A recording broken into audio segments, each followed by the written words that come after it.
少しうたた寝を。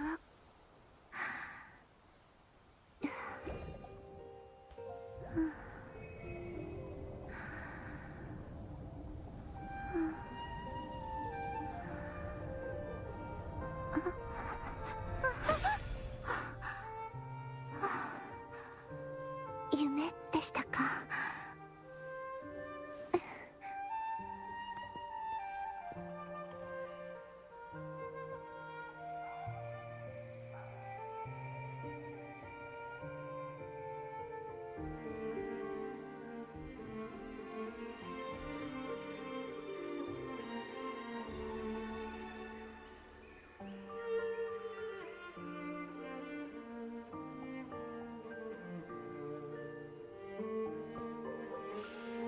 とても良い香りですね。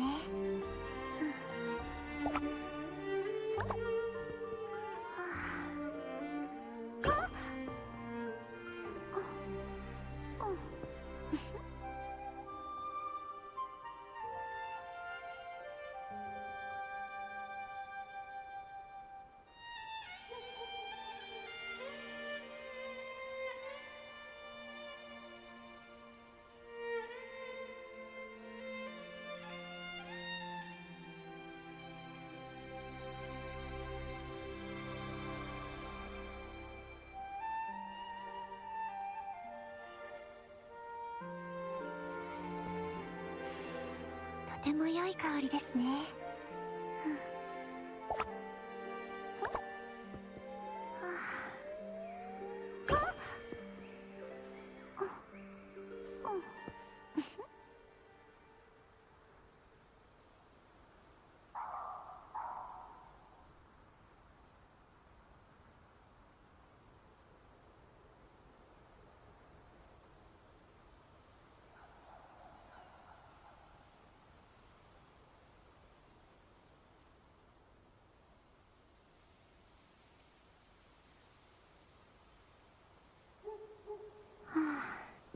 少しうたた寝を。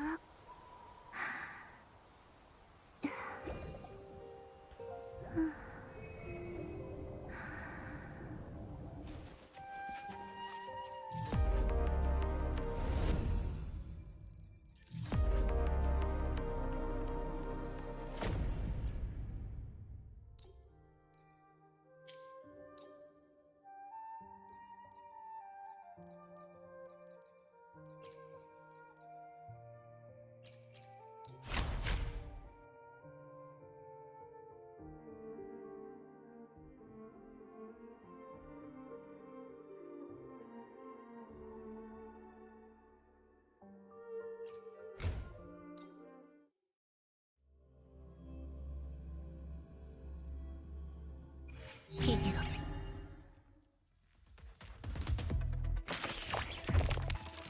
入力。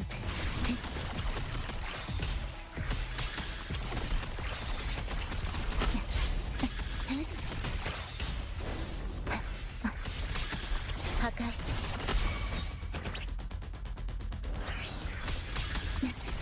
採取のご加護答えてください。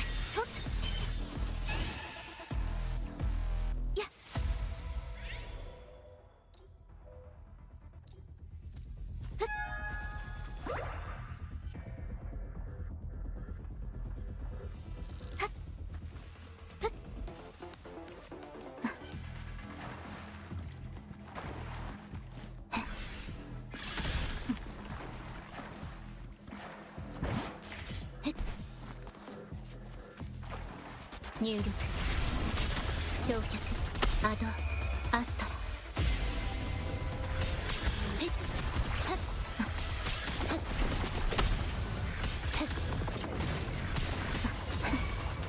大事ない。破壊。採取のご加護はっせ浄化の光。救済をもたらす青い鳥よ。全てを照らす光よ。任せてよ。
入力。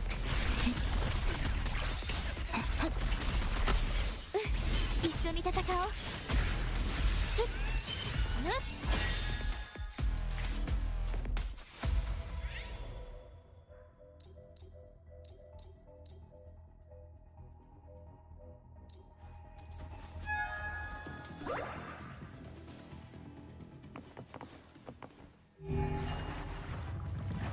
アドアスト入力。採取のご加護。一緒に戦おう。悔い改めてください。任せたよ。いつまでもグズグズしてはいられない。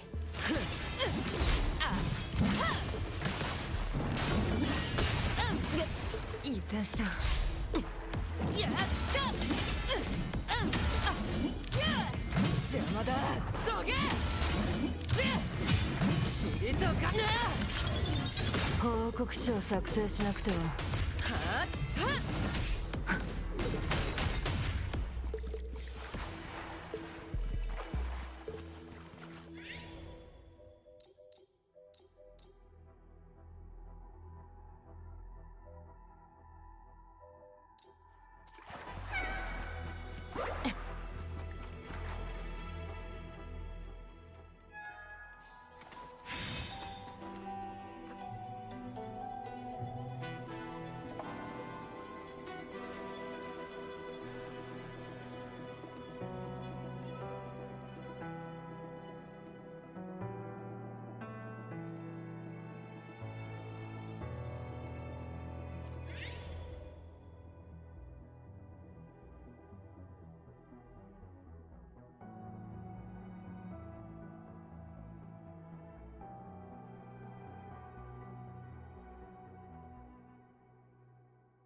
まあこれも仕事の。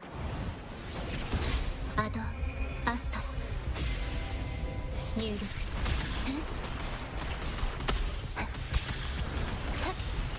焼却。採取のご加護。浄化の光。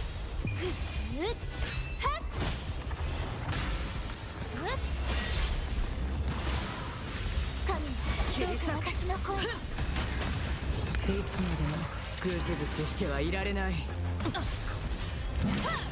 邪魔だ。どけ。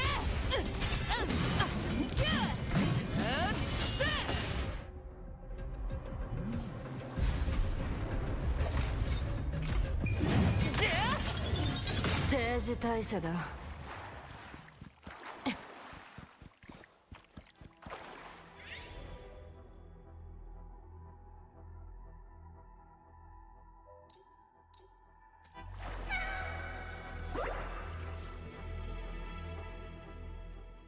まあこれも仕事のうちだよ。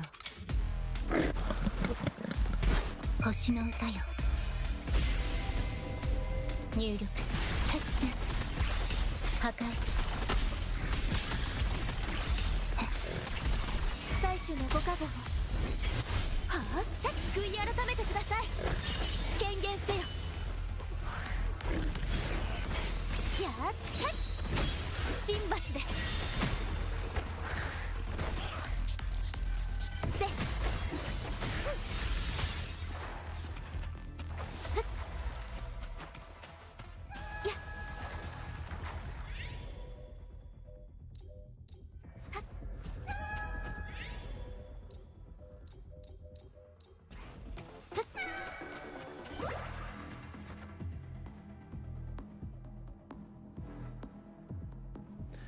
Oh yeah.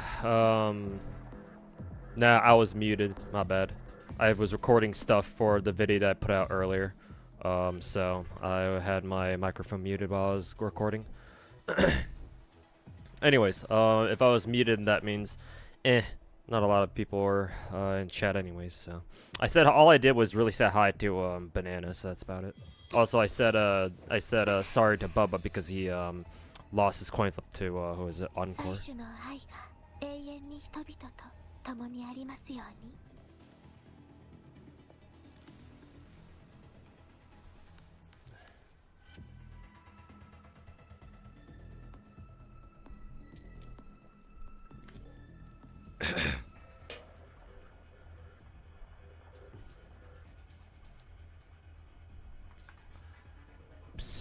不穏な気配。入力アドアストラ一緒に戦おう。それ。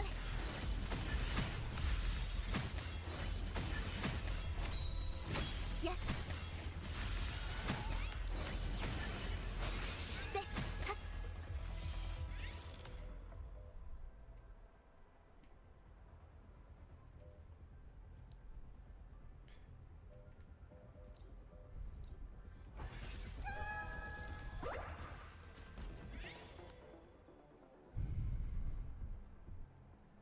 Hey, yo, George Chen, welcome back.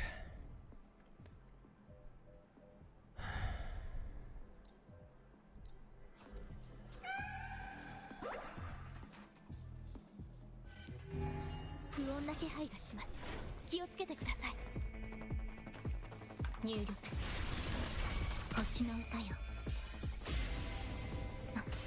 最初のご加護。はっ、神罰です。はっ。こちらです。救済をもたらす青い鳥よ。はっ。任せたよ。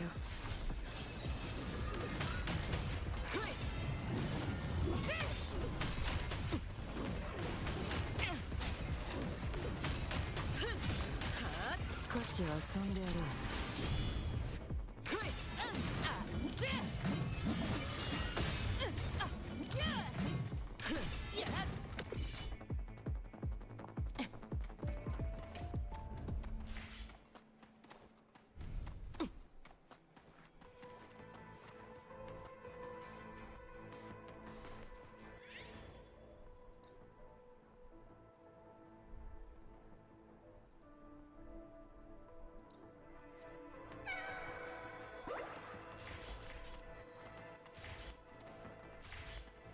Huh. Did I just get 500 dream fragments because I took too long in order to select the cat or something?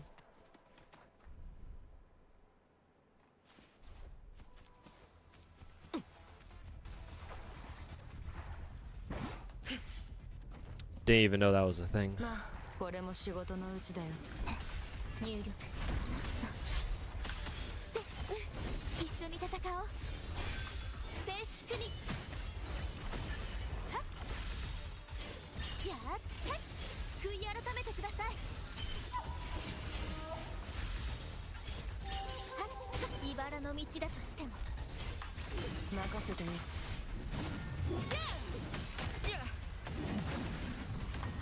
かってこい。ただのかすれ傷だ。終わりにする入力最初のご加護を。はあ、浄化の光。不穏な気配がします。気をつけてください。神罰です。はっ。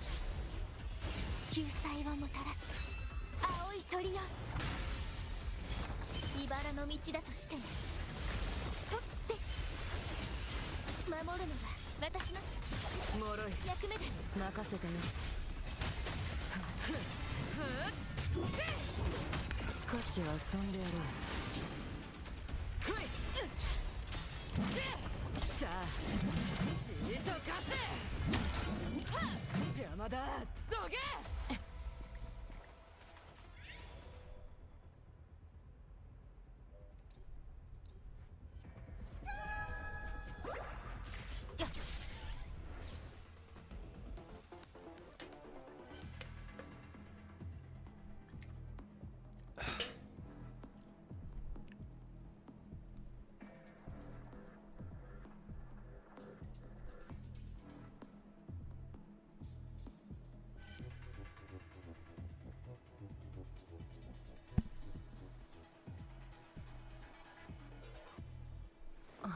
よし、次はどこに向かおうか。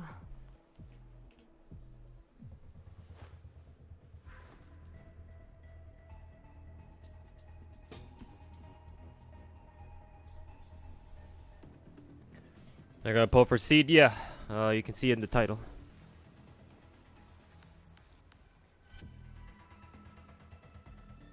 Find it weird how when you pop Zanny's initial ult, it does damage, yet Encoder's Encore's doesn't.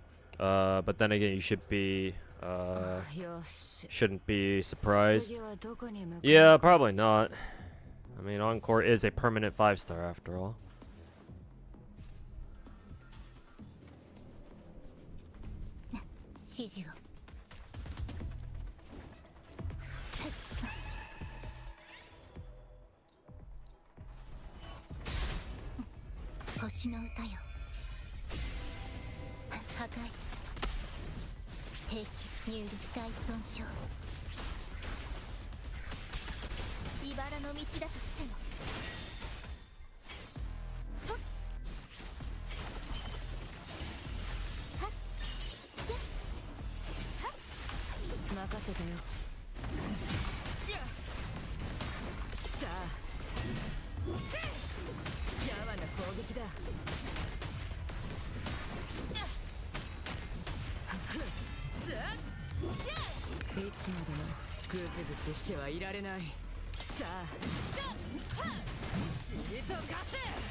Don't tell me GFL2 is down. Yeah, now that you mention it, it should be. To be fair, GFL2 maintenance should be back up in like 2 hours. The servers always come back before reset, so if you forgot to do dailies, then just check back in like a couple of hours. Server should be back. Yo, Cornethius. Seed comes out in a couple hours. Yeah, probably about an hour from now, unless they bring the servers back early.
Yo, Rio, welcome back. Bugsy, that GFL2 does maintenance, but the banners aren't till the next morning. Yeah. Yeah. Some gacha games have weird ways of doing their banners and such.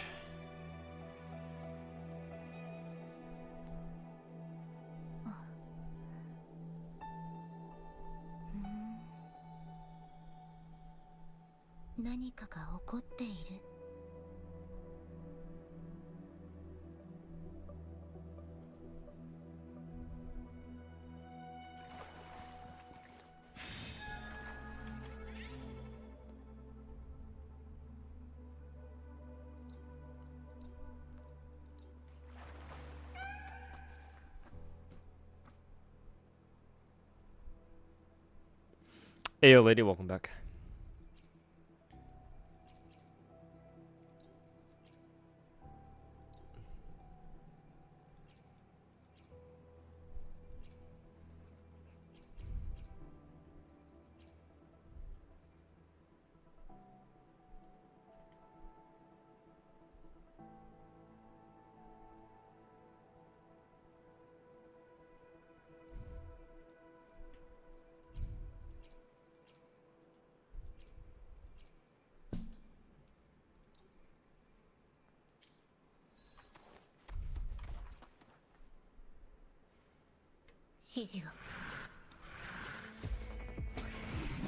Been grinding to AR 40 or whatever it is in WoWa. I see.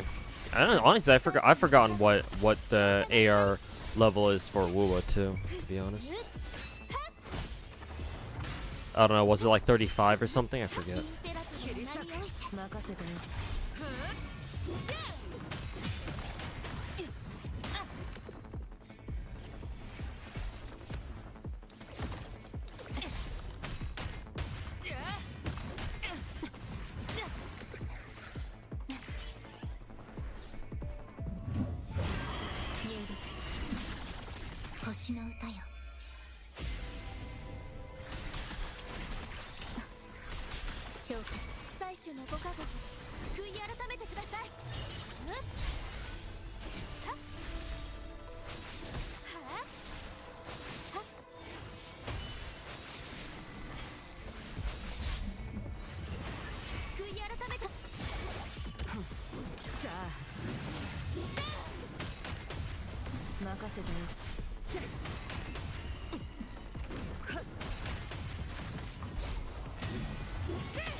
Zenless usually ends early. They've got a track record of ending their maintenances early, yes. So you never know. Keep an eye out.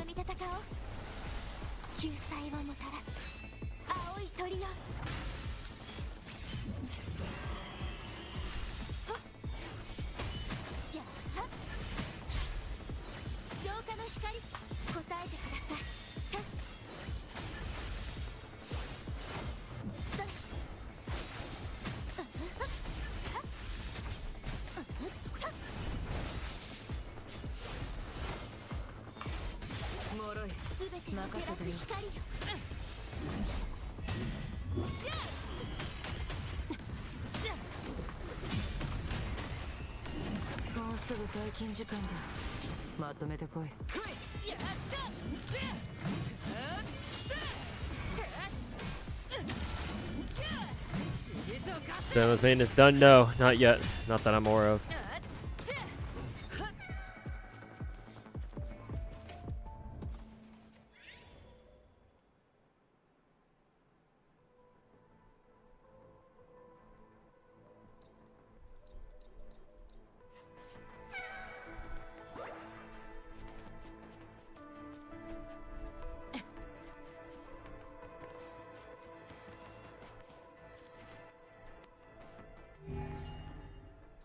Even though you don't have Sunday or Chibi Saber, you can just use Tingyan, right? Yes, Tingyan's perfectly fine.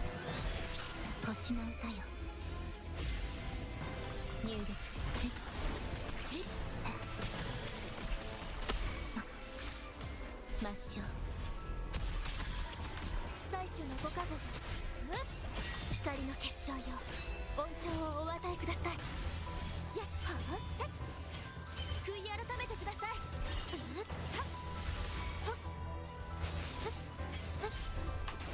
切り裂く。インペラトルの名において少し遊んでやろう。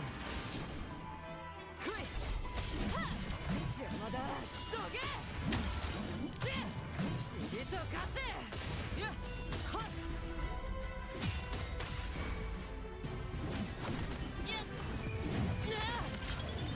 定時退社だ。終わりにする。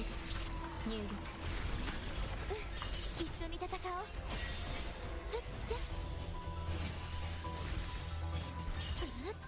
浄化の光。や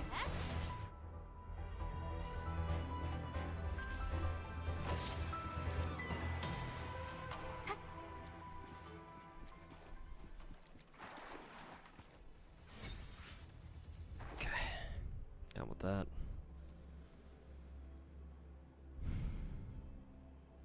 Yeah, this stream, new video, and then after I'm done streaming today, you can watch a new video. Yep. For those guys who didn't see, I did upload a new video just now, right before I went live, so about 30 minutes ago. So either go check it out now, or you can wait until after I'm done streaming to watch it. Oh, God. Let me go throw some cold water on my face. It's kind of stuffy in my room. It's making me kind of sleepy, honestly.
You alright, dude? Yeah, I'm good. Just sleepy. It doesn't help that I ate a pretty big dinner. I guess it would be a dinner, cause I bought some pizza to go.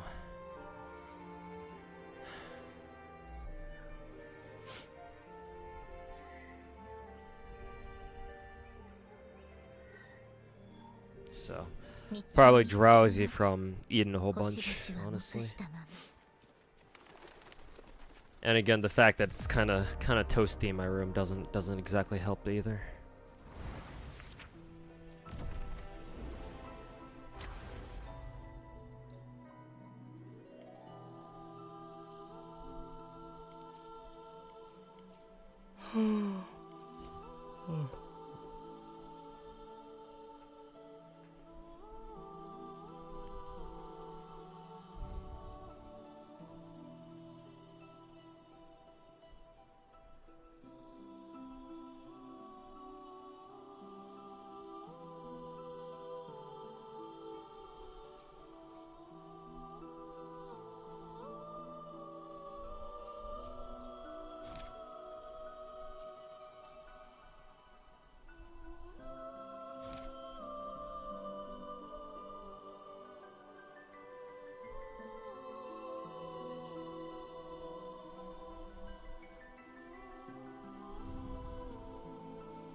How's the weather in America, or rather at my place? Kind of toasty.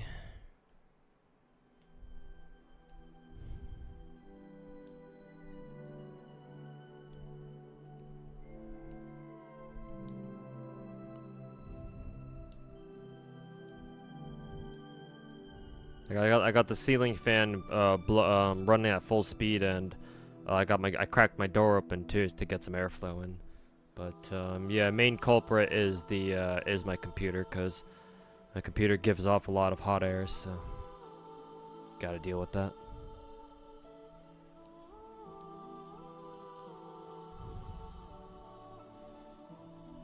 You don't know how to use Furlova. What's your best team? Isn't it Cantarella and Varina? Well, technically Shorekeeper, but you can use Varina too, yeah.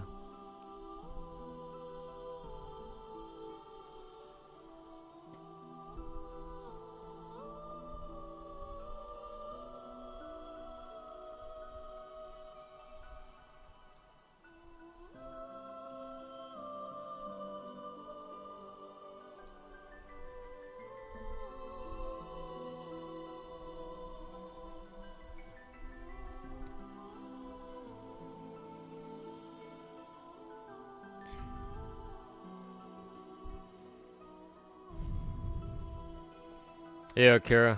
Just finished my video. Kind of agree on the amount of the stuff. You're also disappointed he's not S rank, but you're gonna pull for him anyway. And review bombing is dumb. Yeah, unfortunately, people will still do it anyway. But you know, it's just how the internet is, I guess.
道を見つけるまで星々は黙したまま。 Only game that deserved to be review bombed the way it was is War Thunder. 0 days since our last incident of classified military documents getting leaked. I think that was War Thunder, right? Unless it was that other game.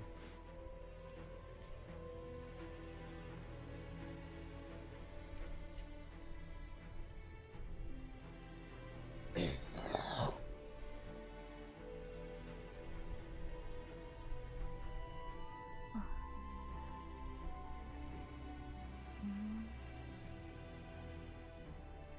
何かが起こっている。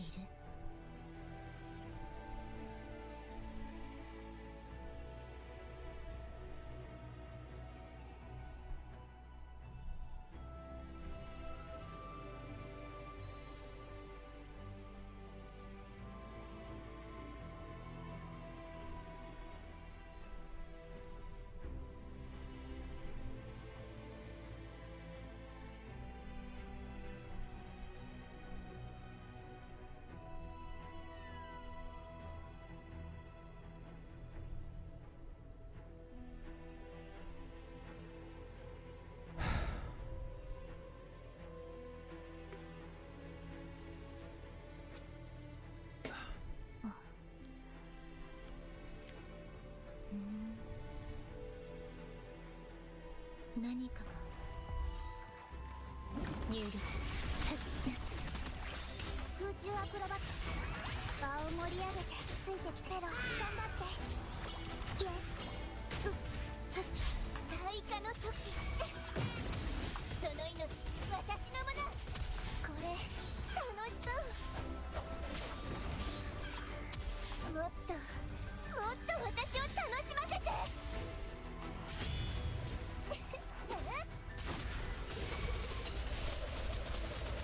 これ終わりにする。楽しアドアストラ入力焼却。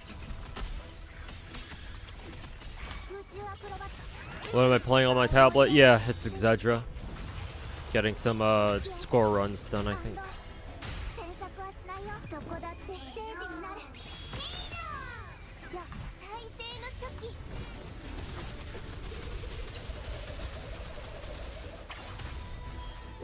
これ楽しそう花の養分にしてあげるその命私のもの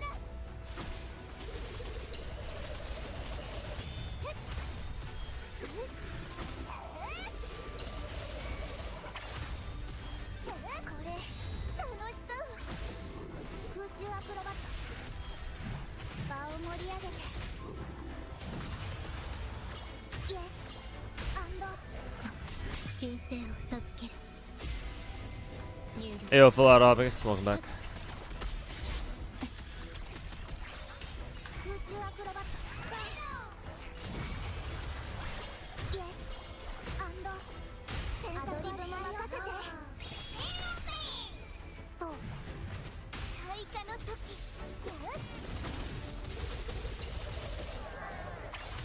これ楽しそうもっと私を楽しませてこれ楽しそうよっこの痛みを感じて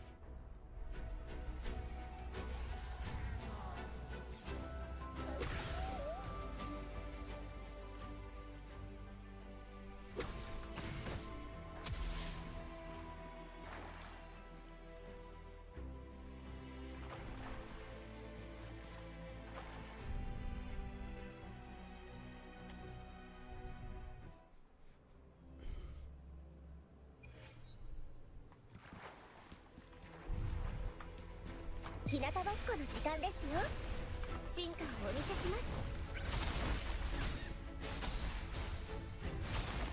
よっご清聴ありがとう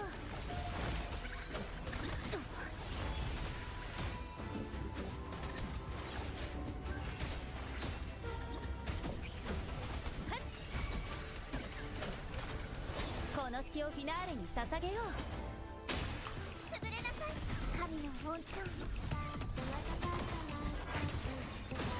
真の姿ここに権限する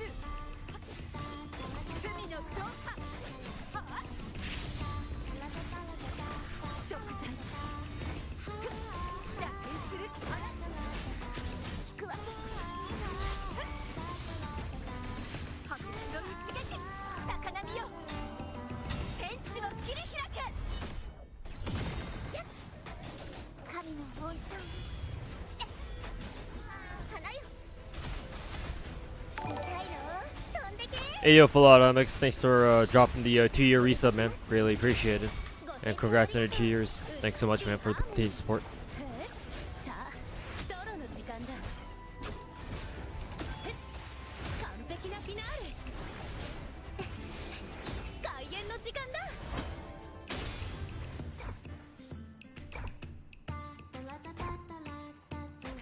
崩れなさいやっさあ神の温存悪党は沈みなさい海よこの身を包め救済失速分裂手強い悪念だはあ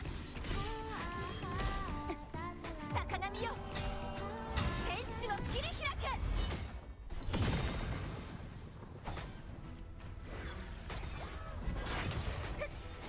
神の温存はあやっ逃がしませんはっ任せてください日向ぼっこの時間ですよ進化をお見せしますりがとう。美しいハーモニー。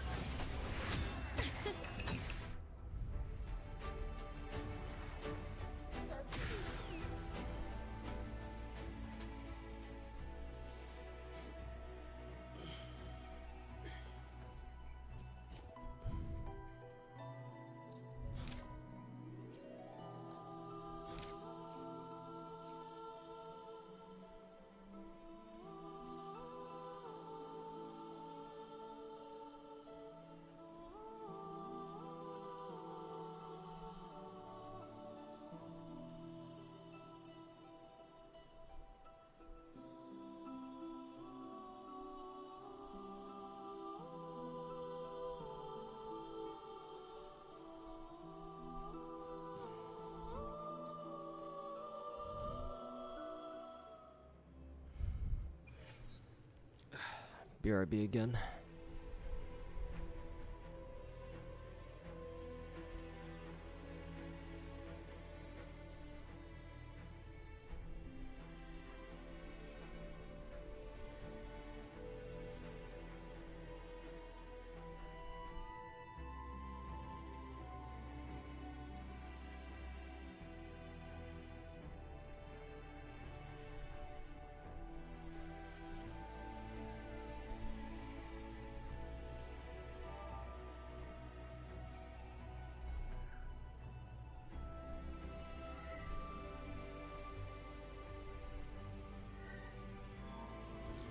道を見つけるまで星々は黙したまま」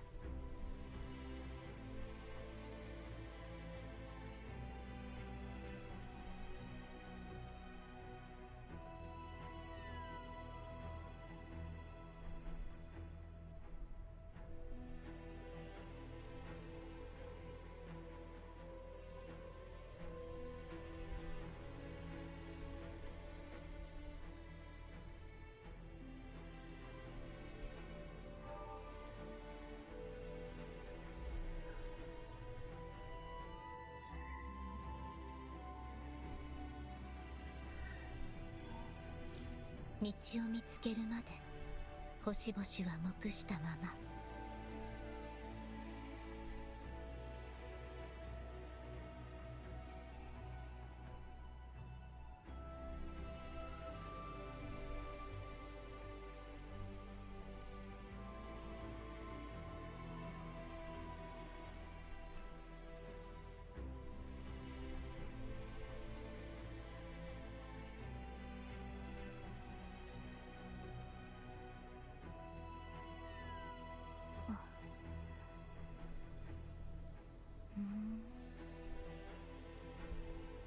何かが起こっている。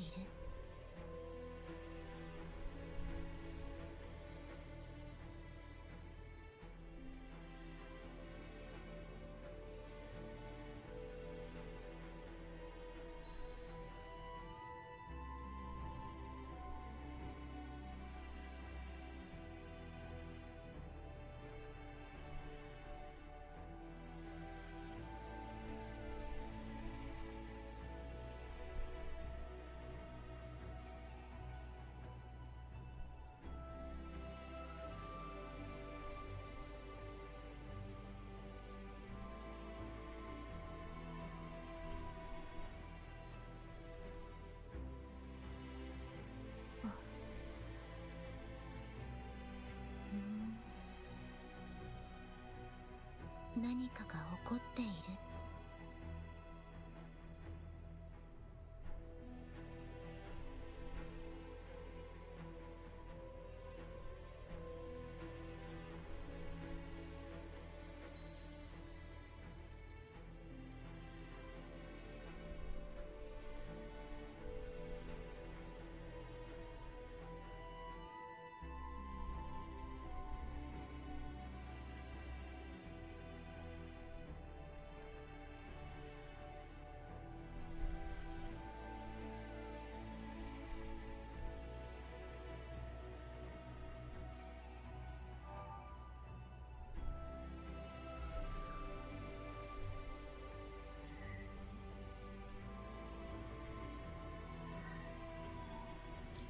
道を見つけるまで星々は黙したまま。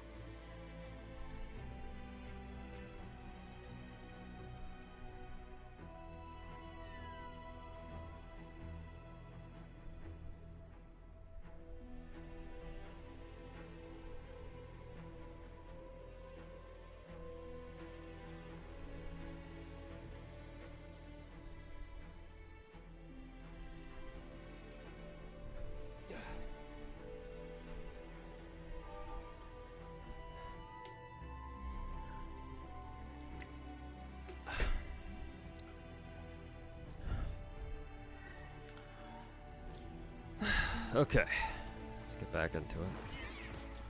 入力。空中アクロバット場を盛り上げてオペラの嵐イエス戦作大勢の時これ楽しそう咲き乱れる花々よもっと私を楽しませて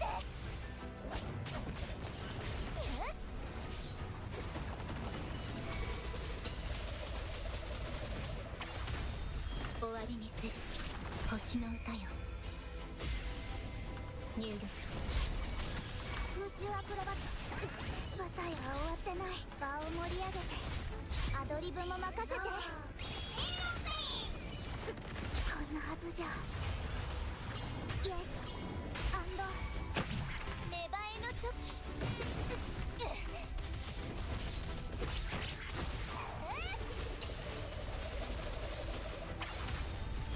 これ楽しそう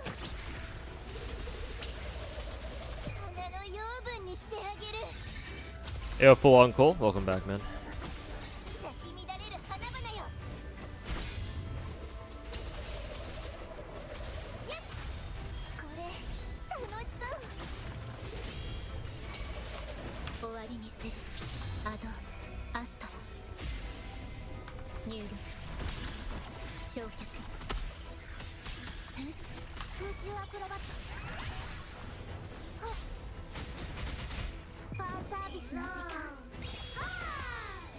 オペラの嵐イエス大勢の時これ楽しそうもっと私を楽しませてこれ楽しそうその命私のもの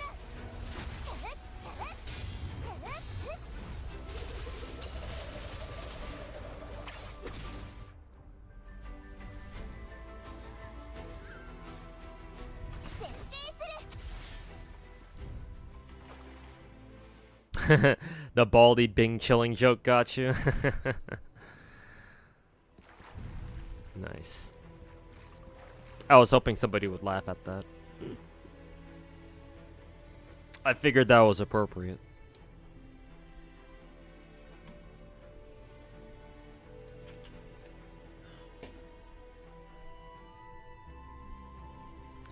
Bing chilling. 痛いの飛んでけ進化をお見せしますご清聴ありがとうはあよっよっ開演の時間だ潰れなさい神の本庁海よこの身を包め。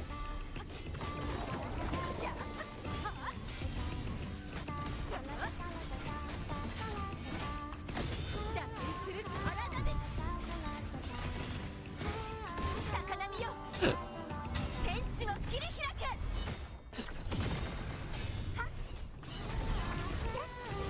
神の方に任せてください進化をお見せします日向ぼっこの時間ですよご清聴ありがとうよっ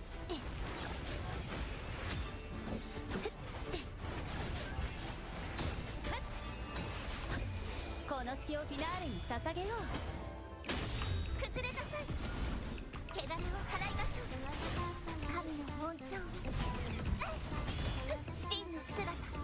Ayo Scar, welcome back, man.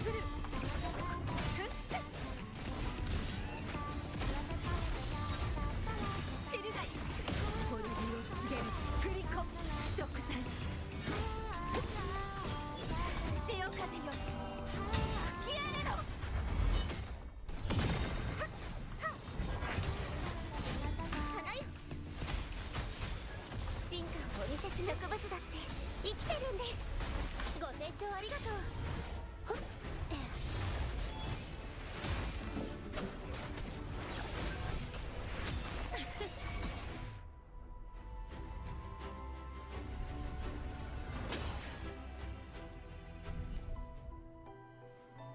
So watch your latest video on the Maruto drama.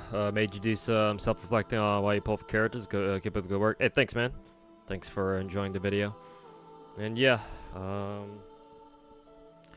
I mean, I don't. My intention wasn't to make it like sound super like complicated or anything. It's just if you enjoy a character, you should pull for them. That's all there is to it, right? Too many people these days, especially ever since gacha games got big with Genshin, too many players these days, or hell, if they even play Genshin or any of these gacha games to begin with, but too many people just in general let social media politics dictate how they enjoy their gachas. Gacha games aren't supposed to be this complicated. You know, they're stupid phone games that aren't meant to be taken seriously. If you want to spend money on getting a character, you can. If you don't want to, that's fine, you know? Like, it's fine if you have your own reasons for doing this or that, but like,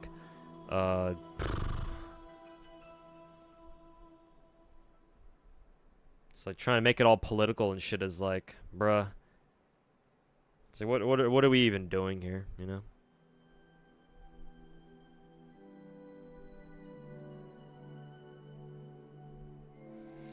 But hey, you know, gacha games are serious business after all, so.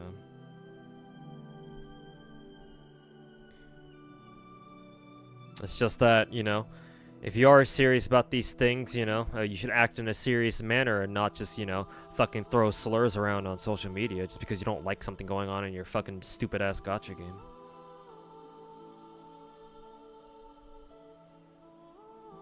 But yeah, as long as you found the video pretty insightful, as long as you enjoyed it, you know.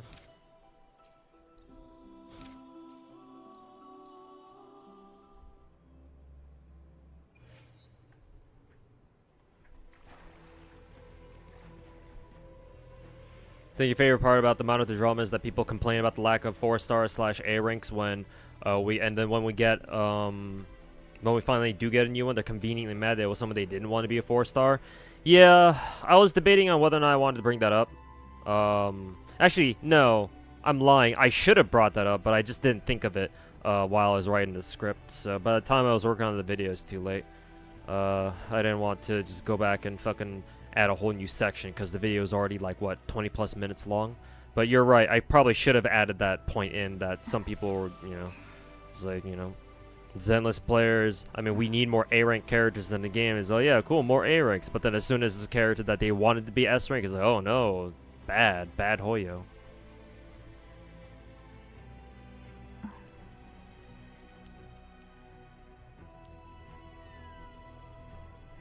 Yeah, I really should have added that in the video, but I think I drove the other points home regardless.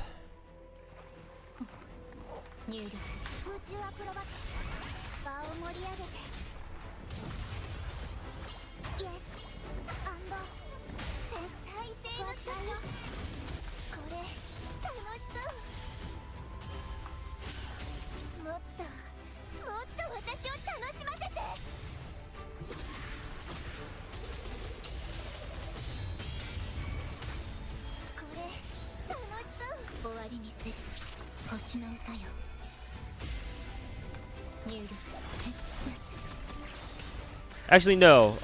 I take that back. I think the reason why I decided not to include that as a point that I wanted to make is because I think in the video I'm like, yeah, I do agree that I do at least agree that, you know,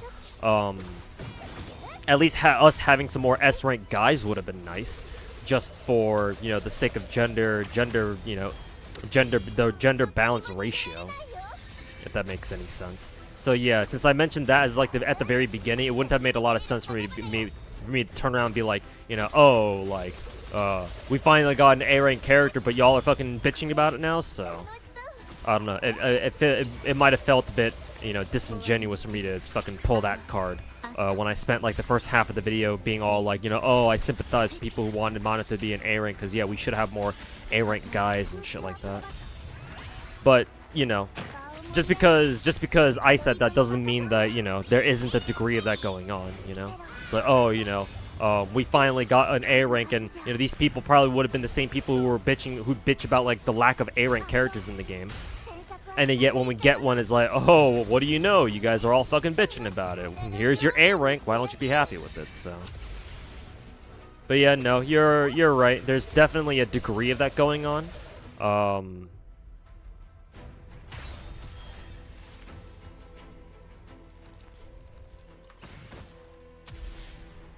But I do remember why I decided not to include that in the video itself. But it's fair if you want to at least see part of the situation that way.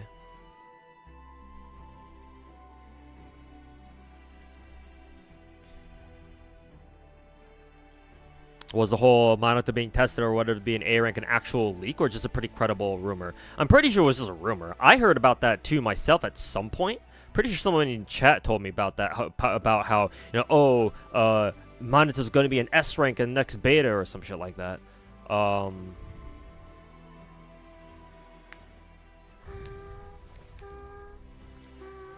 But I don't think it was like confirmed or anything. At most a rumor, at best.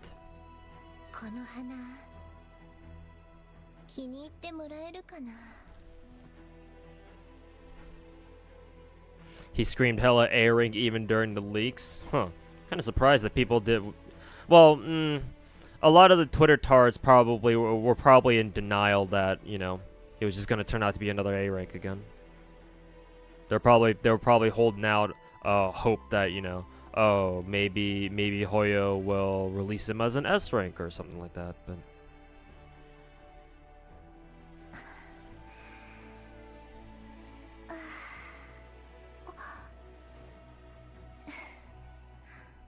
you have everyone M6 other than Pan? What, like every other A rank character, or like literally every single character in the game, including the 5 stars?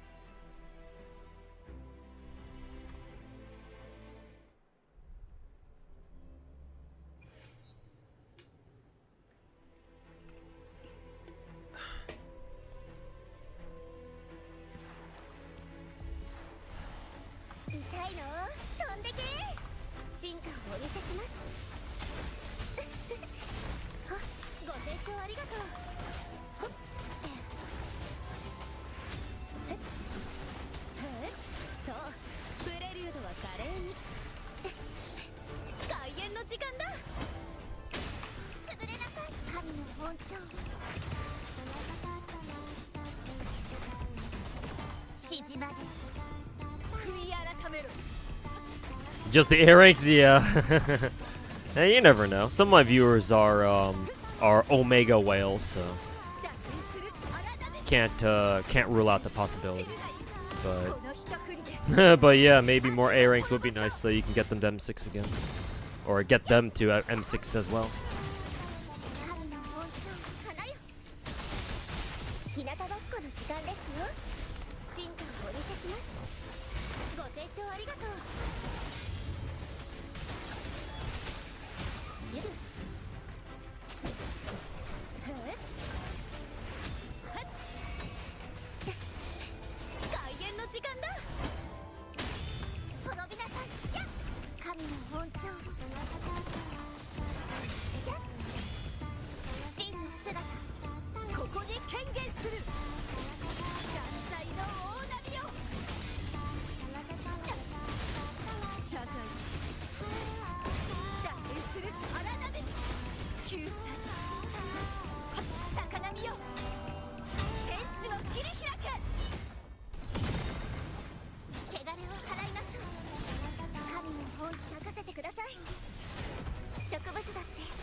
聴ありがとう。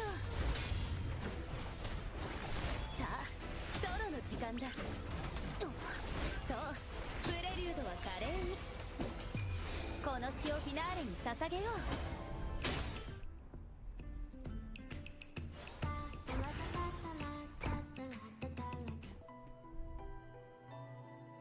Okay, this should be the final stage with infinite torrents.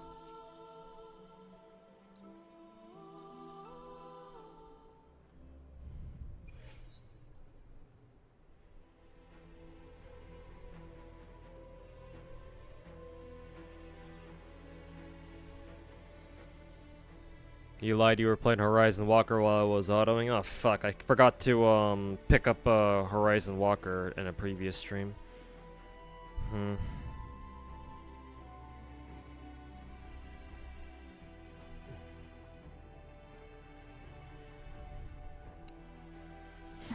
Not sure when I'll pick up a Horizon Walker. I'm gonna have to figure out when I want to do a stream for that. Maybe on Friday or something.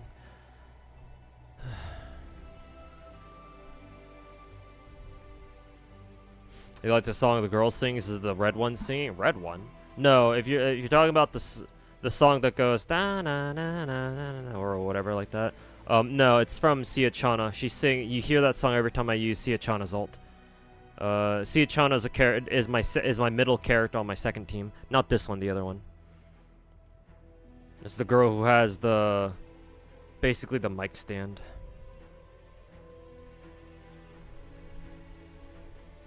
That was an hour until Zenless opens. Yeah, or more like half an hour. I have Zenless up right now. I could check real quick if we can head in. No, I'm not being let in yet. So maybe another 30 minutes.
Only about 2,000 points on that side.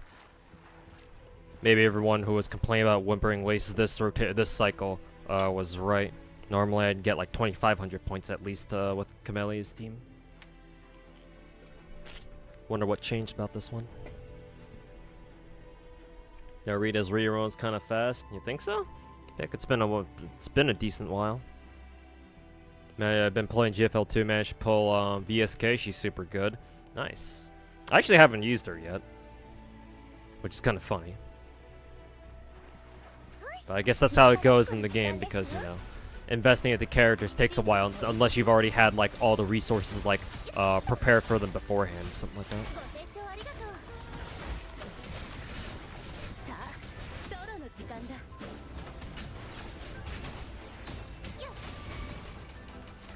この詩をフィナーレに捧げよう。潰れなさい神の本性。真の姿。ここに権限する。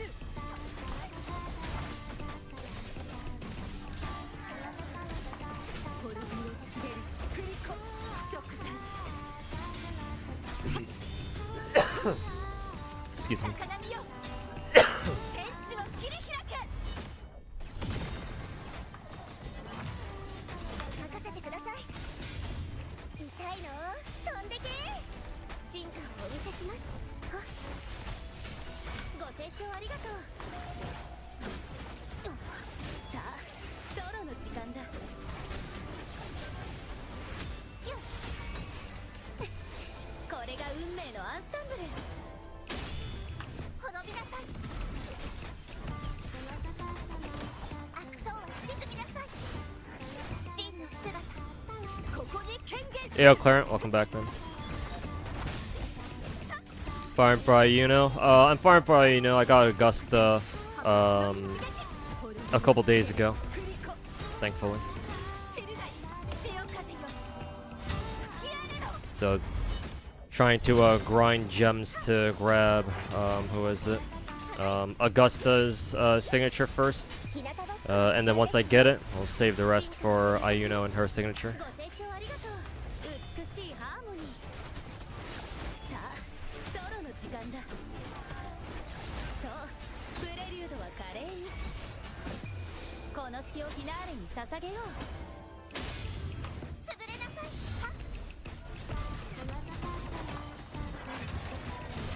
海よ。この身を包め。たやっ。汚れを払え。打点する体で。終止符を打とう。高波よ。天地を切り開け。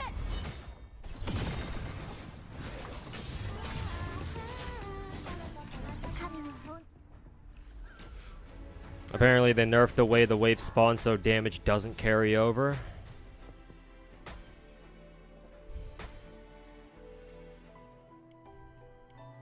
He's used for Lova. Yeah, maybe instead of my Camellia team, I'll have to switch over to using Camellia then.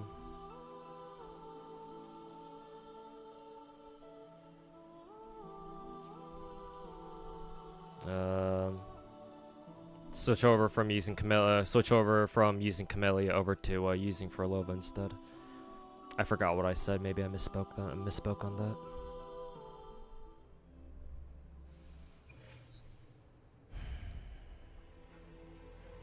I see Kame is endless today. Yeah, she should be here in about 20 minutes. Whenever the servers come back. And you said, hey, Kame Gaming, welcome back. Yeah, I moved out from my old place. Because I plan to clean it up a bit and rent it out to a new tenant, possibly just as, you know, some passive income. And I'm at a different setup now, or I'm a bit different place now.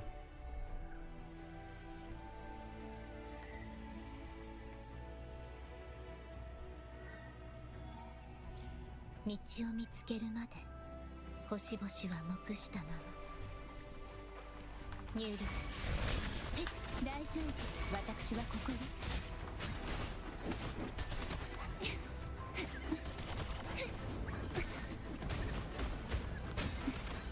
一緒に泳ぎましょう。溢れ出す。面白いコンチェルトね。じゃあこれが終身。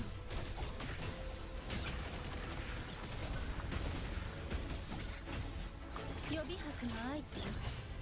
反響に耳を傾けるのよ。口ずさむ杉氏妃の残響。終わりにする。アドアストラ入力。大丈夫、私はここに。毒よ、深淵を飲み込みなさい。静かに覚えなさい。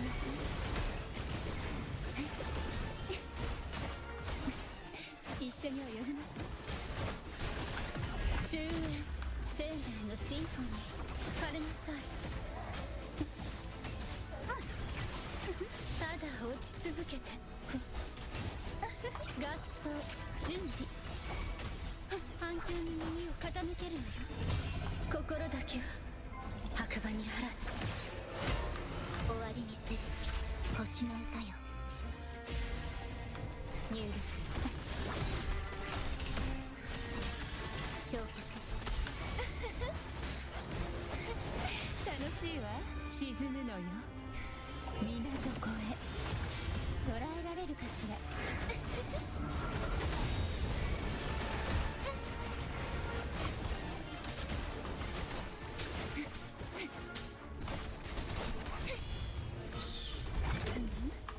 アンサンブル、生命のシンフォニー、予備拍の合図よ。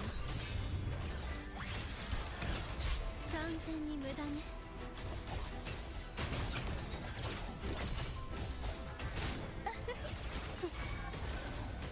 泣き叫び笑いなさい。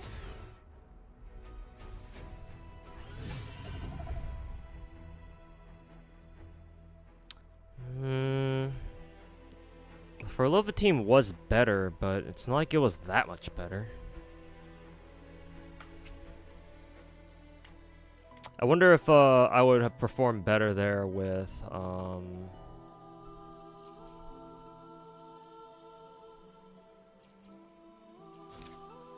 like maybe a different thing here. I don't think Plunder was really doing that much. Could be wrong, but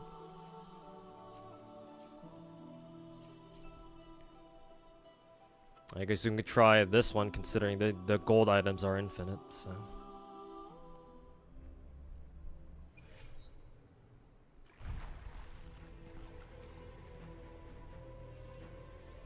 Our server's still down for Zenless? Yeah, I can check again real quick.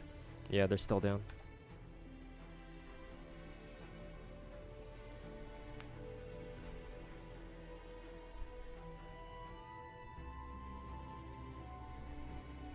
Is there an opportunity to run Camellia for Lova? You know, it's not talked much about running double DPS. Maybe? Because yeah, for Lova is really unique actually in WoWa. Now that I think about it, because she's the only DPS in the game who's well, I say off-field DPS, but Zeji exists, so maybe for Lova isn't exactly that unique, but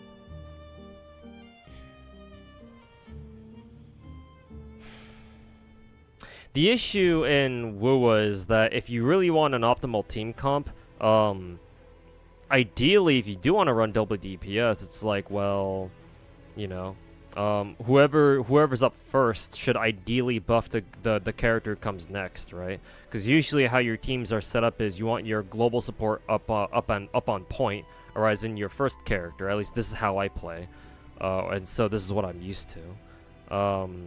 Like you have your first character up. Normally, usually your global support if you have Shorekeeper or Verena. And then your next character would be your sub DPS, right? Technically a DPS character, but they have an outro skill that buffs your next incoming character. And then you put your main DPS as anchor, so that way they get both the buffs from your global support and your sub DPS, or I like to call them solo buffers. The problem is that Camellia doesn't have an outro skill that buffs the next character. She just does damage. She just hangs around and on field for a little bit longer and does more damage, and then she leaves. So technically you can run Furlova Camellia. It's just that understand it won't be that efficient. But if all you care about is just playing with those two at the same time, because, you know, for Lova, once she ults, she can, you know, fight off field. It's like if you can make it work, yeah, there should be nothing wrong with that.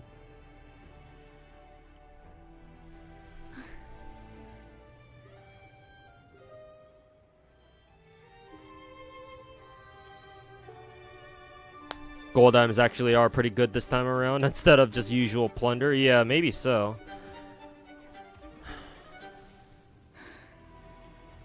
Maybe so. Let's give it a try anyway. 大丈夫、私はここよ。リズムに乗って予備拍の合図よ。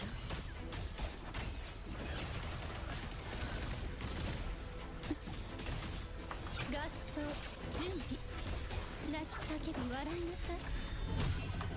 口ずさむ杉氏妃の残響、終わりにする。アドアスト入力。 I pull on GFL's double banner? Yes, I will. I really like 417, or her name is Belka in this game. I gave her a ring in the first game because she was in the first game too. Because she's in lore, she's, I believe, 416's sister or Klukai's sister. So that, and I just love both the 416 and the 417 weapons in real life too. So.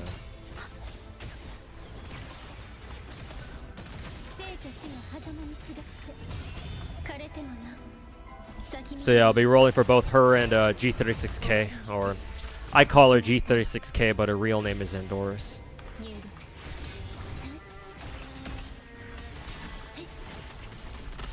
Oh yeah, would you look at that? Take a gold item. I instantly get 2,000 points within the first, and it's not. It hasn't even been. I still have fucking 40 seconds left. Holy shit! They really want you to take the gold items, huh?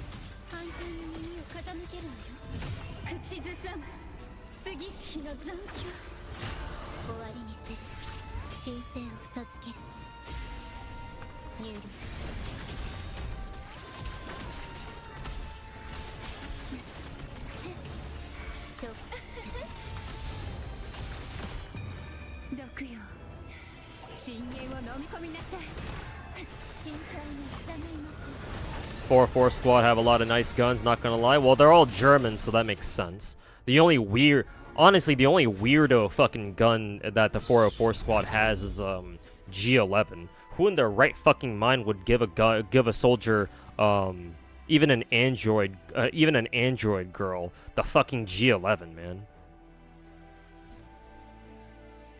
I mean, making the G11 was probably a mistake to begin with, so it's like, what the f? Out of all the guns they decided to equip for the 404 squad with, why the G11? But sure, okay, I guess somebody on Mika team was a big fan of Black Ops 1. Or something. Fucking mailbox gun.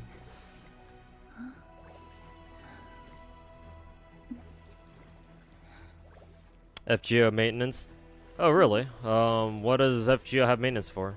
Oh, right, we have a new event coming up pretty soon. Forgot about that. In an hour and 10 minutes, I should probably convert my AP into blue apples in advance.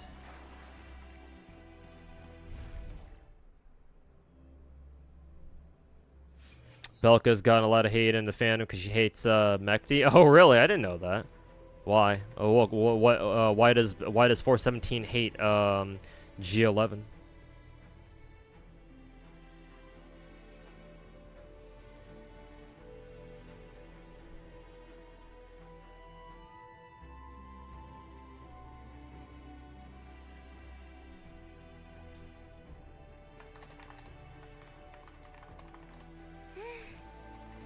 状態良好っと順調ですね。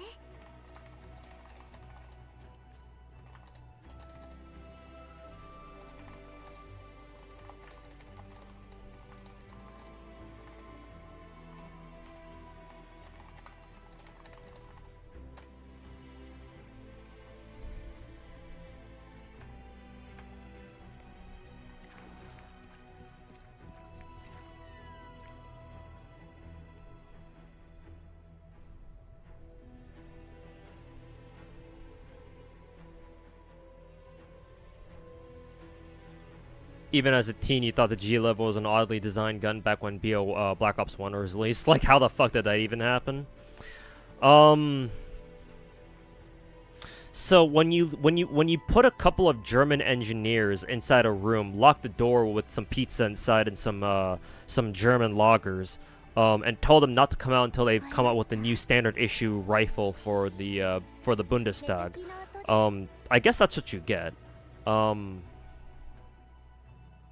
I believe the official story is that the Bundestag, whatever the name of the German, the modern German army, military, mainly army, they were looking for a new replacement standard issue weapon for, I guess, their old G3 stock, because I believe they were using old G3s before, and they were like, well, it's time to modernize, so we gotta think about adopting a new standard issue rifle now.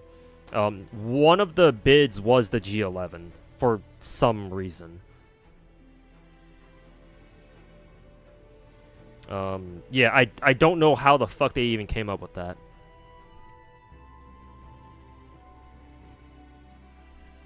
Like, the G11 apparently has a fucking internal clock. What it does, I forgot. A part of me doesn't even want to know. But yeah, the G11 is something, man. Like, I highly recommend watching Forgotten Weapons, the Ian McCullen's video on it from Forgotten Weapons, where he field strips it and shows you the internals. It is fucking wild. Like, the G11 didn't even have magazines. Like, what the manufacturer is intended for you to do with the G11 as a soldier, like using it in combat, is you literally need to you literally needed to carry around like these quivers, right? As if you were a fucking archer, right? Like quivers of bullets, because the G11 uses caseless ammunition. And you reloaded the gun through the fucking front of the barrel instead of through a magwell. So, like, your ammo is literally these long-ass sticks of, caseless ammo. And you just shove that shit through the front of your barrel like you're giving a G11 a fucking, you're shoving your cock through her mouth or something. It's like, yeah, no wonder they didn't adopt that. What the fuck?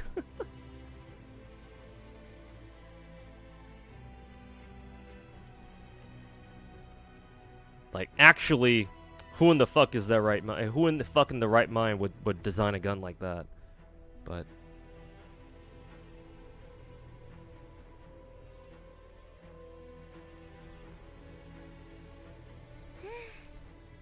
you thought that shit was the worst they are in the game? What's the worst they are in the game? I mean, it is burst rifle. It's burst fires, so burst fire rifles are always kind of eh. They can be hit or miss sometimes. Sometimes they're like absolute pieces of shit in Call of Duty, and other times they're just fucking godlike laser weapons. I think more often than not, burst fire weapons in Call of Duty are actually pretty good. They're at least decent. The most recent exception, however, is the fucking Steyr AUG that Black Ops 6 recently got as part of the latest DLC. That thing is a fucking piece of shit. At least compared to every other weapon in the game, or at least compared to every other assault rifle in the game. Because the Steyr AUG in Blop 6 can't even one-burst. Like, at any range. Like, if you want to be considered a decent burst-fire weapon in Call of Duty anyway, like, you gotta have a one-burst kill. Like, at minimum. Like, even if you have to be at close range to do it, like, at least you gotta have a 1-burst kill. But the Steyr AUG in Blop 6 doesn't even have that. You can't 1-burst at any range. You have to 2-burst, which is fucking dog shit. However, thank God it has a full auto toggle. You just give it has a fire what? It has an attachment that lets you convert it to full auto. So thank God you can do that. Full auto AUG in Blop 6 is actually a pretty good assault rifle. You just gotta fucking suffer through, you know, all the other levels of the gun first on regular burst fire in order to get there in the first place. But yeah.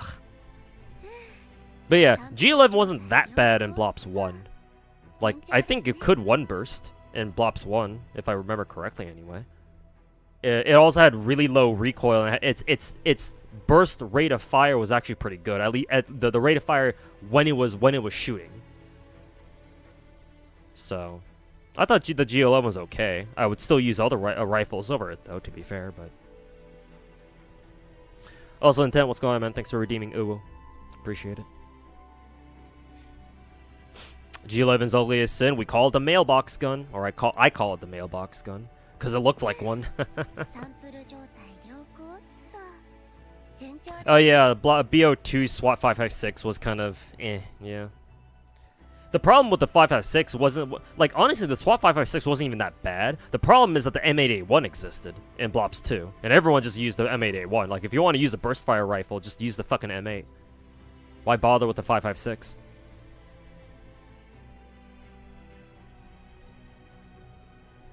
FAMA's just cool. Oh, from Modern OG Modern Warfare 2, yeah. can't really get much better than that. That or maybe the Type 95 in Modern Warfare 3. I think the FAMA's is better though. Well, actually, if we're gonna go all the way back then, how about the fucking M16 from OG Modern Warfare?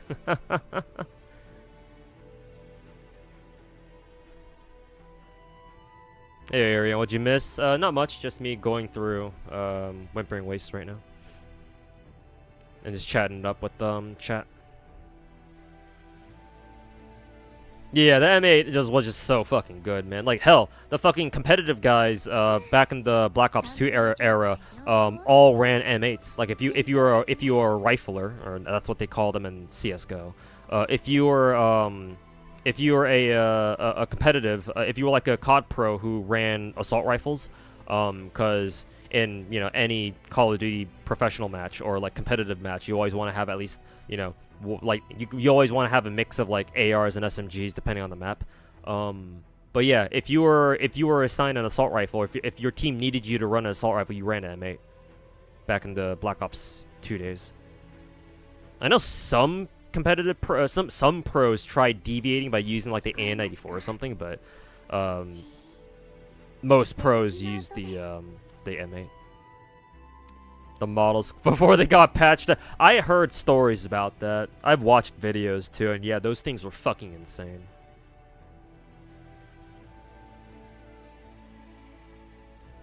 PDW and AN94 were your babies for Blops 2. Yeah, I really like those guns too. AN94 especially.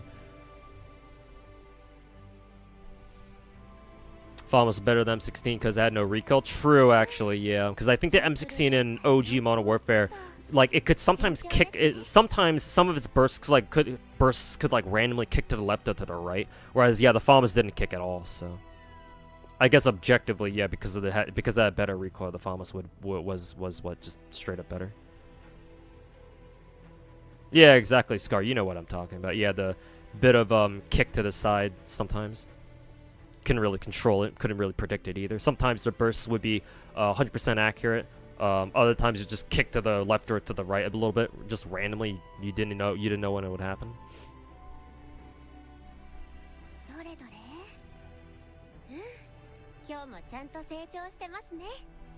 Belka's super syscon with 416 and G11 not following orders really rubs her the wrong way. Oh, I see. That's kind of cute. It helps that I'm a bigger fan of 417 than G11, so I mean, hey, anybody who wants to hate on 417 has to go through me first. Kick. For a lot of GFL 1 veterans, G11 was like a sacred cow. Yeah, everybody loves G11. Like, I don't mind her either. I don't hate her. Like, I do like her a bit, but I don't like fucking idolize her like a lot of other GFL 1 people do. But yeah, I understand why they do. Yeah, because G11 was one of the strongest ARs in the game. That's why. Like, when at the time G11 came out as a new character in GFL 1, like years ago, she debuted as one of the strongest ARs in the game, if not the strongest. In the years following her release in GFL 1, she did start to like kind of fall off a bit in terms of performance as we got more and more better ARs. But then the devs ended up giving her a buff in the form of a mod 3 upgrade, and with that buff, she went straight back up to being top tier again. So.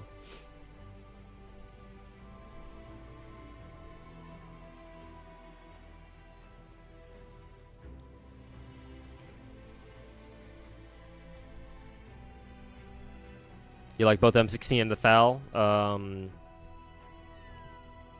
They were their strongest ones. You got the hollow sight. I'm usually a red dot sight. I'm usually just the boring ass red dot sight user. I don't really like the hollow sights in COD just because they look really blocky. Much prefer the RDSs or the reflex sights or whatever they're called now. You're in Genshin 4.0 now, 2 to go. Hey, that was pretty fast, honestly, Banana. I think just last week you were still on Inazuma or something, so you've been making good progress.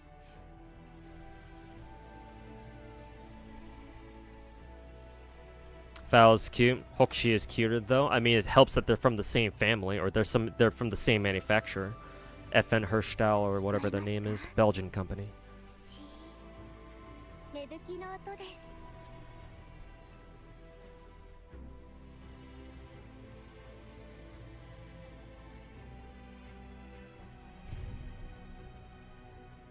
Even 416 got some hate with the attitude towards G11. Huh. Even 416,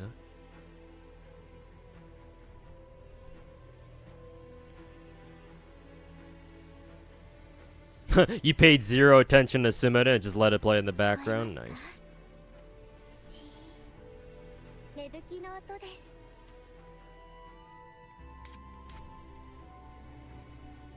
No one's better than your wife. No one can beat your wife, Mark 23. Yep, the cat girl. I would love for them to put in Mark 23 into the game. I know I gave her a ring. Main reason why I gave Mark 23 a ring was because I loved the Mark 23 pistols from Killing Floor 1.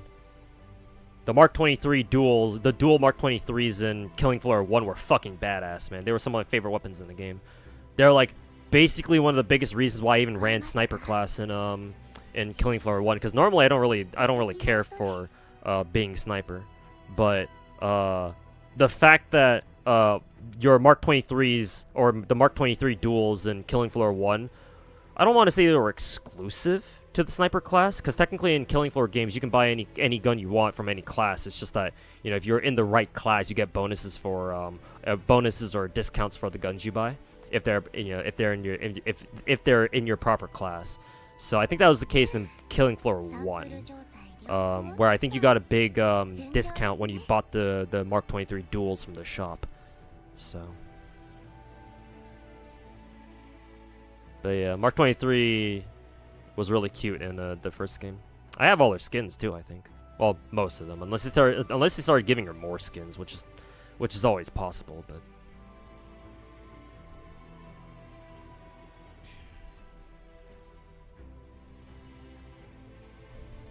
Mika said they're gonna stop with GFL 1 dolls for now, so they're gonna put in PNC or Neurocloud dolls now, and they put in a GFL 1 doll instead anyway.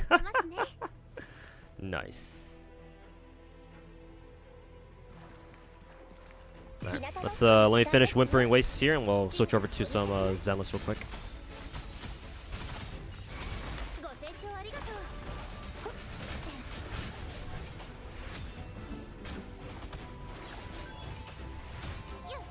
But yeah, it's going to be a very interesting experience for me when they start putting in the PNC girls, because I have never played Project Neurocloud. So I don't really know the characters in that game very well, if at all. Like, I'm aware that they put in some of the GFL1 girls into the game, like a few of them. Like, I think PA15, you know her as Florence in both PNC and GFL2, because everybody loves Florence. But yeah, I know that they put Florence into PNC, and then surprise, surprise, she shows back up in GFL2 as well. 任せてください。やっ痛いの飛んでけ。進化をお見せします。ご清聴ありがとうプレルード。さあソロの時間だ。はっこれが運命のアンサンブル。 There's a doll called EOS. Yeah, I think I'm aware of her. I forgot what she looked like, but yeah, that story sounds very familiar. A girl whose acronym is literally EOS gets put into the game.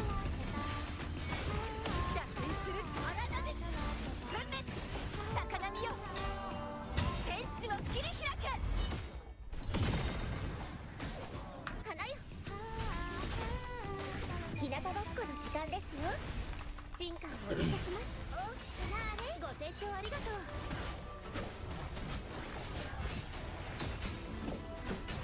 へっよっ開演の時間だ。潰れなさい神の恩寵を。 You're no Cunny enjoyer, but Florence is hella breedable. I mean, all I need to do is pull up my GFL1 account and show you her her fucking infinite number of skins where they're all live 2D and she's being horny in some way, shape, or form. 潮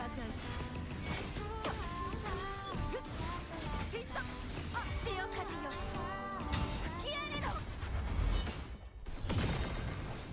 汚れを払いましょう。 Yeah.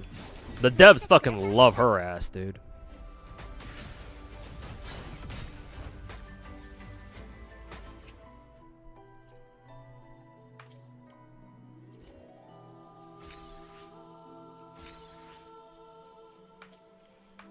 Okay.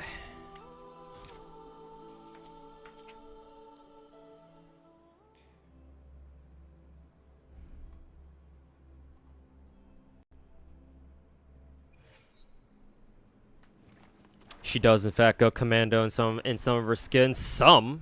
More like she goes commando in basically all of her skins except for her default.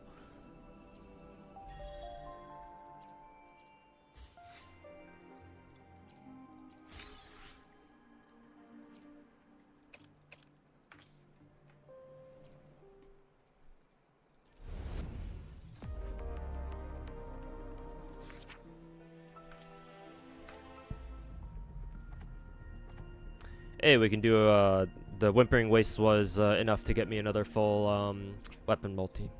Yay.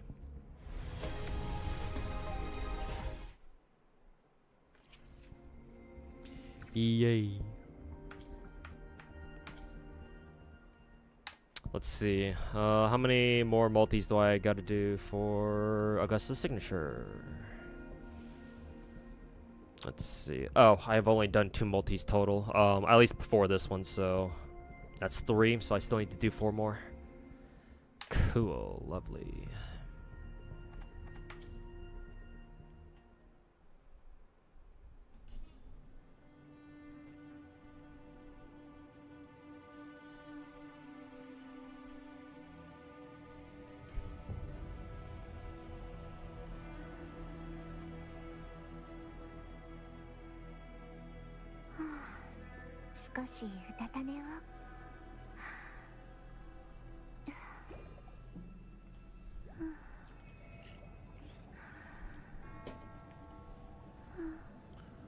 Okay, let's switch over to Zenless now. Let's see if I got enough to get her ass or not.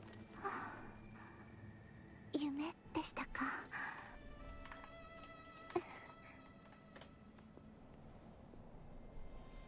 Her PNC skins are just as horny. I mean, her GFL2 skin was really horny too.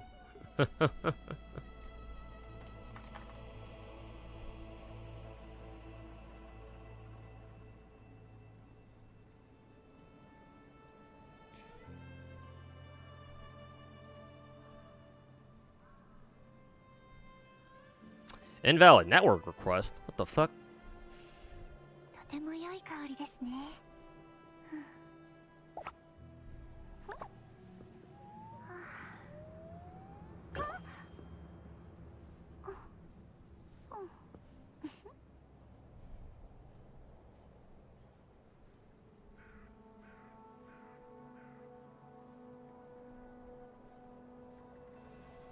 How much value does Ether Gaze's battle pass have? Oh, it's probably one of the best battle passes out of all the gacha games that I play. Highly recommended. It even costs less than your average battle pass from most of your other gachas too. I think it's like only it's like $1 or $2 cheaper, if I'm not mistaken. Even if you buy the $10 one. You don't have to buy the $20 one or however much it costs, like 18 or 19. It's up to you. You only really need the $10 one. But the $10 battle pass is really worth it. Actually, allow me to pull up the Ether Gazer battle pass for you, just so I can show you. Because I think it cannot be understated. Like if you want to buy the battle pass, like that thing does give you a lot of shit.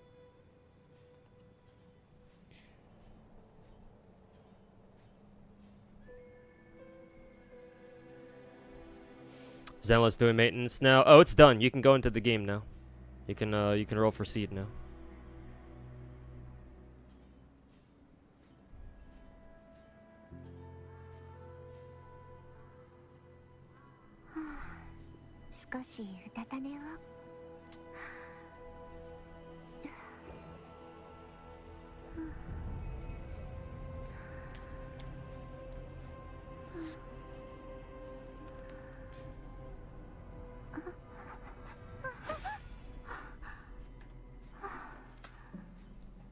Okay, let me exit out of Wuwa now.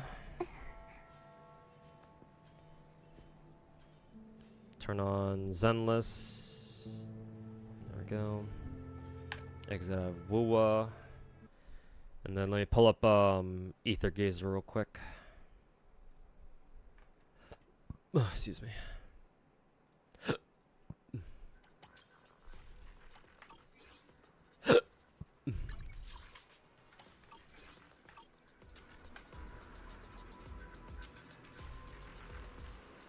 Okay, so, let's check how much it costs. Actually, no, the regular battle pass, still costs the normal $10. If you want to buy the $20 one, then it's technically like $1 cheaper, so.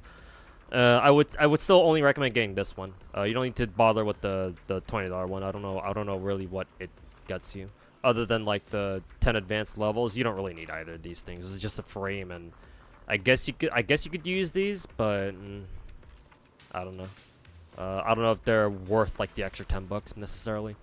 But anyways, so this battle pass, let's see. The most important things that it gives you are actually they actually show it to you here. These items are level breaking materials. Normally your character's normally your character caps out at level 80 in this game in Ether Gazer, but with these things, with these Origin Firmament items, you can get them all the way to up to 100. It costs 50 to get a character from level 80 to 90, or break the level cap from level 80 to 90. You still have to feed them XP afterwards, but just uncapping them, it costs 50, and then uncapping them again from 90 to 100 takes 100 of these things. Normally, you have to earn them by playing this endgame mode in the challenge section.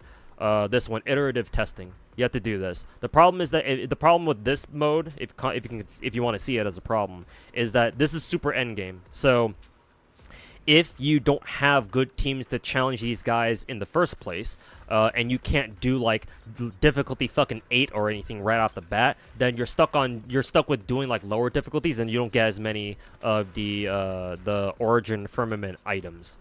These things basically. So normally you're supposed to be able to earn them here, but depending on how well invested your account is, or how stable your account is, I don't know how much you're really gonna get here for a while. I mean, you said you just started playing the game the other week, so I don't know how I don't know, like, which difficulty of these bosses you'll even be able to do in the first place. So, assuming for the moment that you can't do that, well, if you pay for the battle pass, you'll get well, even if you don't pay for the battle pass, you'll still get some. But you know, if you do pay for the battle pass, you do get like double the amount. Then again, I don't know how many of these you really even get throughout the entire battle pass. Honestly, you probably don't even get that much per battle pass. You're getting most of it from that iterative testing game mode anyway. But hey, a little bit extra is never bad, I guess, just because it lets you level up your characters or limit break your characters a bit faster. The most important thing by far, the most important item by far, is this thing right here. These are called precise sigil modules. What these do is, if you, I'm assuming Finkel, I'm assuming you've oh wow, my Hades is actually my most powerful character. Oh, that's cool. Didn't realize that. I did buy her some files the other day. I guess that's what must have put her over the edge over S rank Osiris. But anyways, you might have noticed, Finkel, that the sigils are basically your gear system in this game. Very similar to the other Hoyo games, but a lot more, how should I say, a lot more reasonable. Not only that, but characters have multiple sigil sets, and not just one that they really prefer. There are different sigil sets depending on how you want to play that character. Whether you want to play them more support, or you want your teammates, you want the AI to control them as your teammates, or you have a specific playstyle for them in mind, something like that. Each sigil, just like in the Hoyo games, each sigil also has up to 4 different substats. Well, they're technically not substats. You can kind of consider them as such. They do work a little bit differently, but effectively they're like functionally the same thing. And of course they're random. However, sigils don't come with these enchantments. We call them enchants in this game instead of substats. Sigils don't come with enchants. You have to give it to them using a resource called these things. Talismans, I think these are called. Talisman somethings. Oh no, sigils. Yeah, there you go. So they're called sigil whatevers. Actually, what are the full names again? Sigil modules. Yeah, sigil modules. So when you start giving your characters sigils, you have to give them sigil modules, and then you have to enchant them with those modules. And then the game randomly gives you like these stats. Generally speaking, in this game, the best stats by every single character in the game. It doesn't matter if they're support or DPS. Every single character in this game wants attack percent and double crit. There's no exception. Every single fucking character in this game wants attack percent, double crit. And usually most characters in this game, besides attack percent, double crit, they also want stuff like elemental damage. So my Hades is shadow damage, as you can tell by the symbol right here. So obviously she wants shadow damage as a potential enchant, as you can see down here. So they also want E damage. Most of them want skill damage as well. Tactics, which is what you get from tactics enhance. There are some exceptions where I think this girl right here, this girl named Brahma, she's a kind of a weird one where she actually does want Shinryu, which is ultimate skill damage. You can tell because the thumbs up next to the symbol here has a little star in it. That means that character really wants this fucking enchant. Whereas the ones that only have like a thumbs up next to it but no star, that means, yeah, they can use this. But there's better options technically. Most characters only have like a slight recommended, like only a thumbs up for their Shinryu, but Brahma's different where she actually does rely on her ult damage quite a bit. So that's why the game heavily recommends you give her a couple of Shinryu stacks. But Shinryu is usually just a slight recommended enchant. And so, yeah, that's how most characters in this game are built. So, again, some of them can be different, so you kind of have to look them up. And you're depending on what they really want. Like, for example, this girl, S rank Osiris, because of the way she works, because of the way her mechanics work, or her gimmick, if you want to call it that, she actually does benefit a lot from HP buffs. and most other she's the only character in the game to actually benefit from HP buffs as like enchants. Otherwise, you're looking at giving her, you know, the usual fucking double crit, attack percent. What else? Skill damage, normal attack damage. Well, normal attack damage is just a singular recommended sigil, but that's because I basically gave her everything else she wants. So, what elemental damage and stuff like that. Anyways, the reason why I say all that is because obviously it can get really tough looking for optimal sigils. It's pretty easy to get like a really good buff on your first one, but looking for one on your second one is the hard part.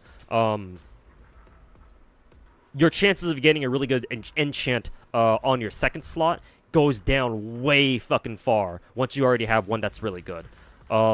So that's where those items come into play, because if you click on one of the enchants here, if you click on one of the sigils, and you click on target enchant down here, you can just straight up pick the substat you want. And in order to do that, or in order to do this, you need to have a precise sigil module. These items allow you to just pinpoint which subset you want, just say fuck the RNG, just give me this one, and the game will just give it to you, no questions asked, as long as you have a precise sigil module. Now, normally, you just get these once a week. The weekly mission to do it is, hold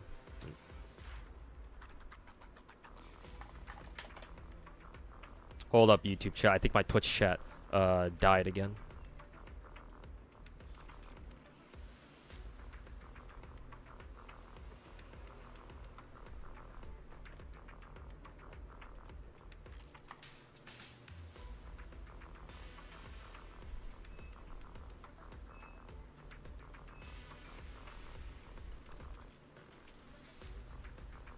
Oh, I was good? Oh, okay.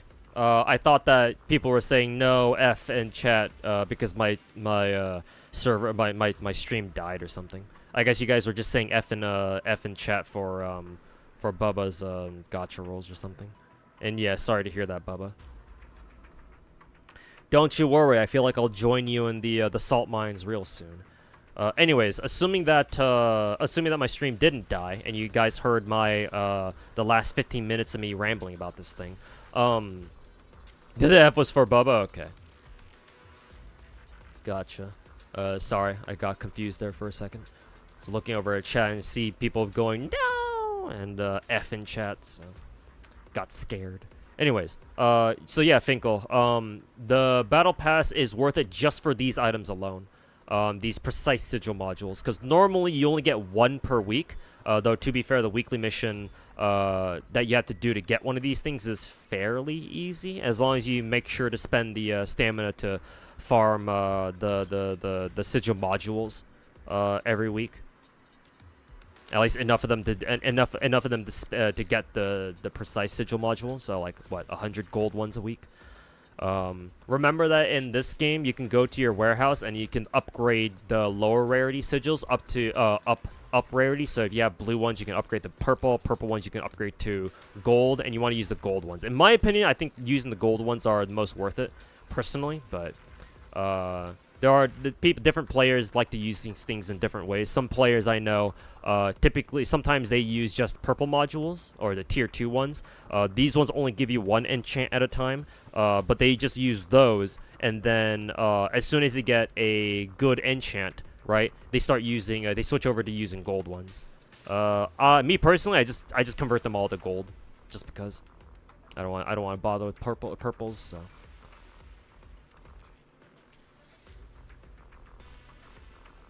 The upgrading is useful, yeah. So in my opinion, I think that the battle pass is worth it just for that. Like, people in the Hoyo game, imagine if in the Hoyo games, every single battle pass in all 3 of the Hoyo games, I guess we'll throw in, we'll throw in Wuwa too, just because.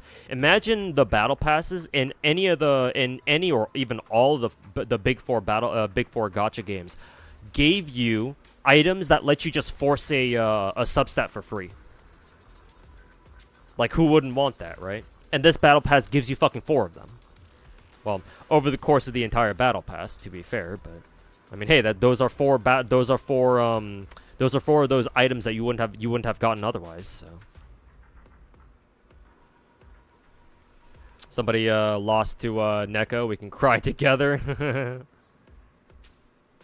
Well, what isn't the Hoyo game? Well, if you consider for a moment that Kuro game was founded by ex-MiHoYo employees, then yeah, I guess in a really weird sense, Wuthering Waves is in fact a Hoyo game.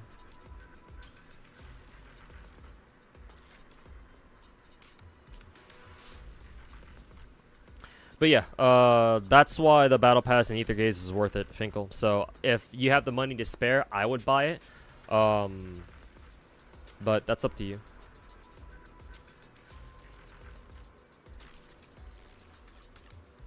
I will say the one downside of the Battle Pass in also I forgot to mention this, Finkel, but when you do buy the Battle Pass, your level was level 30. Yeah, your level 30 reward when you buy the Battle Pass is one of the signature functors of your choice. So one of these 6, I think. You do have to have the character though. But yeah, it is a selectable functor, unique functor for a character. Like for example, this is a S rank Hera's unique functor, and S rank Hera is to this day, even on the CN server, the best support in the game.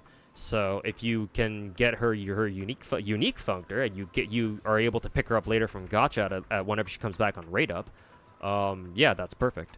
She's ready to go. Actually, aren't they rerunning her skin? Is she on Raid Up right now? No, it's just the Jiming and what is it? Who is it? S rank Heimdall.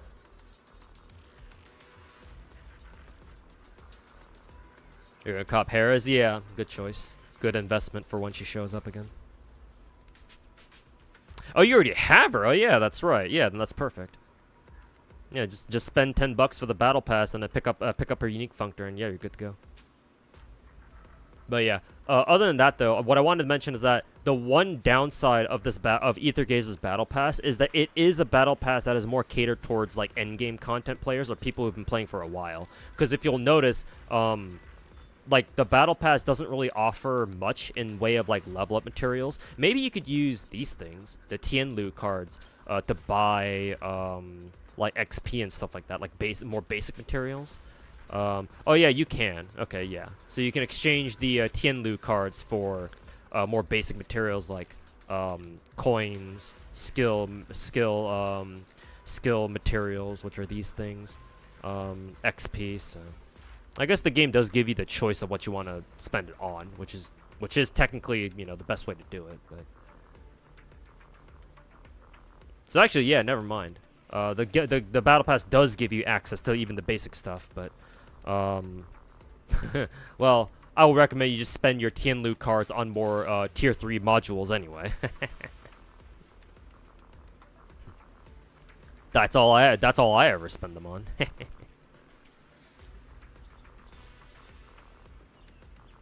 Anyways, but yeah, hopefully that helps. We were running out of XP thingies to upgrade the sigils. Oh yeah. I will say, eventually, when you play the game for long enough, you should have more than enough of those materials to go around. I used to have a similar problem too, in like the first couple of months of the game, but like past like 6 months, I just stopped having problems like that. But yeah, if you need to level up your sigils now, then yeah, you can buy some of the whatever you need.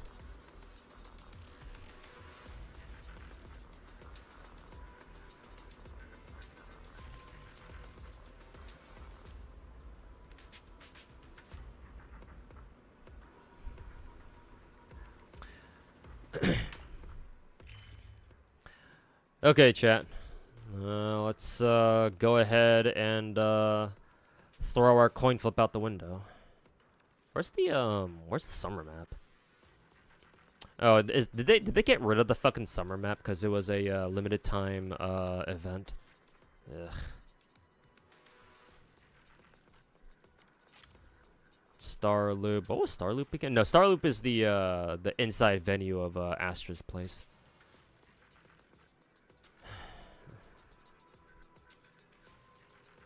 Oh no, Fantasy Resort. Yeah, it's still here. Hey, Abandoned Warehouse, how's it going, man?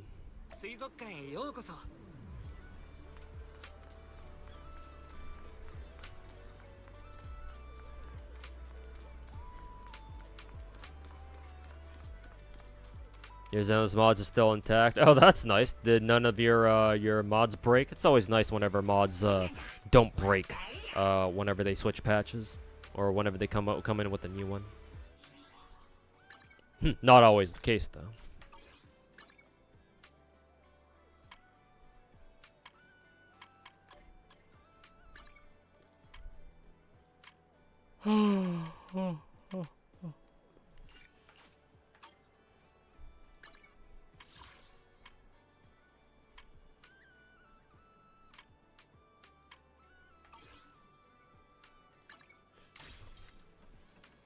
Oh yeah, we have the battle pass again.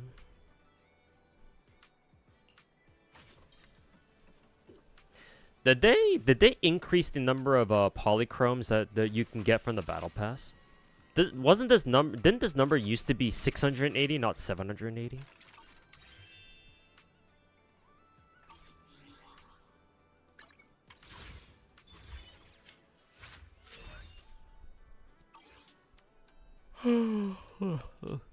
Ugh.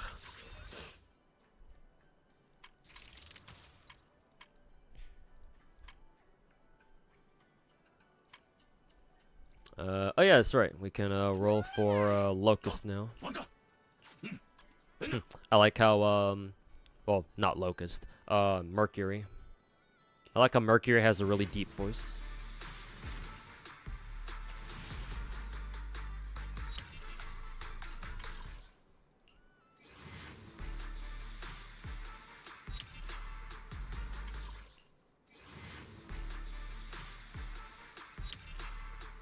Managed to get Muramasa to 120 FGO. Hey, congrats, man. Dude, took way too many of your Saint Quartz. Hey, 4A ranks. Hey, is it really your favorite servant in FGO if they didn't steal all your Saint Quartz?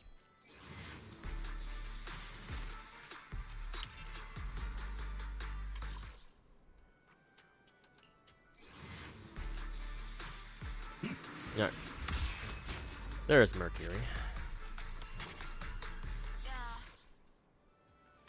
And I'll do my standard roll real quick.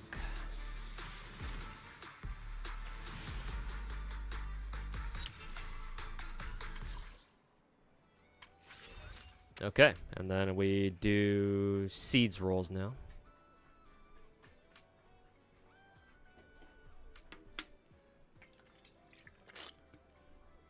Gonna do your rolls after mine? Yeah, sure. Desire sense is real, and FGO's #1 abuser of this. Couldn't have said it better myself.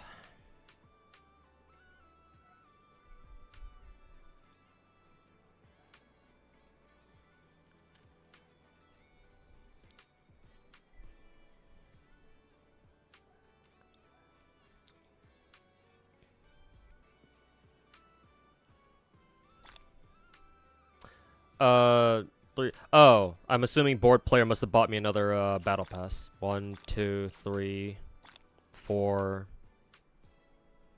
5. There you go. So yeah, assuming that was you, board player. I appreciate the battle passes. Thank you, thank you.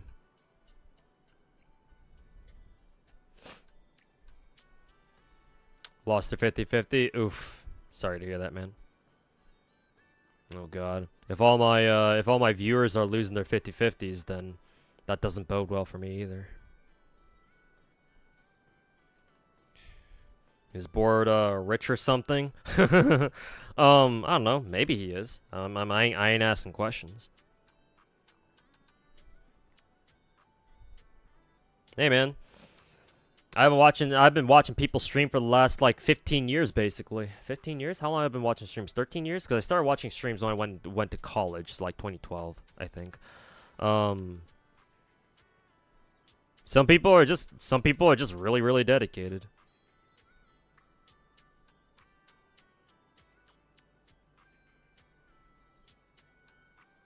I mean, hey, if you think Board Player is rich just because of his contributions to my stream, I mean, go watch Genazod and his Oilers. Got see yet? No, not yet. About to roll for her. Just stalling for time a little bit. Board player secretly an oil baron. You won 4 50-50s in a row in Star Rail, so here's your luck. First time you since you started playing gachas. I mean, hey, when you're on a hot streak. But yeah, board player, thanks so much for the 5 extra battle passes, man. Appreciate it.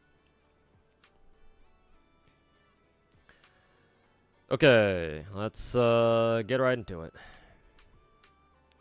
Encrypted tape master direct? What the what happens if I do this? Oh, okay, that's the shit that pops up when you want to try to buy them directly. Yeah, fuck that shit.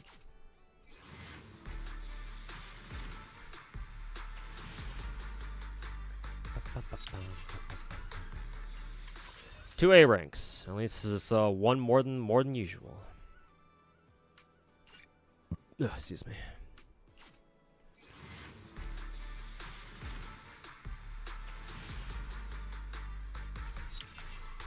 Min roll. Today's your just summons day. You don't usually start content until the weekend. Ah, I see. Yeah, honestly, it's a good idea because if you I mean, especially because you know Nekomata showed up today, for you. Yeah, honestly, a good idea. You know, especially if you get fucked on gacha rolls, it's like, oh, you got spooked. You know, you're probably not in a great mood to do any content. So give it a couple of days and you know do the actual content then. Then if you ever mention about what you said in YouTube when I started streaming about how I do remember you saying that at the start of the stream last night, but if you did mention how to get there, I didn't see. So if you want to tell me again, that's or if you want to tell me again or not, that's up to you. I'm not even sure if I'll even remember what you said after a stream, but I'll try to remember for what that's worth.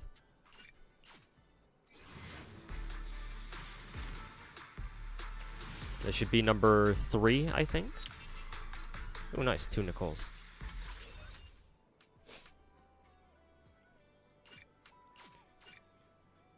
Oh, God. Maximum number of W engines equipped. Ah!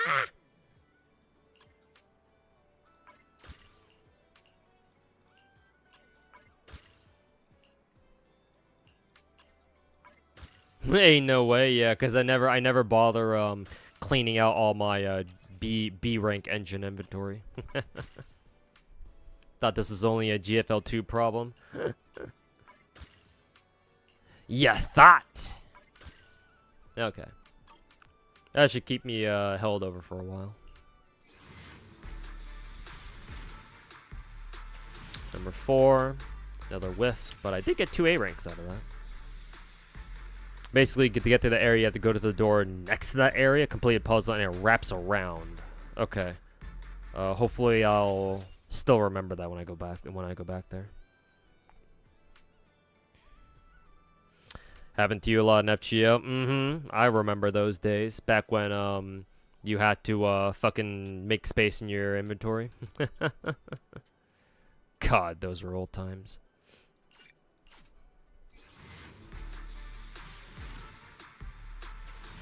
Number 5, also a whiff. Just got Blue Archive, 9 Bs in a Nicole. Well, that's not just Blue Archive. That happens in every gacha game. Number 6. Early incoming? Nah, don't seem like an early to me this time. And then number 7.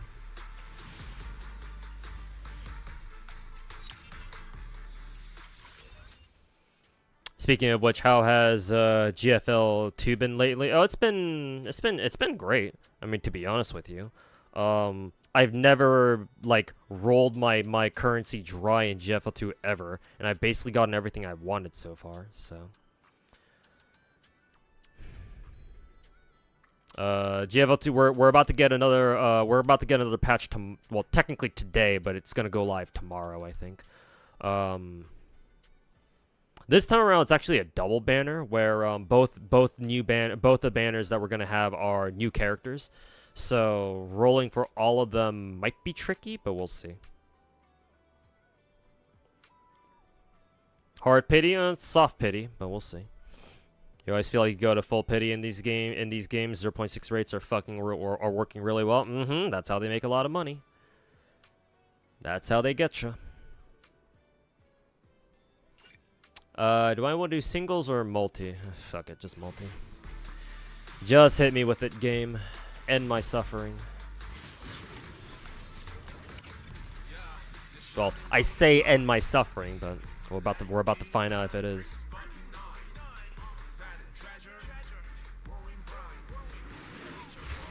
Male voice, not exactly encouraging. So probably like Lycaon or something.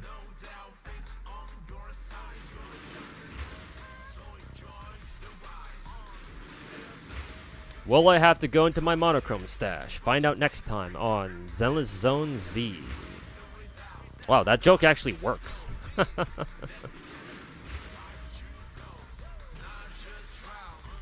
I know it doesn't matter, but you know, I'm superstitious. I'm kind of superstitious, even if it's just out of spite.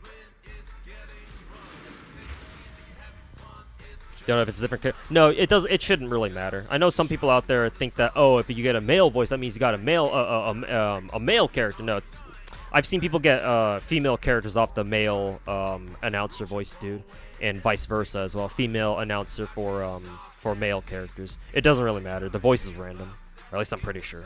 But you know, gacha players, we like to be superstitious and all that. So. Hey, I called it though.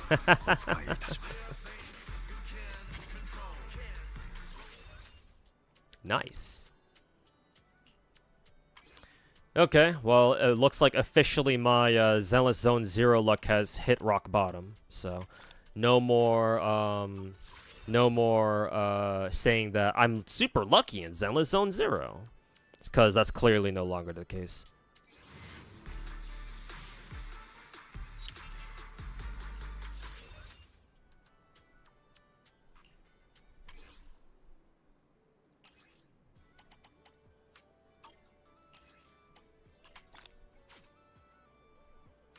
The furry, at least Nekomata. I wouldn't mind Nekomata cinema either. I do eventually want to use Nekomata, but not sure when that day will come. Maybe one day.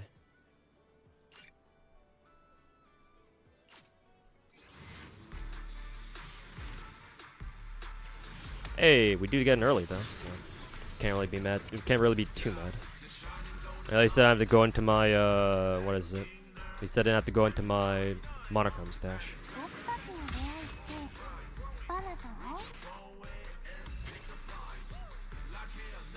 What the fuck are those A's? Oh yeah, you're right. What the fuck?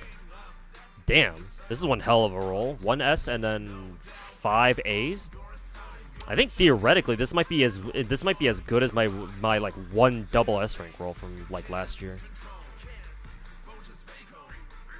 Yeah, this is kind of a crazy multi. What the fuck? Back-to-back gold. Not quite. There was like a multi in between.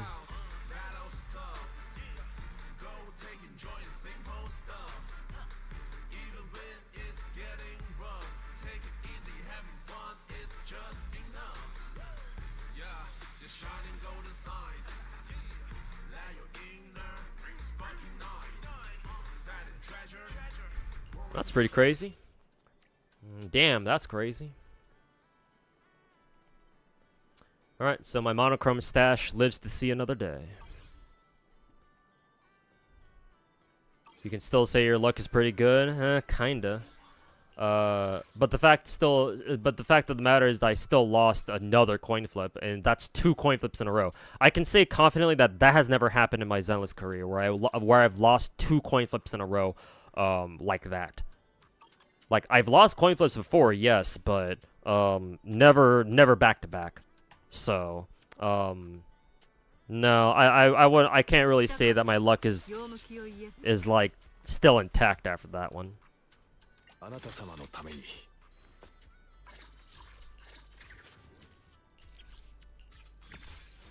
realistically, I do believe that this is the time where people say it is so over. Am I getting your engine? Probably not. Unless there's a very good reason why I should. However, considering I lost my coin flip for on Lycaon here, to be fair, I think he's M2. So I think I heard M2 Lycaon is really fucking good. Maybe that'll help out my Vlad teams if nothing else, or my Vlad team, the boys team, if nothing else. But unless there's a very good reason why I should roll for Seed's engine, I guess out of curiosity we can check out what it does. Crit rate main stat, but of course you'd love to see it. Crit rate main stat, and it gives her extra crit rate, 15%. Holy fucking shit. Okay, thanks game. Do we know, can we see what the crit value is at max level? Yeah, okay, we do. Alright, good. 24% as usual. I guess I should have expected that though. 24%. Another 15% just because, so 39% free crit rate. Lovely. Jesus, I didn't know this game had its own version of fucking Primordial Jade Cutter. Are you fucking serious? User deals damage with basic or EX attack. They gain 1 stack of a buff. Each stack increases equipper's electric damage by 12.5%. Up to 2 stacks. Each stack lasts 40 seconds. Duration of each stack, blah, blah, blah. Okay, so free crit rate, free stacks of electric damage, up to 2, so she gets a bonus of like 25%. Yeah, 25%. And then when she does have 2 stacks, she also gets 20% defense pierce on her ult and her basic. Okay, so defense pierce, 24% electro damage bonus, and then 39% crit rate. Honestly, out of all these things, the 39% crit rate is actually probably the best perk about this. That and I guess a defense pierce. I don't know how good defense pierce is in this game. I would imagine it's really strong too. Like, why would it not be? But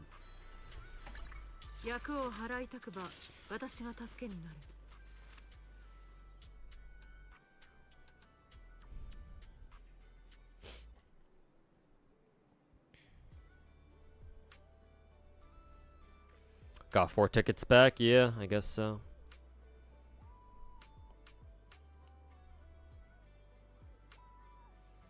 Meanwhile, you who lost 6 coin flips in a row in WoWa, yeah, me losing 2 coin flips sure does hurt, huh? Well, I mean, I did say this before. When you're used to having preferential treatment, having experiencing, you know, equal treatment feels like discrimination.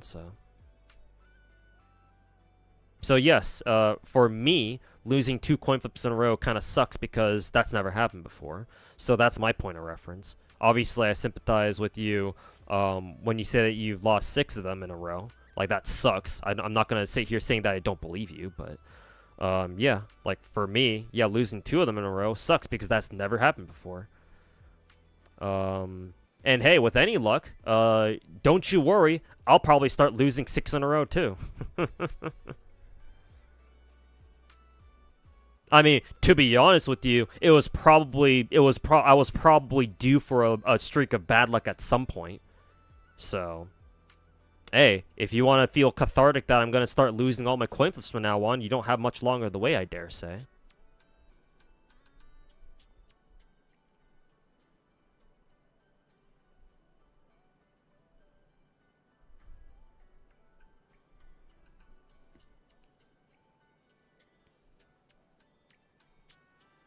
Forgot the name of what I used for Sammy. Yeah, Marcado Desire. Everybody fucking wants Marcado Desire, man. It's the only fucking A-rank thingy in the game that offers crit rate, and it's not a piece of shit like Cannon Rotor is. I don't know. Is Cannon Rotor actually good for who is it? Fucking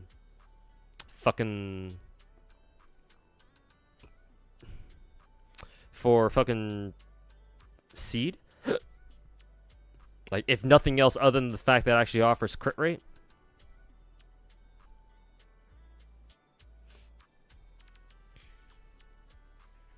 You also lost to Rena. This banner's cursed.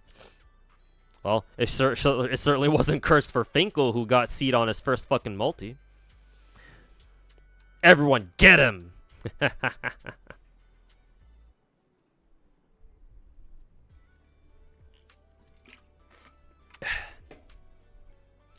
If you lost 6 50-50s in a row, probably take a small break from that game. I think most people would.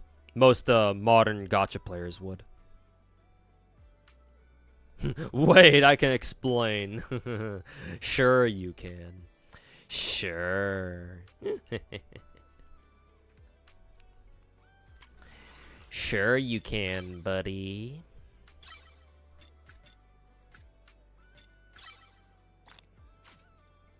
Everyone wants Mercado Desire.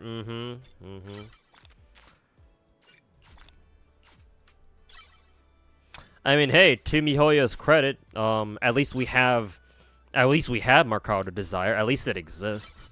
Better than it not. But yeah, we could certainly do with a couple more Mercado Desire like engines in our lives. Too bad it's probably not going to happen for the most part.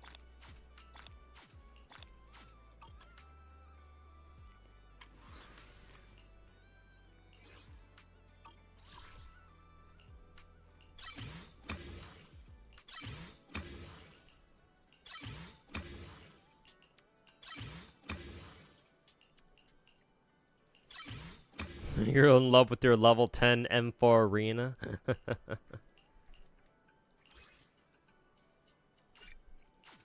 Hey, wait a minute. I thought I already had enough of these. Who the...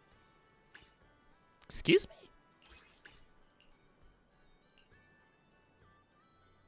Oh, I'm just missing one. Oh, okay. I was about to say, like, what the f... Where did all my fucking, these things go? But nah. I'm just missing one. Let's beat the shit out of this miasma priest real quick then. I was about to say, like, what the fuck? Who the hell stole all my fucking weekly materials?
Hey, your trigger at 20. Hey, congrats on the early trigger, man.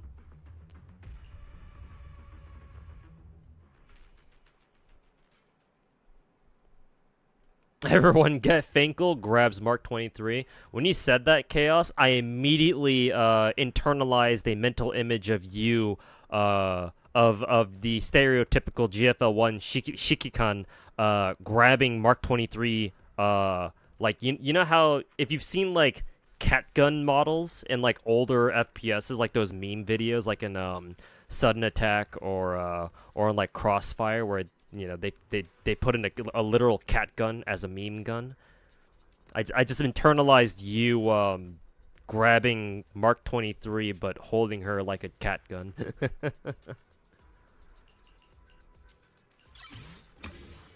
Have you seen it? Yeah.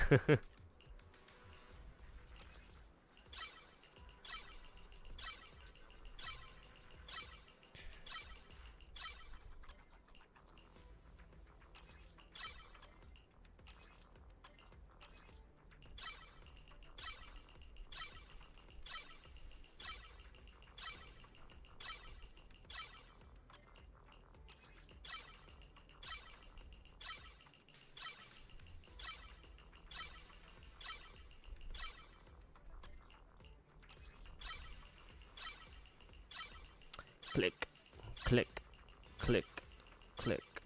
Click.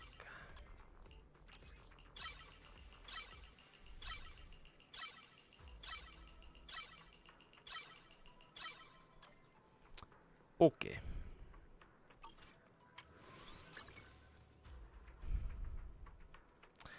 In that case, what engine should I give her then?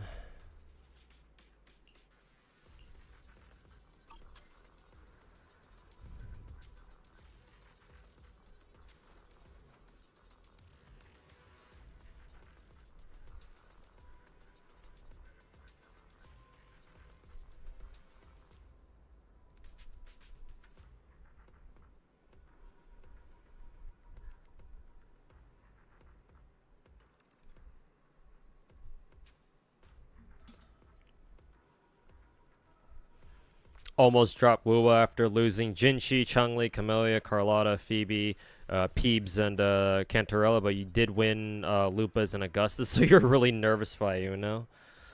Well, I mean, the trend of your luck has been going up, so gotta ride those stocks up to the moon, I suppose. It's looking like she either wants Brim or Marcata or Bust. God damn it. Well, in that case, I at least do have a copy of Brimstone that my S11 currently isn't using. So I guess I can toss that over to my, I guess I can toss that shit over to my seed first.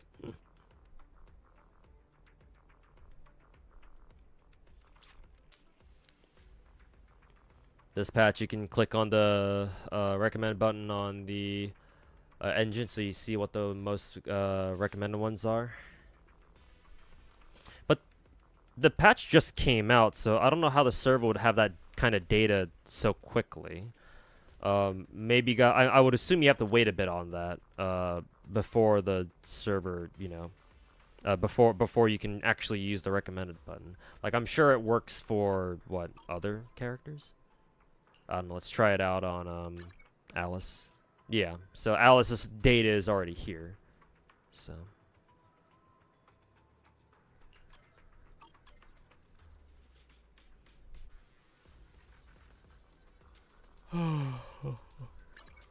But yeah, for seed, it still says calculating data because it just came out.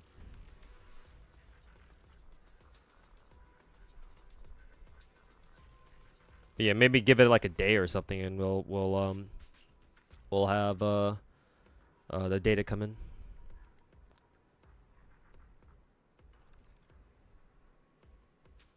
Literally only those two, either Mercado or Brimstone, are the ones you can use that aren't fucking limited. Nice. I see that Mihoyo has taken a leaf out of Kuro Games' book. That's unfortunate.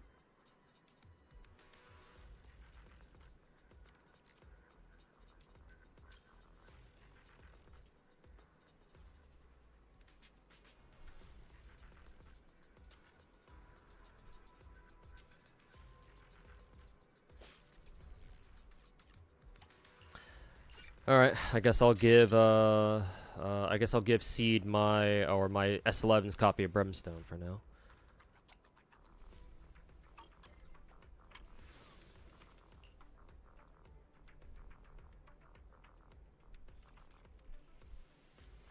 That being said, I have no idea how much crit rate she has, because I think somebody in chat said that she ideally wants perfect fucking crit rate. Like, how on earth?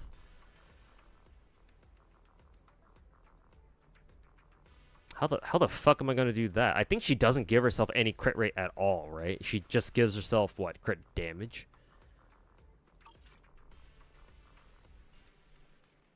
So what? If I'm using Brimstone on her, then fucking crit rate out the ass, then, huh? I'm assuming she also wants to use one of the new disk drives too.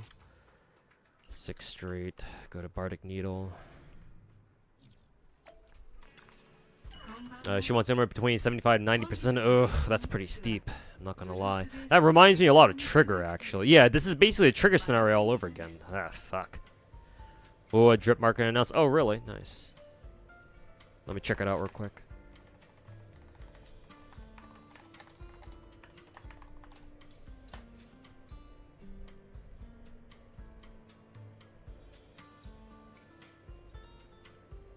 Oh yeah, literally 4 minutes ago.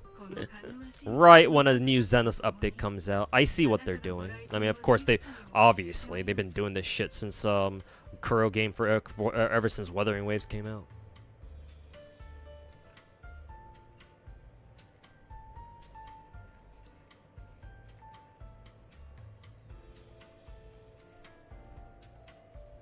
And yeah, I'm glad Galbrina does look better than what we initially saw her as. Honestly, she gives off a lot different of a vibe this time around. I think they did something with her hair. I don't know exactly what though, but her hair looks different. Well, that's good.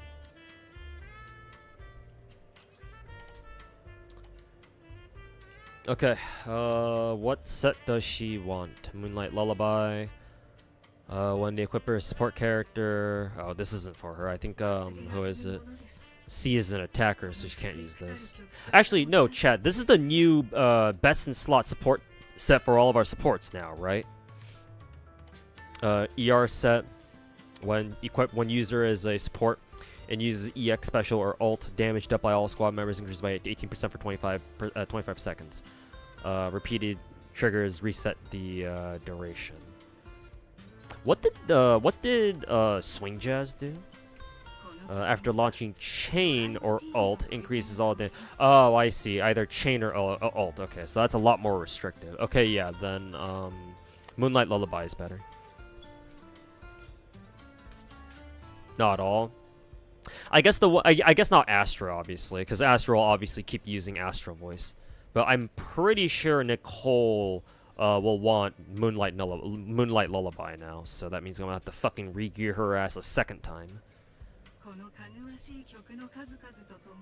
Basically use on everyone but Astra. Yeah, sounds like it. Because obviously Astra doesn't really use her skill much, so if at all. Well, you use it once at the beginning and you go fuck off.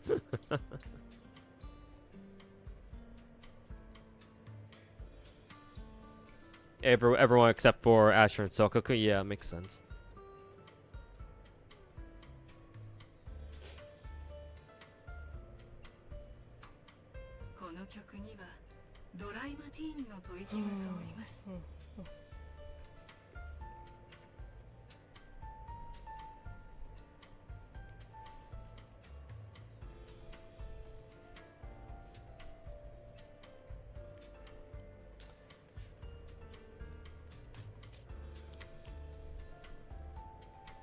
Buffs higher, duration's way better, and you can get it easier too. If all you need to do is use an EX special, yeah, because your support characters should be able to use their EX moves a lot more. So yeah, basically better in pretty much every way for the characters who can use it. Characters never being power crept. I mean, there is some power creep. Like, you can't ever really, you know, avoid it. But as long as older characters can at least remain competitive, yeah.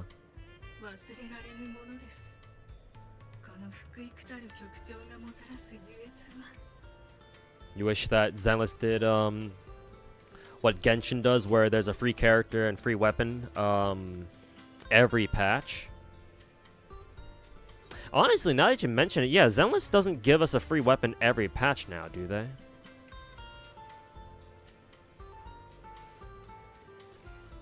But Genshin doesn't give us a free character every patch. They do give us a character every time we get a new region, right? Because Kachina was our free 4-star for Natlin. I think Lynette was a free 4-star for Fontaine, or was it somebody else? I forget who the free 4-star was for Sumeru. Oh, it was Kole, duh. Yeah, it was technically it was Kole.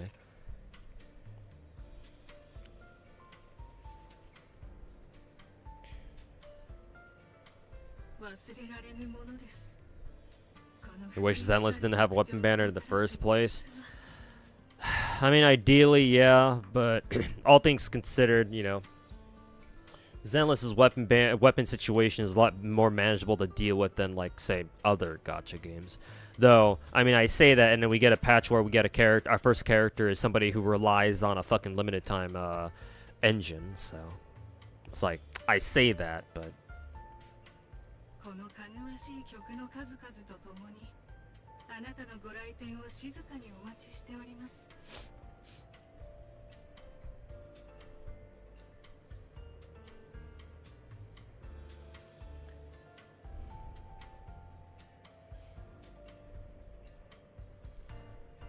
Okay, I'm assuming she wants Dawn's Bloom.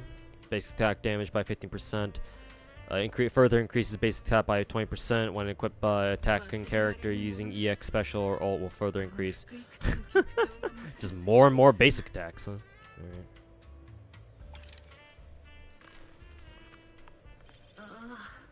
Alright. Trash. Maybe. Ooh, double crit. So we can get rid of this one. No.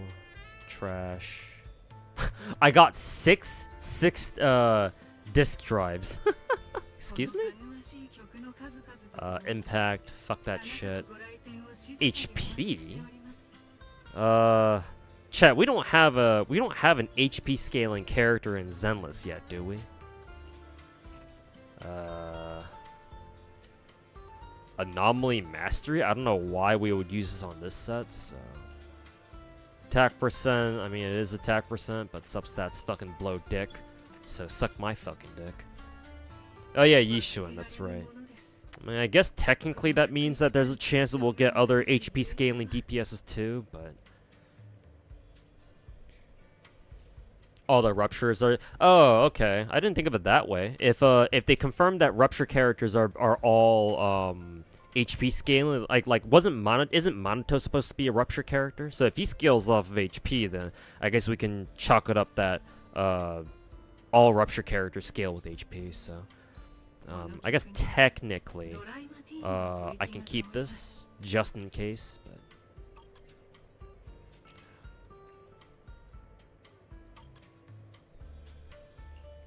I guess I'll just keep that for now.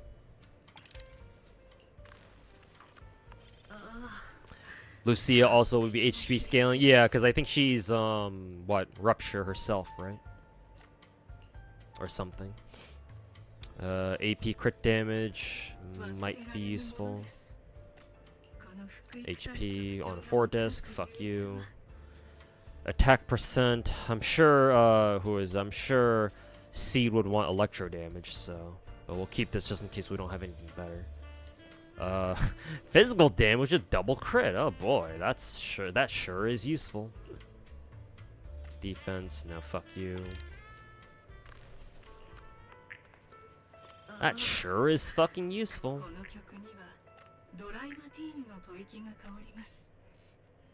Crit rate AP, okay. Attack percent double crit. Thanks game. Fuck you.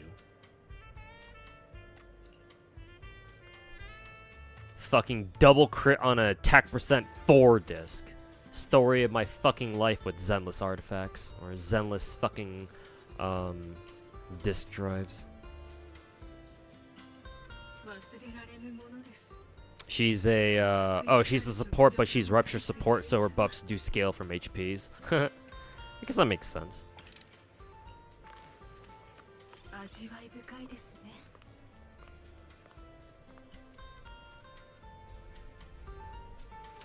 You'll try to snipe Trigger's engine from this point forward. Yep, because she's back on raid up, so now's your chance.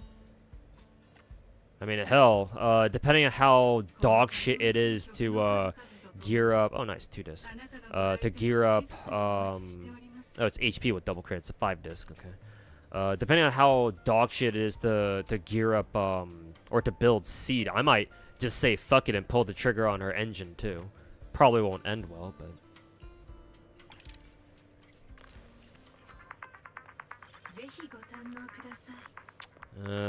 1 disc crit rate.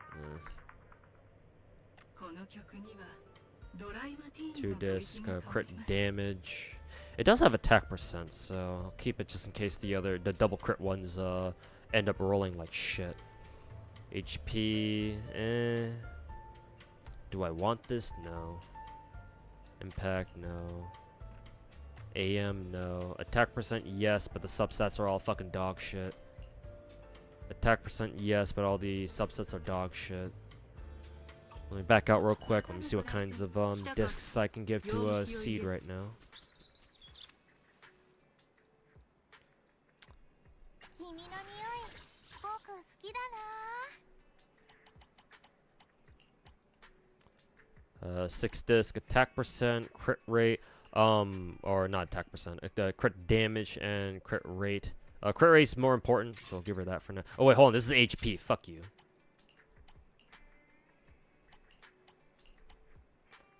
Fuck you. Actually, crit damage is even more fucking pointless because we just want crit rate on Seed first and foremost. Ugh. Well, I guess in a sense it makes it easier to focus on, but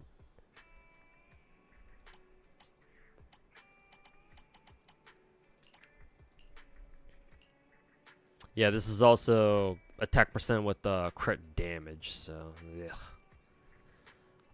Do we know what two-piece Seed wants? Just basic ass whatever the two-piece Electro disc drive is.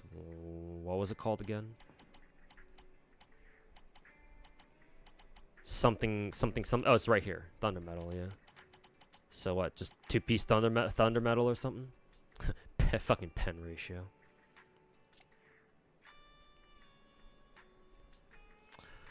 Orpheus will make Seed great. I mean, Seed does rely on rely on you running double attackers, so they probably do work really well together. Probably.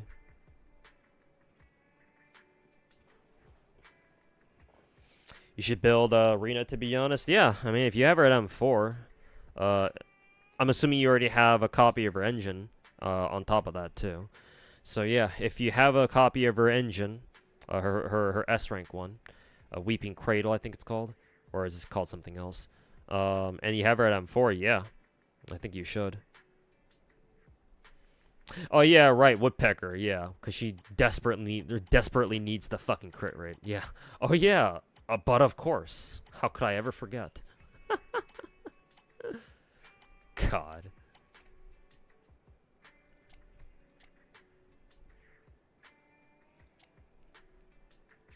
Two-piece Woodpecker's still the best. Yeah, now that you mention it.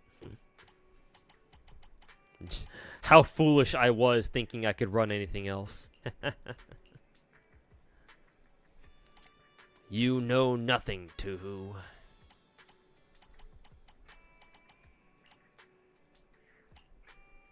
Well, we do have electric bonus, but no crit rate, so. Pen ratio, crit rate. Attack percent, crit damage, not what I'm looking for. Damn! I had an attack percent double crit Woodpecker? 5 disc? Okay. I think she most likely prefers electro damage, but I mean I can fuck with an attack percent that has double crit on it. Whether it'll fucking roll anything into crit rate though is a different story.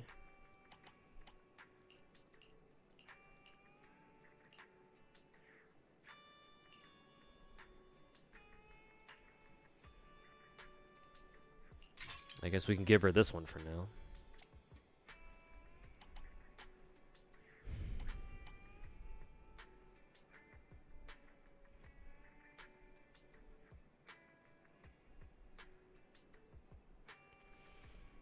Is apparently... Oh, she actually does want pen ratio? What the...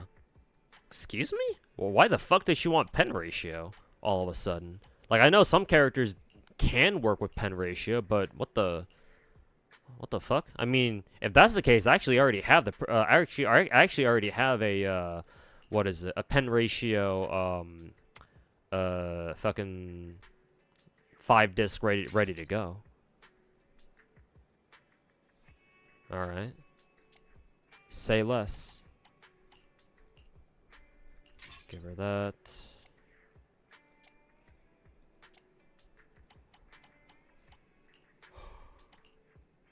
Word. Give her that. Do I have an appropriate 3 disc? No, not yet. Oh, it's because she's overstacking attack, so pen ratio works better actually. Ah, okay. But I'm surprised, not electro damage? Well, I'm not gonna lie, I don't know how pen ratio works exactly in this game. Well, if I did, I must have forgotten how it works, so 君の匂い fuck me, I guess. 好きだな本日はどんな風味の曲をお求めでしょうか。 Let's see, do I want to mass produce discs or just go for singles now? I think I'll just go for singles actually. Crit damage attack, it's okay. Looking for a crit rate though. Okay, we got 1 crit rate. Okay, so we can work with that for また now. いらしてください。役を払いたくば私が助けになる。やっほー君のシードだよ Okay, and then we'll have to fish for attack percent now. 本日はどんな風味の曲をお求めでしょうか。 Do I want to use my tuning calibrator? Yeah, sure. She wants attack percent 6 disc, right? Or does Pridwin say something different?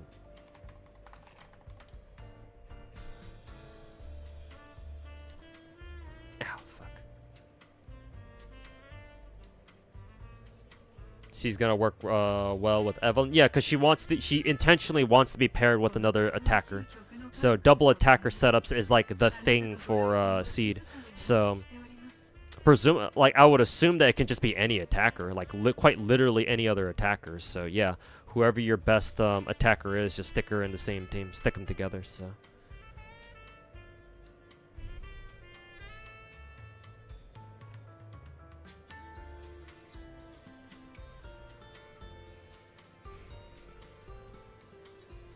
このかぐわしい曲の数々とともにあなたのご来店を静かにお待ちしております。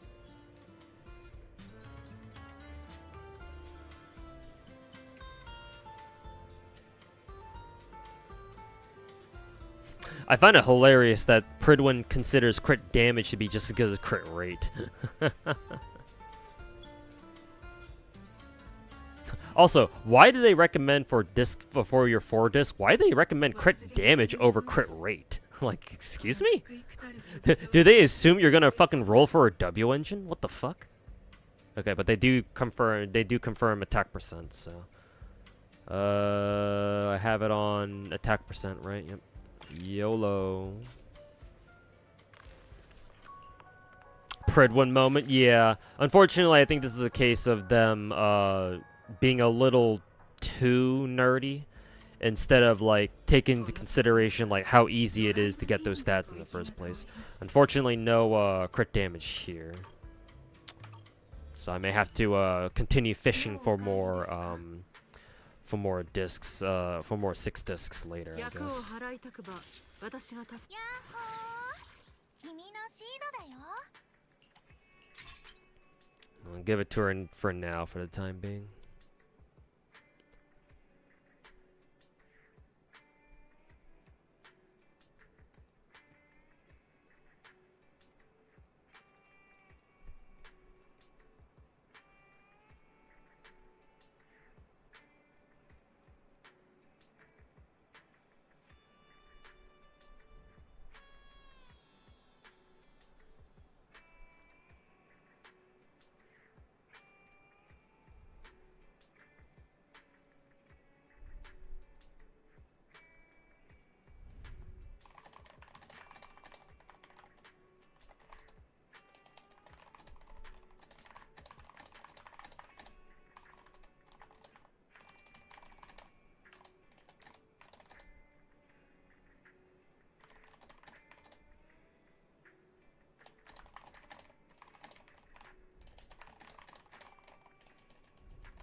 Why is pen recommended for disc 5? Apparently it's because Seed is already giving herself so many goddamn attack buffs.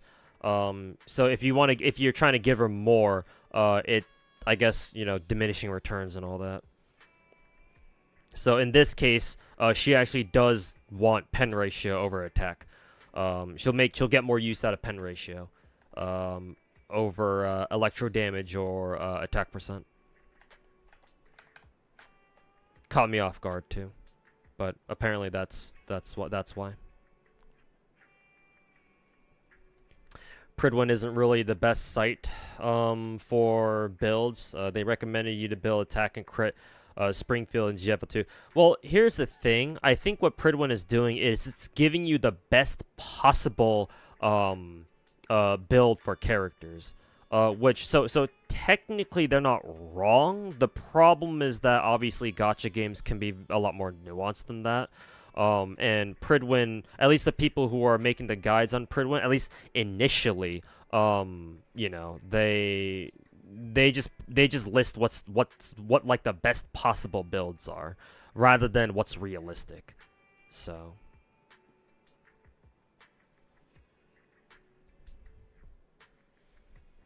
Does Sugar care about crit damage, or realistically she just focus on crit rate? Crit rate first and foremost, if you can. You probably don't need like 90% crit rate. That's a bit much, but and not only that, if you don't even have her signature, then it's probably next to impossible to give her 90% fucking crit rate to begin with. So just something close to that, and then whatever crit damage stats you can get along the way, that's great. That would be great.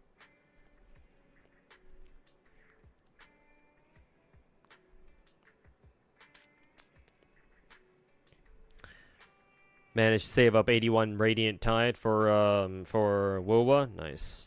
Enough for a full soft pity, or technically a full hard pity even.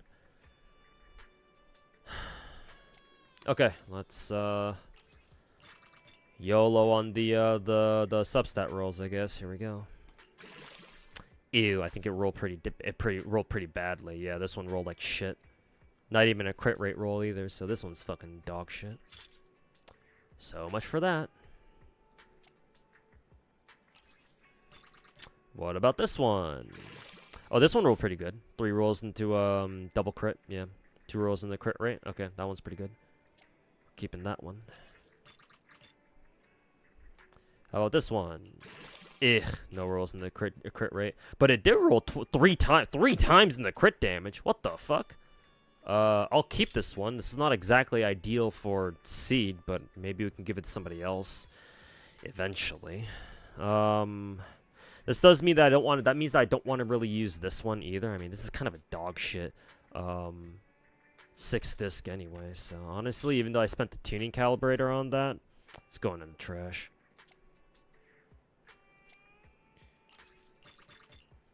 What about the pen ratio one? How many rolls? Just one? No. Roll the rest into a double attack at least. I feel like I could have done better than that, but I'll keep it for now. Fine. I'll keep it for now. I won't fucking, you know, set it on fire immediately.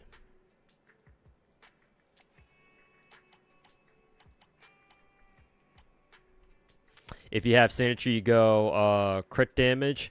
Make sure your seed hits a minimum of 75% crit rate first. Minimum 75. If you can go all the way to 90%, then you can give her crit damage. I mean, her signature does give her like 39% fucking crit rate. So yeah, honestly, you can give her. That's so much fucking crit rate. You can go for crit damage 4 discs. So yes, just make sure your all of your other discs have crit rate on them. Crit rate subs.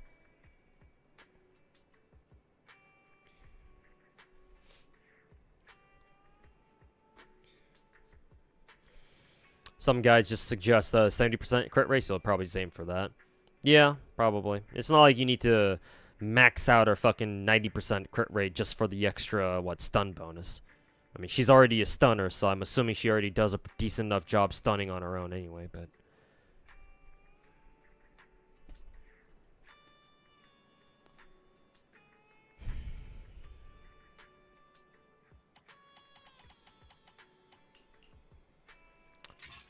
we'll equip this one. We'll see how well or badly this one rolls. Pretty fucking badly.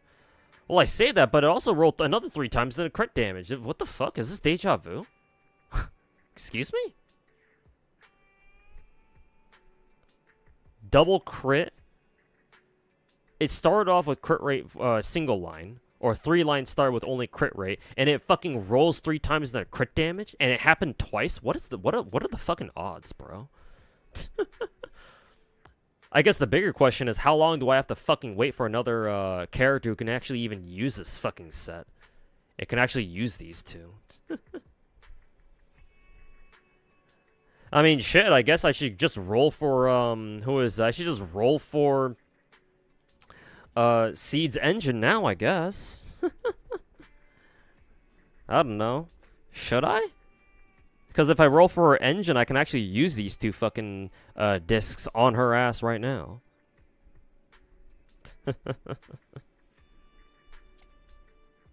That does mean that I have to switch her 4 disc out for a crit damage one, though. If I even have one. Oh yeah, I do have a couple. So yeah, this is also another crit rate, crit damage one.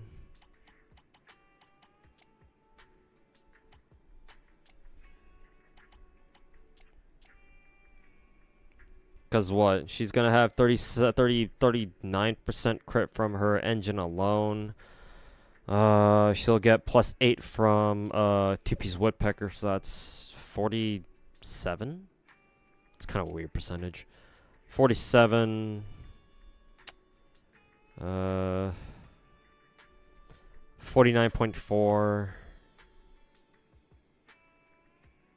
49.4... 56.6... 56.6... Another 2.4, so... 40 or 56 points. Yeah, 56.6, so... like 59. And however much crit rate substat she would get from her 4 disc. So like with this one, it's around like 60 something. I would still need quite a bit of crit rate actually. Ugh. Guess I'm not out of the woods yet here.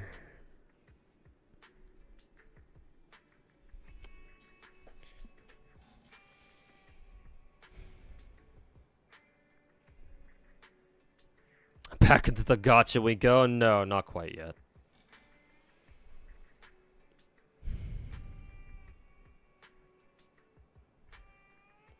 You have 6 extra Nicole engines. Do they work well for other supports? Maybe. I'm not sure. Maybe there's another character or 2 who can use Nicole's engine, but at the moment I am unsure of who they are.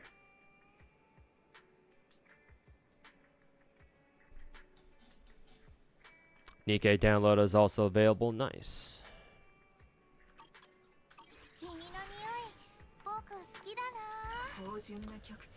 Okay, time for some mass construction again. Crit rate attack percent, that's good. Trash. Crit damage we'll keep, but we'll probably won't use it. Actually, no, her 2 discs is already good to go, so I guess we'll still keep it anyway. AP with crit rate, good joke. Impact, no. Attack, but has AP and flat attack, no. Ooh, attack percent double crit. Boom. That's worth 5 big booms. Boom, boom, boom, boom, boom. Now, will it roll properly is another question entirely. Oh, I think it did. Yeah, 3 rolls across both of them. Too bad it rolled only once in the crit rate. When she fucking needs the crit rate. But still, I can't really complain about that though. Well, I say I can't really, but I still can, I think.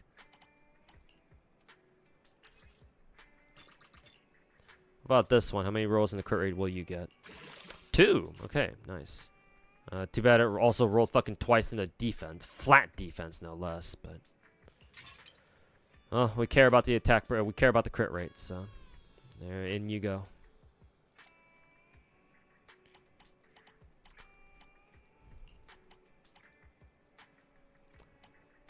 Ugh, excuse me. Out of curiosity, roll this one. Crit damage, attack, AP. Is that... Would that be good enough?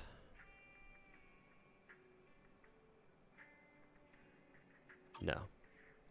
Gonna trash it. 君の匂い僕好きだな GFL's back up too, but banners show up tomorrow. Yeah, yeah.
Is Dawn Bloom good for Alice? Got her last minute, still not building her. If you're not building her, why are you even asking if Dawn Bloom's good for her? Alice, right? Dawn Bloom. What did Dawn Bloom do again? 用向きを言え。本日はどんな風味の曲をお求めでしょうか。 Basic attack increases basic attack when equipped by attacking a attacker using EX special or for no. Alice gets most of her damage from her full charge heavy or from her full charge attack. The one where she goes when you hold down left click or hold down right bumper on controller and she fucking omni slashes everywhere like she's a discount she's a budget Miyabi. I mean she basically is, but that doesn't scale with basic attack, I don't think. So why you would give Alice Dawn's Bloom, I don't really know. Unless her heavy attack for some reason counts as a big ass basic attack, but like this isn't Wuthering Waves, so I don't know if that's how it works here. I don't know, maybe it does, but just initial guess is that no, I don't think Dawn's Bloom works on Alice. この曲にはドライマティーニの吐息が香ります。 Alice Dawn's Bloom is bad. Yeah, I figure, cause like the reason why you use Alice's basics at all in the first place is just to help her fill up her full charge, her level 3 full charge full charge attack. Yeah. Like literally the main purpose of her basics and her EX skills for Alice anyway is so that she fills up the gauge underneath her EX skill meter. So she can use her level 3 full charge attack, like faster. Because that's like the single most amount of damage that you can get out of Alice. That and I guess her ultimate, unless her ultimate really doesn't do that much damage. Honestly, everything in Alice's kit basically is like, oh, it fills up her level 3 full charge attack faster, so she can spam it more often. So, yeah, I don't know why you would want to use Dawn Bloom on Alice. Oh, you meant that you were working on somebody else, but you want to build Alice later. Okay, that makes more sense. Yeah, no, don't use Dawn Bloom on her. Just stick to 芳醇な曲調。来たか。用務するよ。 just stick to. That's not Alice. This is Alice. ことがしたいのだわ。 4-piece Fang Metal is actually her best one. Fang Metal is actually a really, really good disc drive set for any DPS physical character, whether anomaly or attacker. So yeah, Fang Metal is just really, really fucking good apparently. So you want to run 4-piece Fang Metal and then 2-piece, specifically 2-piece Phaethon's Melody because she actually does want the extra AM for whatever reason. I forget exactly why, but she does want the extra AM. But you can be a bit more flexible with a 2-piece with her 2-piece at the very least. Her 4-piece, however, it should be 4-piece Fang Metal. So, do what you need to get more copies of that. 役を払いたくば私が助けになる。 See, okay, I'm still looking for a 3-disc here. 君の匂い僕好きだな。芳醇な曲調で何度でも味わいたくなりますよ。 I mean, it does have crit rate. It is a 4-line start. 来たか。用向きを言え。 So I'm willing to risk, I'm willing to level it up, but...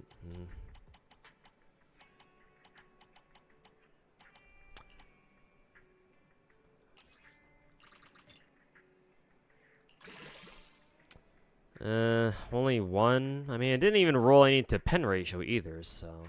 I mean, if the 3 rolls went to pen ratio, then I might consider it, but... Only 1 crit rate roll, and that's not good enough. 芳醇な曲調で何度でも味わいたくなりますよ。 Both Belka and Andorras want their signatures. Apparently they don't, actually. You don't have to. At least I think that's what Finkel and some other people in Twitch chat said. You don't actually need to roll both of their signatures. They're actually okay without them. Apparently, but if that's the case, then I kind of wonder what Andorras can use outside of her G36K then. Like, if she doesn't need to use her own signature, then like what else can she use? Because the spreadsheet sure as hell doesn't say. Oops. 来たか。やっほー君のシードだよ。 Just pop either Planeta or Golden Melody if you got any. Ah, okay, that makes it easier then. What about Andorra? Same deal. Well, I mean they're both AR users, so.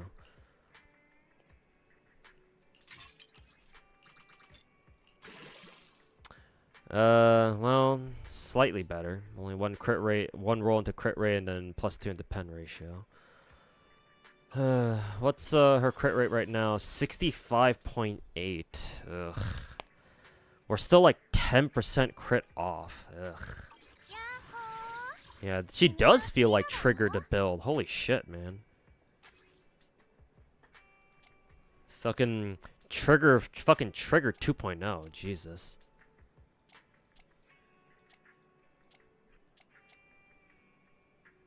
It's like, bro, does that mean I have to roll 2 rolls in the crit rate for like her 3, 4, and 5 disc? Like, holy fucking shit, man.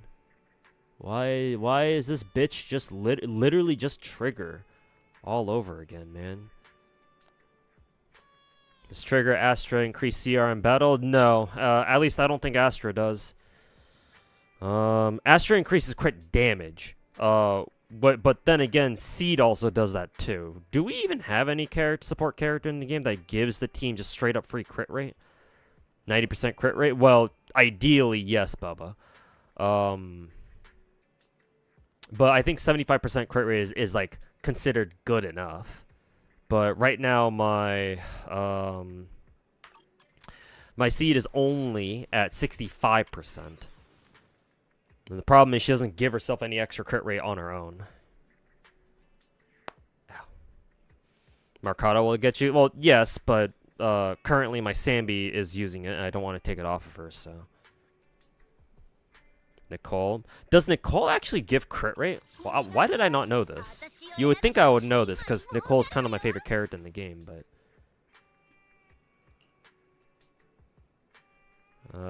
let's see. Nicole can reduce. She reduces defense. We all know that.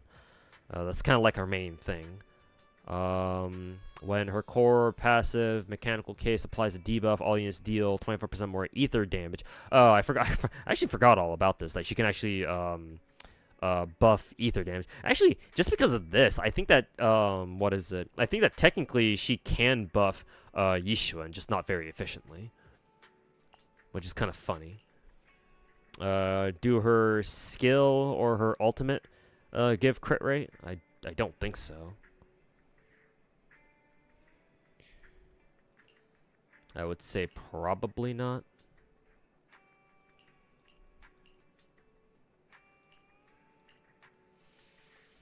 What about her ultimate? No. No. Nicole doesn't give any crit rate at all. 私を選べば今に儲かるわよ。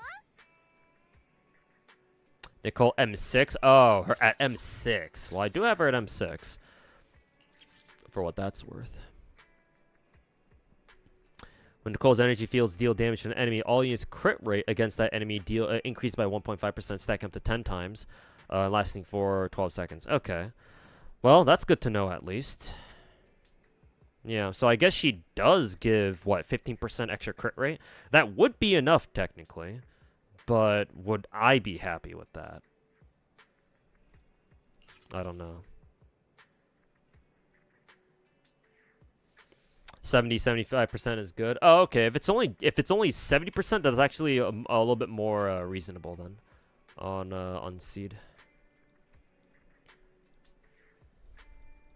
Yeah, if I only need to look for 70%, I actually maybe it's not that bad. The problem is that 70% needs to come from her 5-disc too. It's either her 5-disc or a fucking 1-disc. And I really don't want to give this up, but if I have to, I guess if I have to, I will. Just because, god damn, like, what are the chances of fucking finding another pen ratio that's in set? I think for now, I'll try to keep rolling more 3 discs. Just to see if we can get lucky. And, what is it? Just see if we can get lucky and find one that's actually suitable, I guess. I think we'll be here for a while, though. You okay? Yeah, exactly, Dr. Zero. That's the same way I think.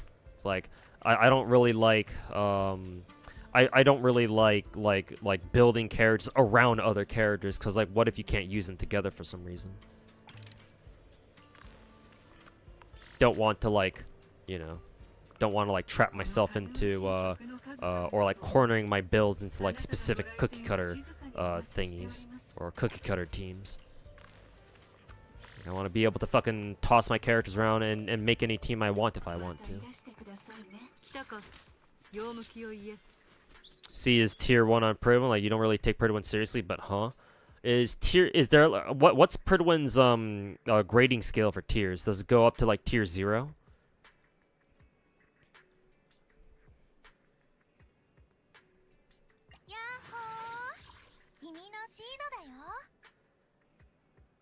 Where'd you get the Saint Wojak image from? Oh, I just got it off Discord. Or no, technically I think I found it off of Twitter, but I've forgotten where exactly I found it from.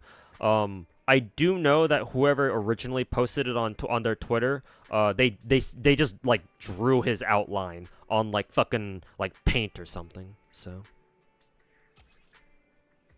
but unfortunately, I probably should have like taken note of the account that that originally drew it, but I at least remember that much, for what that's worth. Ooh, okay, that's decent at least. We're 1 crit roll away from 70%. Fucking 1 crit roll away. Are you fucking serious? The things we do for love.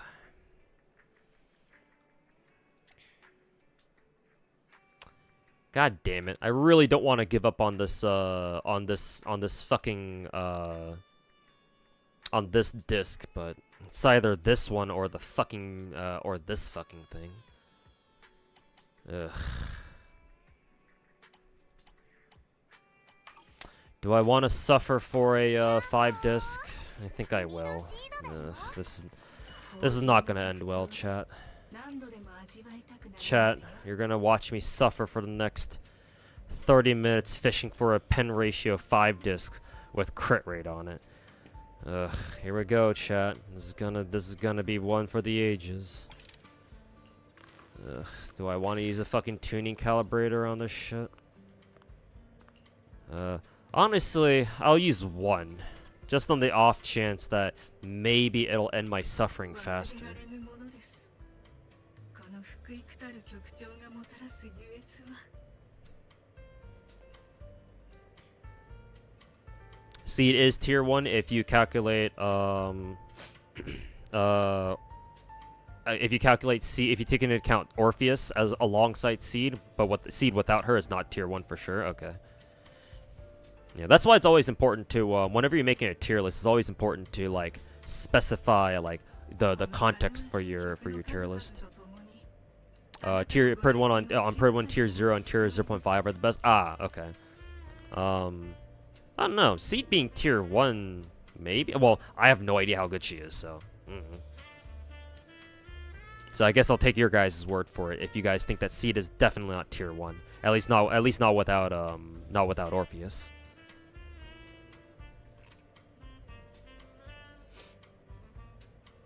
このかぐわしい曲の数々とともに Let's see, pen ratio. Okay, well, YOLO. Surely this won't end badly.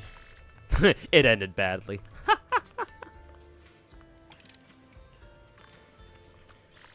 Surely this won't end badly. It ended badly. Nice. Sasuga mihoyo. Sasuga. Hey, it's pen ratio, but there's no crit rate. 忘れられぬ Sasuga. この福幾 Pen ratio, well, it has crit damage. What are the chances that this thing rolls crit rate? 用向きを言え Let's find out. Tune in next time on Zenless Zone Z. Fucking find out next time.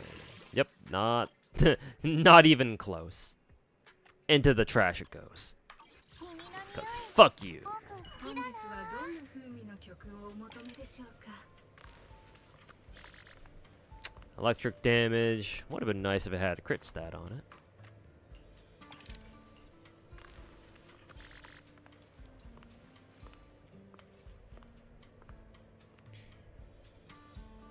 Seed without Orpheus, she would usually have to be sub DPS background role. With Orpheus, Seed going back to Orpheus, he can go back to being main DPS because Orpheus also buffs. Orpheus basically a support class. Yeah, I kind of got that vibe from Seed reading her kit the first time. So honestly, I'm not terribly surprised that Seed is meant to be used more of a pseudo like basically an off fielder. Or maybe it's more accurate to call her more of a support who ended up as a fucking attacker for some reason. This was dog shit. この曲にはドライマティーヌの吐息が香ります Pen ratio. Close, but no cigar. Oh, you'll do it yourself. Cue the DBZ music. Nice. She's tier 00 because of her feet. True. Suffering from relic rolls, gacha gamer curse. Well, only with the big gacha games, or the gacha games that even make their players fucking suffer through this shit. このかぐわしい曲の数々とともに Not always the case, of course. あなたのご来店を静かにお待ちしております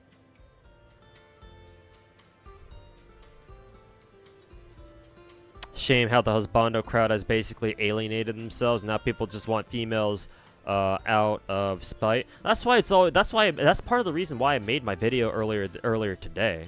Like, if you want to complain about something, you gotta complain about it in the right way. Otherwise, if you just fucking bitch and moan about it and just start review bombing all over the place, make yourselves look like fucking retards, nobody's gonna take you seriously, and it'll just your whole fucking campaigning and shit, all of your review bombing and shit will just have the opposite fucking effect, man. Like, this is the fucking internet. Like, you can't force people on the internet to see your way. I mean, if you look no further, what better example do we have than that fucking retard Saint Tontus?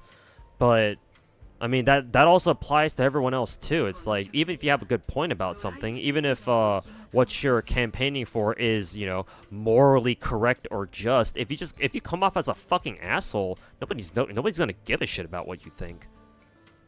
Or, you know, you'll have your chances of actually convincing people that what you're complaining about is right, you know, will go way fucking down. So yeah, like,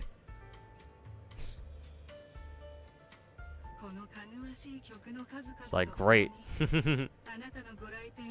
So when we'll see another top rarity husbando in the game again? Who fucking knows? At this point.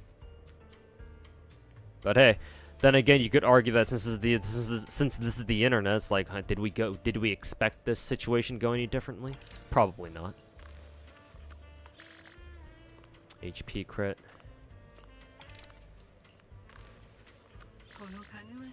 Pen ratio. I'll roll this just in case it rolls crit rate, because you never know. Most likely not, but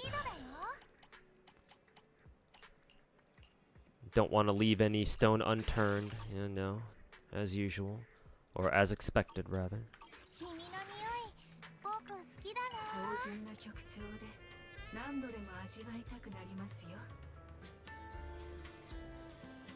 They get so mad when they don't put husbandos into gacha, but then when they make one, nobody pulls. Well, Hugo's banner apparently did pretty well. It helps that he's basically Joker. The thing is that people will roll for male characters that if they're fucking cool and if they're really good. Like, if it's obvious that the boys are like really fucking good, you'll get the meta players to roll for him.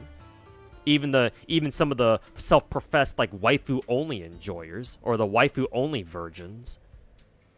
The reason why a lot of husbando banners, I even mentioned this in my video that I put out earlier today, but the reason why a lot of husbando banners traditionally don't sell that well is because a lot of the people who bitch about, oh, these games don't have enough husbandos, they don't even play the fucking game, man. These are literally just Twitter grifters. Right? They don't even play the game, but for some reason they just keep up with it because they're big fans of the characters. But they don't actually play the game themselves. So of course, you know, they're not going to spend money on a game they don't even play.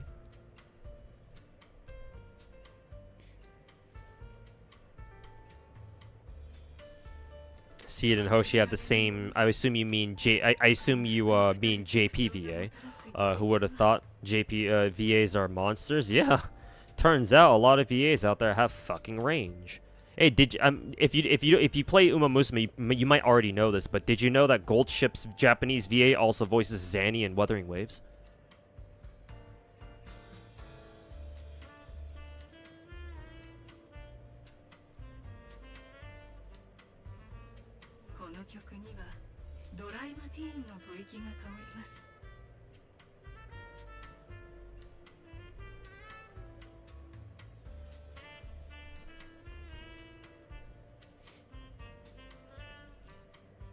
You don't know anyone who skipped Novalite because he was giga strong. It still is too.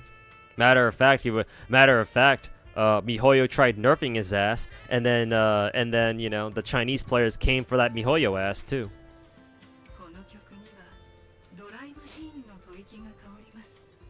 Let's face it, people would rather look at big fat titties rather than look at a dick. Keck W. I mean, yeah, sure, a lot of players certainly might feel that way. But hey, if that dick is real fucking big and strong, hey, you know. Like, you know, I ain't gay, but, you know, if you show me a picture of a big fat, nice looking, big fat throbbing cock, you know, you gotta give it props, man. That's a strong cock right there. That cock do be doing numbers. Hey, Neo Angel, how's it go, man? Caught me at a great time talking about dicks. Male phalluses, if you will. But yeah, I'm doing alright. I'm doing better. Not out of the woods yet, but doing better. のかぐわしい曲の数々とともにあなたのご来店を静かにお待ちしております。 But yeah, there are plenty of ways to convince people to roll for male characters. It's just that, you know, the nature of big production gacha games, they either don't understand how to, or even if they do, for whatever reason they don't do it. Because, oh, everyone prefers waifus, because all our Chinese players say so. Keck W. この曲にはドライマティーニの吐息が香ります。 Ooh, pen ratio with crit rate. Got another chance ま here. たいらしてください。来たか。用向きを言え。 Will I bankrupt myself of all of my fucking relic fodder just to get one decent 5 disc? Who knows? Find out next time. On Zealous Zone Z. That is fucking awful. Get this shit out of my fucking sight. Bitch.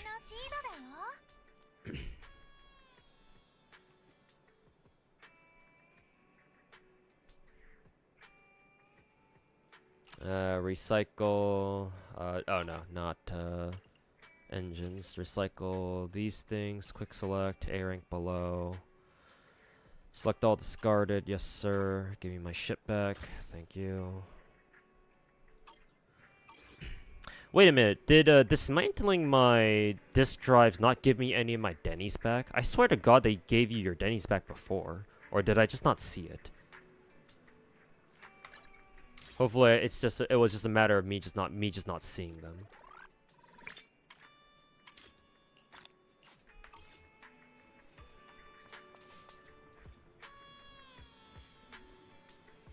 I just came from another stream and people were complaining about losing their coin flips, which means they have a guarantee and could get it earlier, not the streamer, but other chatters.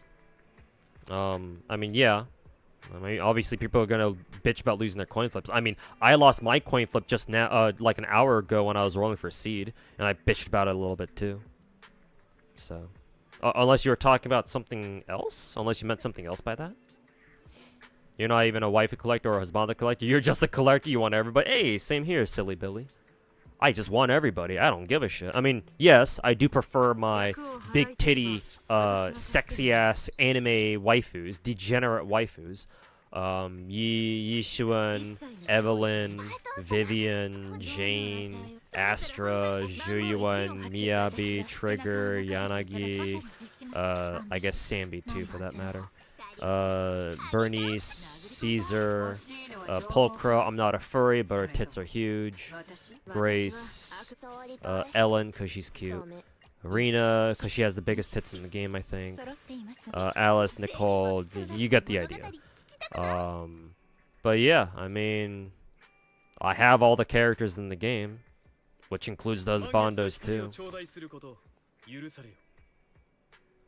They're characters too, right?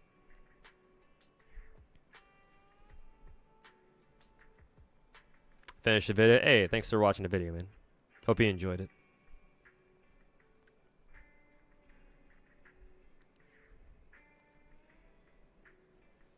"50-50 is a terrible system with the placebo effect to make you think it's not all that bad.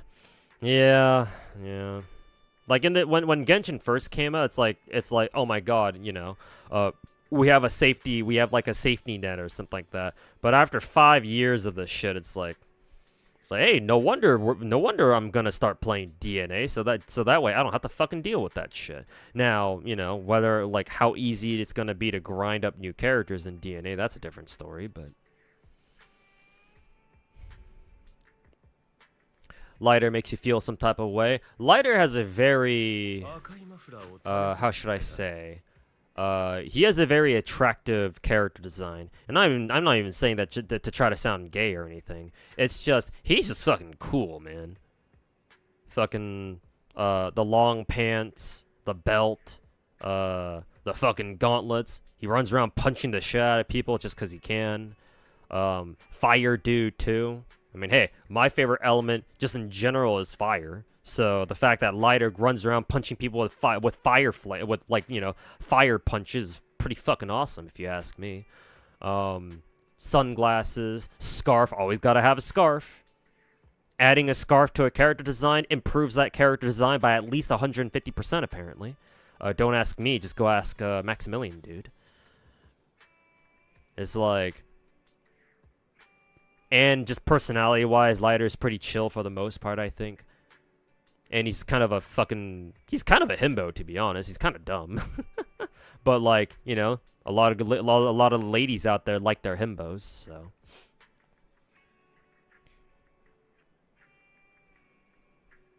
Yeah, the exhaust pipes on the fucking on the gauntlet on his fucking right arm. It's like, sheesh. Yeah, give him a fucking cigar and, you know, either a cigar or a cigarette. I prefer cigars, but, you know, at least a cigarette and whew. Give him some sort of oral fixation and whew. Honestly, I think that's the one thing that Lighter's missing as far as like a character, like as far as character design goes. Like he's just missing like some sort of like oral fixation quirk. Like I don't know, he just like what, sucks on lollipops all day or something.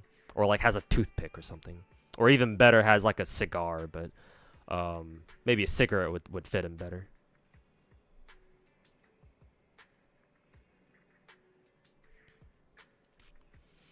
Kind of reminds you of Dante. Not really. Dante's more of a fucking smartass. Whereas Lighter's not really a smartass per se. He's more chill. Like he's more laid back. Like he doesn't even remember that one orangutan dude's name in the story properly.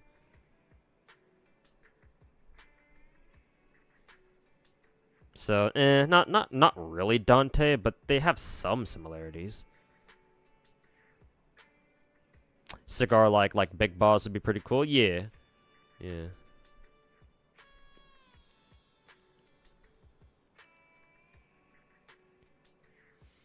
Ironic how Saint was criticizing Zenless for making monotone A rank, but the only one male character was released since Wuwa like 2.x, right?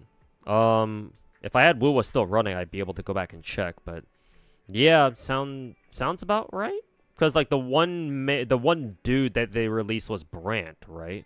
Did they release another male character since then, or since ever since we got 2.0? Other than Brant?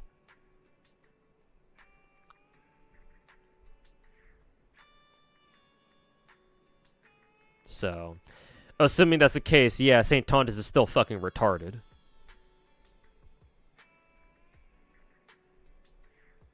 Fucking brainless hypocrite.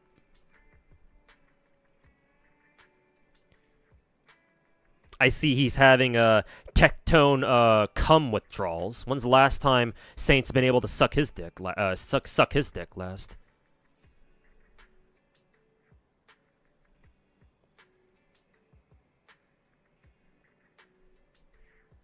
Yeah, since 2.0, Brant's been the only male. Yeah, and I'm aware of the dude that they trip marketed a couple months back. Well, like with like the other characters like Frolova, Galbrina, Chizu, whatever her name is. So yeah, we know about that one already, but since then, probably haven't gotten another one.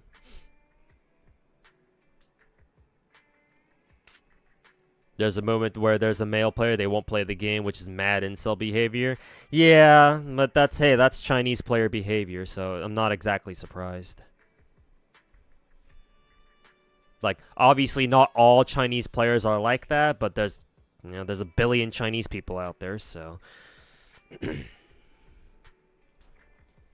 more people you have in general, the more retards you have too, so...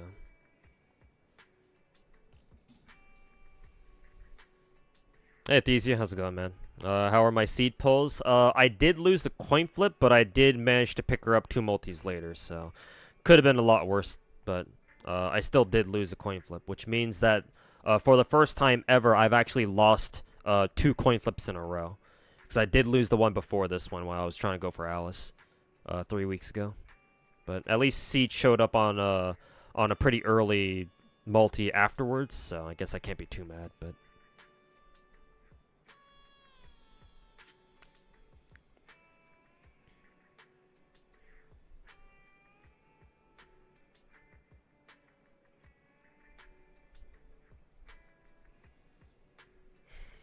Well, that's Kuro Game's problem to deal with. We'll see how they deal with it though. 来たか。用向きを言え。君の匂い僕好きだな。 Did I roll another pen ratio one? I don't think so. I guess we can level this one, see if it gets crit rate. Probably not though. Nope. All the other substats suck, so I'm just gonna get rid of that. Oh yeah, right. It's this one right here. YOLO. Only rolled once. Not good enough.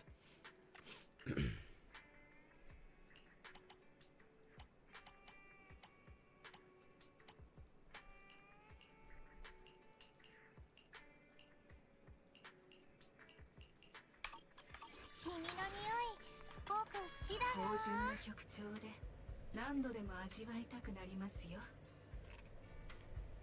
Has anyone completed the Hollow Zero thing with 15 out of 15 difficulties? And only the 3 minute 30-second timer. You have an M6 Miyabi, but I can't even do that one yet. Beats me, man. I tried doing that myself too, but yeah, I never end up having enough time to kill the miasmic priest boss at the end. このかぐわしい曲の数々とともにあなたのご来店を静かにお待ちしております。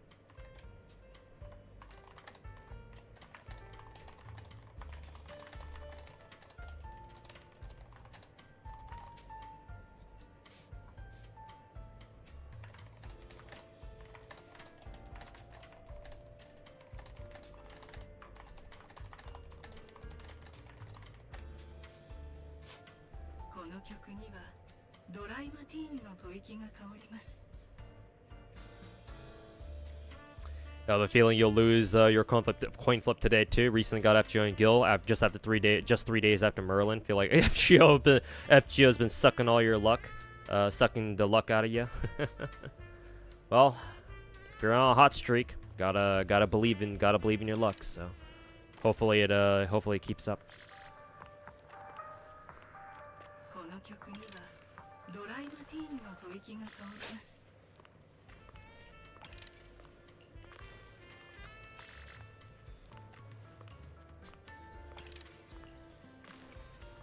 FGO sucked the luck out of everyone.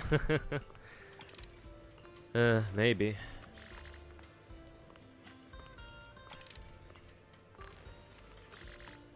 Honestly, I just realized I should just be doing actually no, that wouldn't really be saving me that wouldn't really be saving me anything now that I think about it.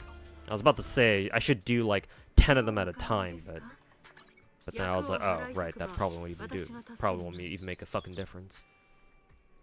But, oh, right. 君のシードだよ。 Ew. Yep. Trash as expected. 芳醇な曲調で何度でも味わいたくなりますよ。 HP, crit damage, AP. I guess it's okay. Attack percent. Ugh, the fucking substats on these are dog shit. Nah.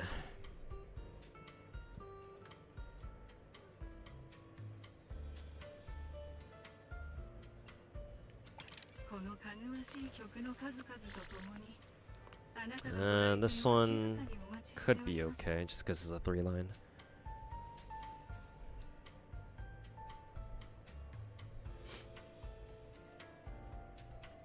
I think Hoya might have gone too far this time. So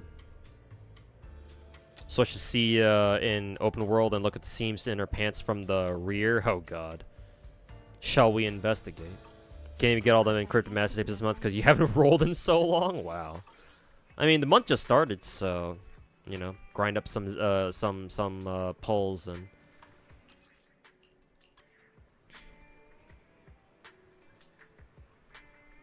Oh, she's got like a crotch scene going right over where her fucking pussy should be, huh? I feel like that's pretty common though. You see that pretty common? At least in the more gooner Chinese gotchas. Like, I'm sure if you were to look up like if you were to look up a Girls Frontline 2 model, I'm sure they'd have some of those too.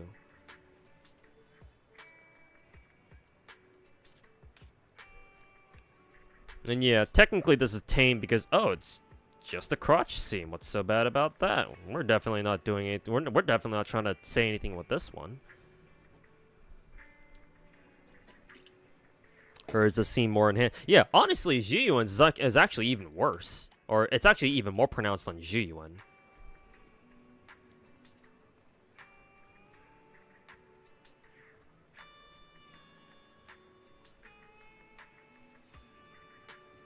Her name is Seed, and there's a show called Gundam Seed. Ayy, got him. Yeah, I mean, hell, there's the Ji-Yuan even has the whole ass animation from one of her one of her basic attacks where she literally lifts up one leg and almost does like a standing split thing. Like, you guys know what I'm talking about. You're going to the Gooner Gulag too? I'm the warden of the Gooner Gulag. I've lived there all my life.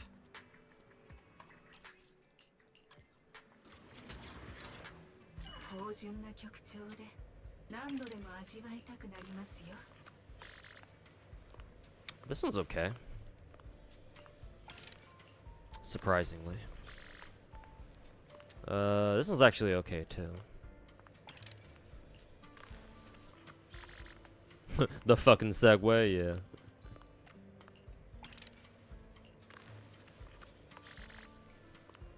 Oh, nice. We got another chance here. That one's the exact same as the one that Seed had before. Probably will roll the exact same too. Or, you know, even worse.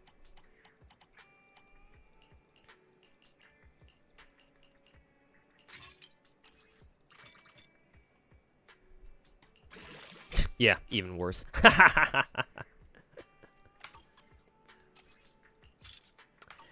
Absolute fucking dog shit.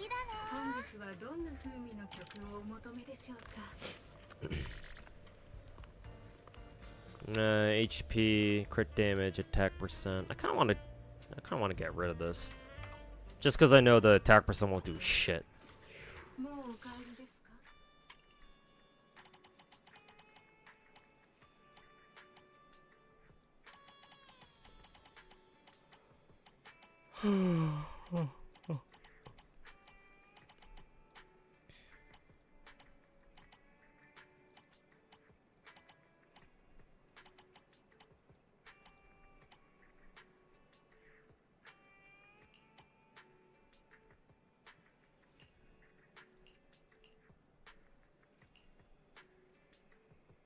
Let's see. This one's okay. This one's okay. This one is... I guess I'll keep it. Ether. This is electric damage bonus. Oh yeah, I want to keep that one. This one's okay. Oh yeah, HP double fucking crit for some reason. Physical, physical, physical, ER. Wait, why the fuck would I even keep an ER on Woodpecker? No. I don't know why I even want that in the first place. And impact, actually, impact is important because, stunners want crit rate, actually, so we'll keep that, I guess. Actually, now that I think about it, I probably should have kept, all the other impact discs. Oops. Oh well, we can always get more.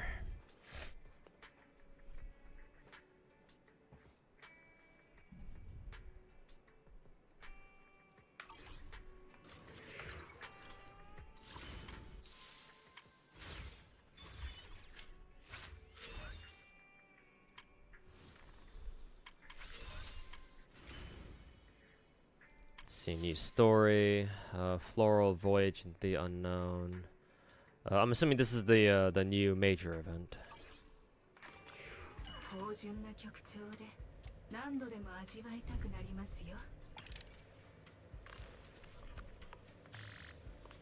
Pen ratio, no crit rate as per usual.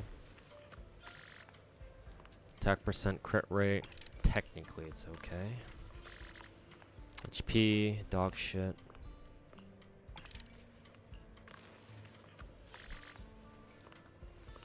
Defense, fuck out of my sight. このかぐわしい曲の数々とともに HP, あなた fuck のご you. 来店を静かにお待ちしております Defense, fuck you.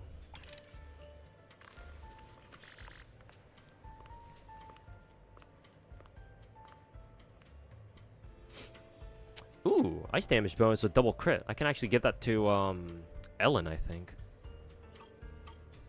またのご来店来た I'm か gonna check my Ellen's thing. It's either Ellen or Vlad. 良き一日を Okay, Vlad does use this one. And you could definitely use a better one too. So let's check let me check my Ellen first, see if she needs one. Technically she does, but she's actually on 4-piece polar metal.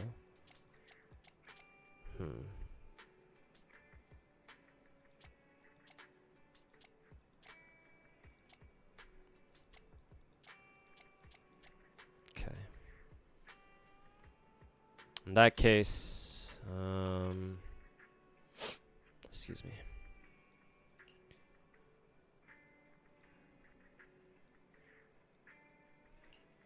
In that case, I'll give it to Vlad.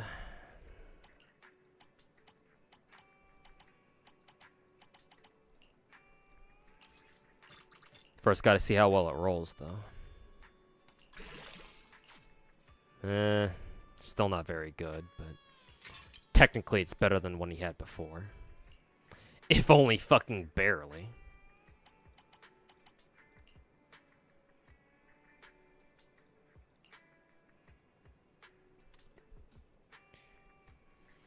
Yeah, maybe barely.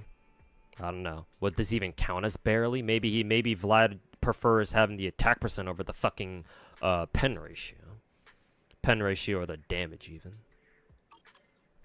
満月の光を頂戴すること許されよ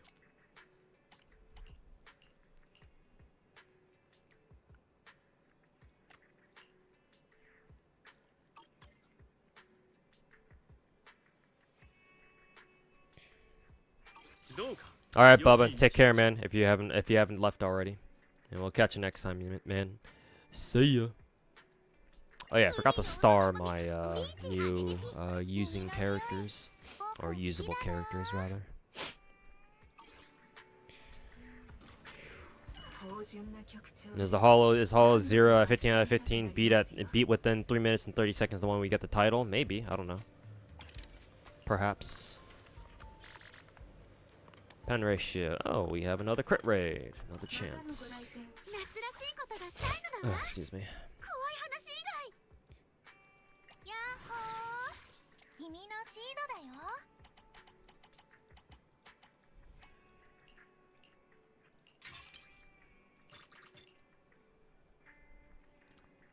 Crit rate, please. Only one. So close. That means we're still at fucking 68%, I think. Yep. Technically, this one's better than the other one we got, yeah. Because this one only got one roll into attack percent, whereas the other one at least got, like, fucking, what? 3 rolls, I think, so... We'll keep this one in case, we can't get anything better, but... やっほー君の芳シードだよ醇な曲調で何度でも味わいたくなりますよ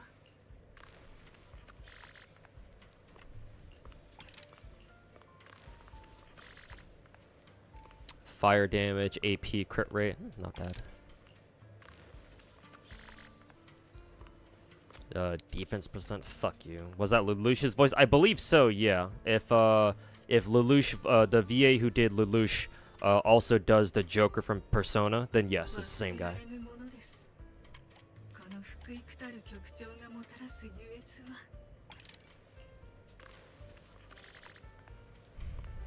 Attack percent, crit damage, might be potential there, but probably not. Ice damage, crit damage, sure. We'll work with it a bit. Pen ratio, 3-line starts. Let's see if we can get lucky. ビーチにお散歩でもやっほ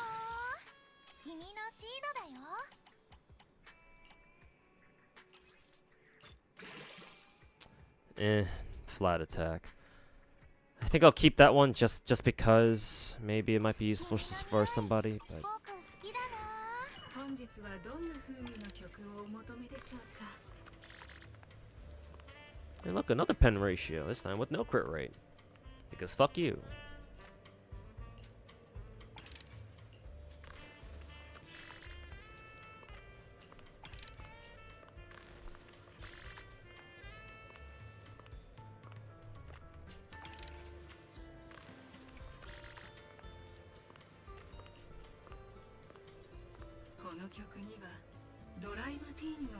You have actually gotten it.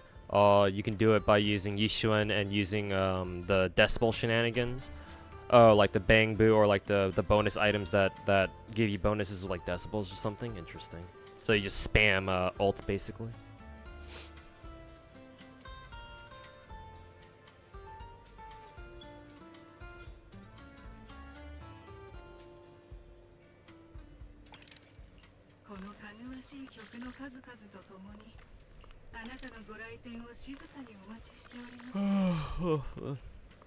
Went through 190 disc fodder, and I have gotten not a single fucking decent enough, not a single decent enough fucking 5 disc. Lovely.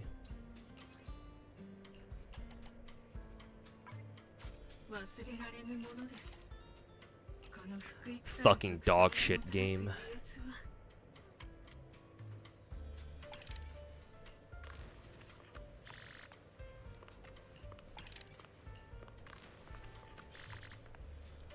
Pen ratio, substats look fucking dog shit. 夏らしいことがしたいのだわ。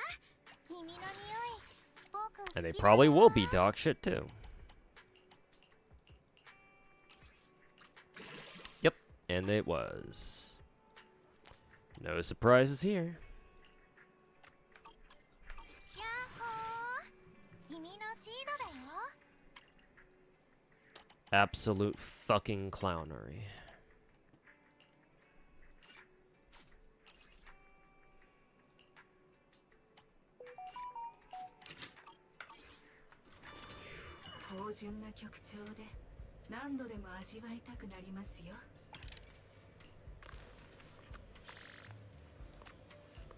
The pain of relic farming? Oh yeah, you're telling me.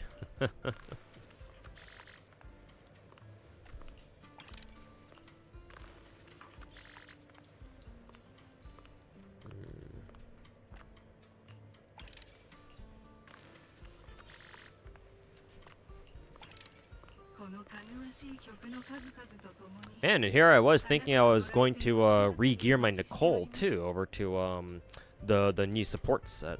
How foolish I was.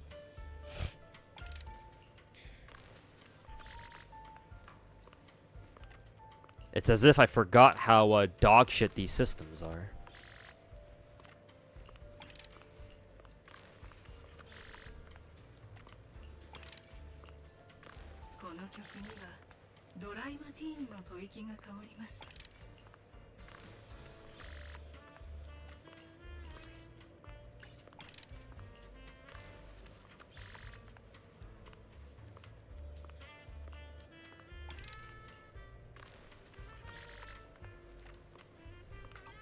Okay, well, I guess I'm working with the seed at only 68% then. Daily reminder, anybody, the guy who came up with this dog shit artifact system from Genshin deserves to fucking burn the 7 circles of hell.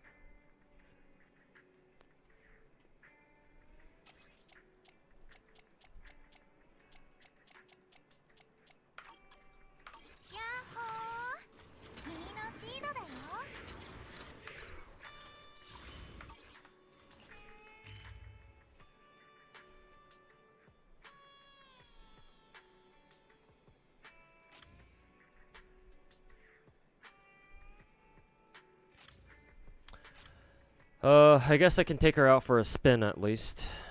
Maybe even literally, because she runs around she rolls around on a fucking Is that a one-wheeled set? Actually, technically, it's not even a wheel. It's literally just a ball. Can you consider... Is this considered a unicycle, then?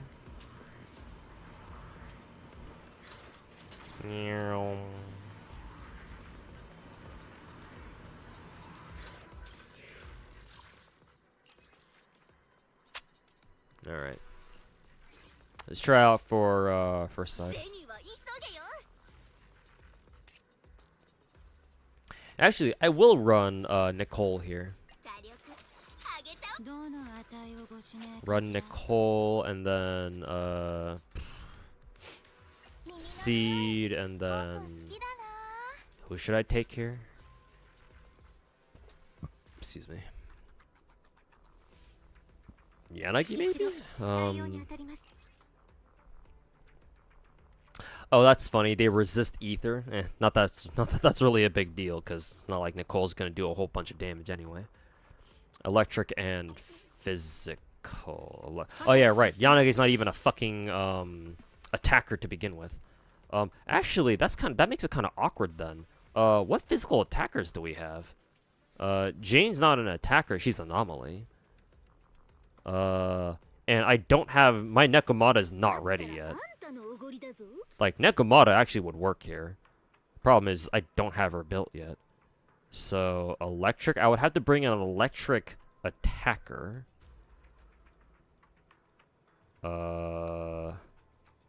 Electric attacker, I think. Because she does want another attacker. Well, actually, no, it doesn't have to be electric attacker. It just has to be another attacker just in general. Doesn't have to be electric. Save and exit. Yeah, I don't say electric because that's what the enemies here are weak to. But no, it doesn't have to be an electric attacker. Otherwise, I'd have to bring in Sambi into the mix. And she's currently occupied. So yeah, I could just bring any other attacker just in general. I don't know, Evelyn, I guess. 脅威から守ってやろう。 Zhuyuan is not a great idea. Well, actually, no, Haramasa. He's an attacker, right? Yeah, he is. Oh, this is gonna be funny. I have not used Haramasa in God knows how long. I don't even know if I can use if he's even up to the task for this, but I guess we're about to find out. Also, what about Mercury? At least 2 defense force. Okay, so can't use him yet.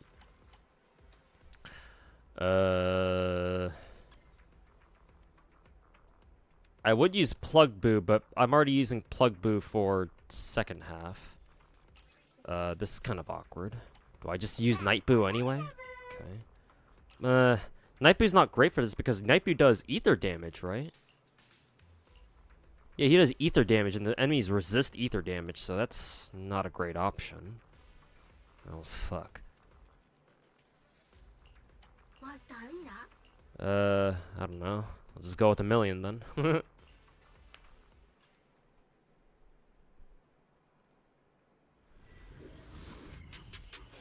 No, I guess we'll just hope for the best.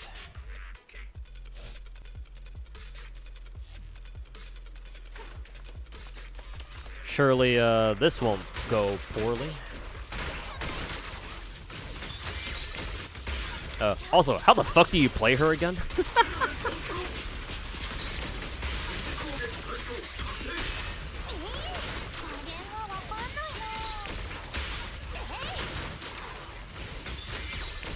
I don't know. I'm clicking buttons and things are happening.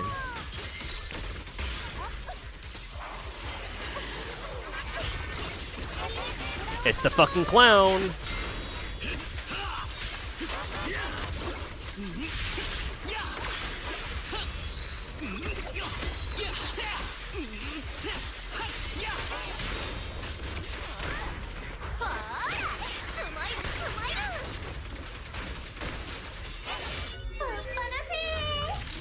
Yeah.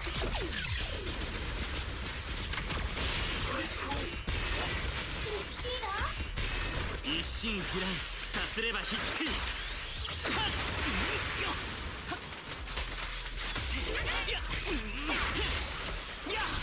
一撃離脱。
を打つ音聞いたことある？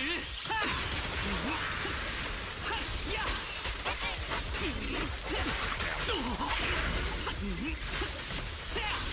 一撃離脱。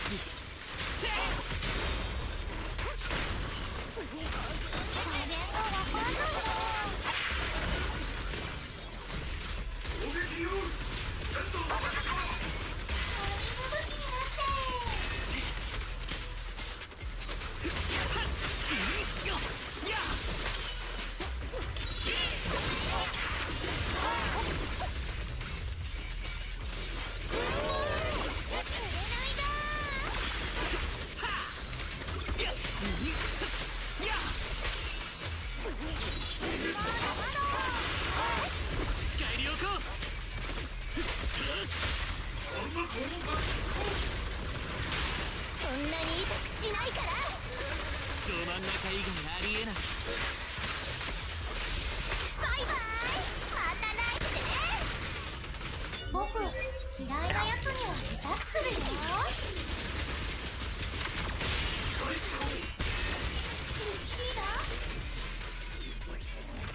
Yeah, that took a while. It doesn't help that my Haramas is not that well built right now. Hasn't been for a while. And then Seed, well, she doesn't have as much crit rate as she should. Though I was running Nicole on that team, so my Seed should have had like what, 83% CR at least some of the time.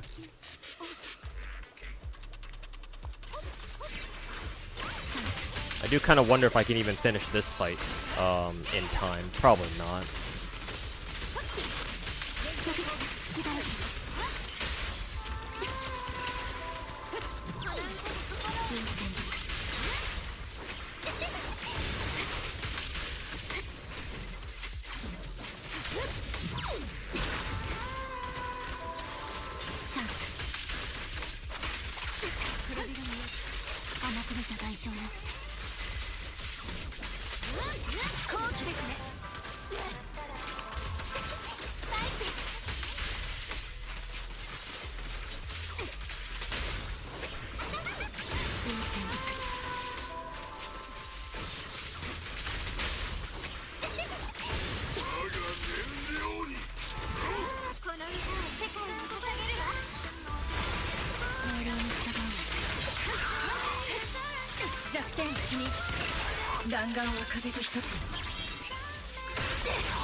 Gotta go. See you too. Alright, Clarence, thanks for hanging out, man. And yeah, catch you next time.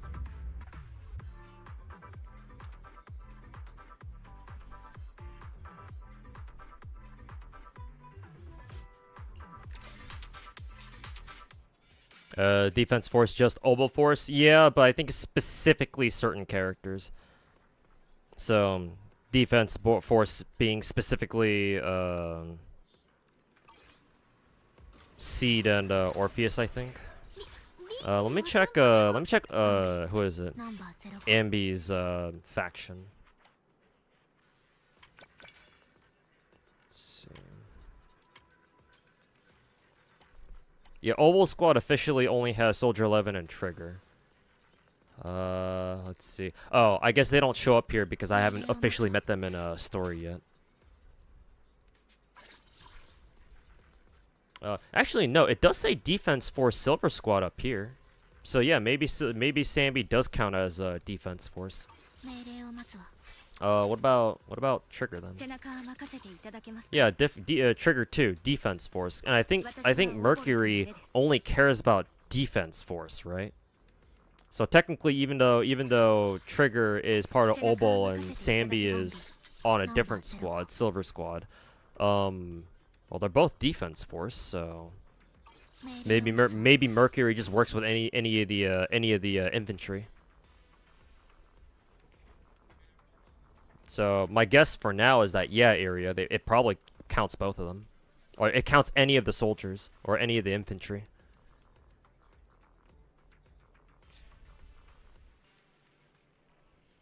Finished GFL 1's last major story update. Feels okay. Feels really rushed though. So many off-screen deaths. I mean, that kind of makes sense because I think Mika teams brought over like most of their talent to work on GFL 2 now, I think. So makes sense, but yeah, that's unfortunate. That's why you want to finish your first game completely, so that way you can give it the best ending possible and not just, you know, end on a fucking whimper.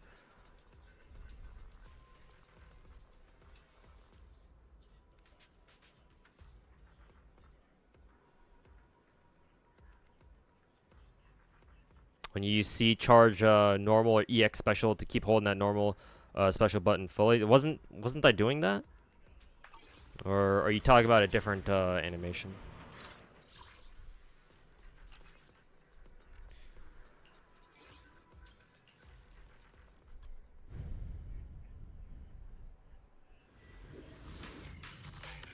Remember when you use seed, charge normal or EX special to keep holding that normal or special button fully? Yeah, I thought I was doing that.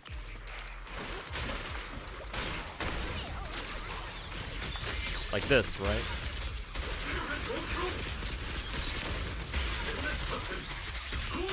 Like that.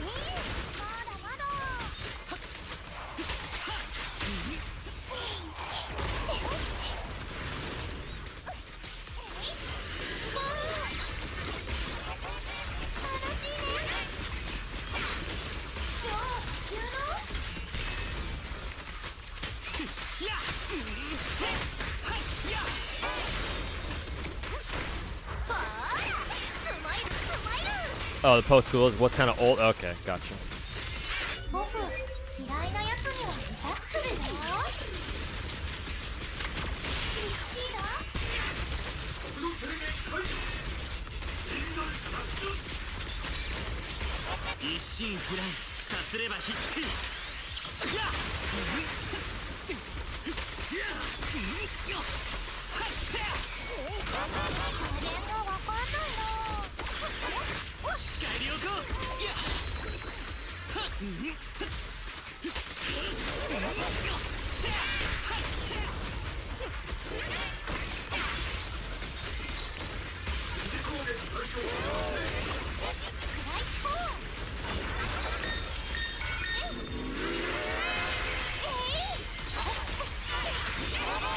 Actually, does Seed even have a dodge animation? I don't think I've ever dodged something with her successfully before.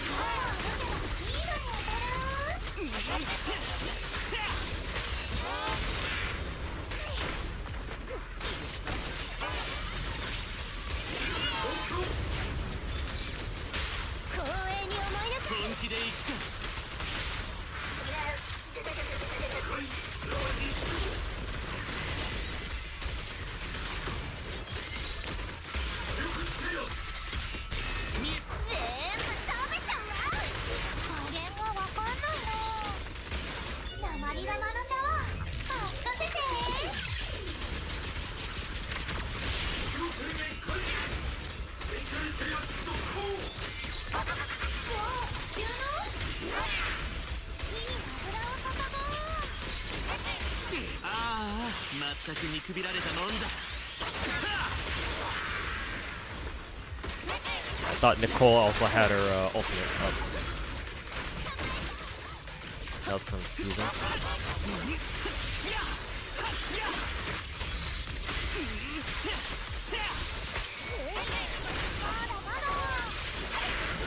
Okay, she can dodge.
You're in love with Farina. Just give me the damn rerun.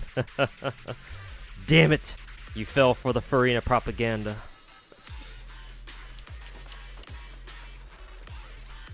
You have plans to play a Nexus? No, it's an auto battler, and I really don't care for auto battlers, so that's gonna be a skip from me. And besides, I think 3 Hoyo games is more than enough for that. More than enough for me personally.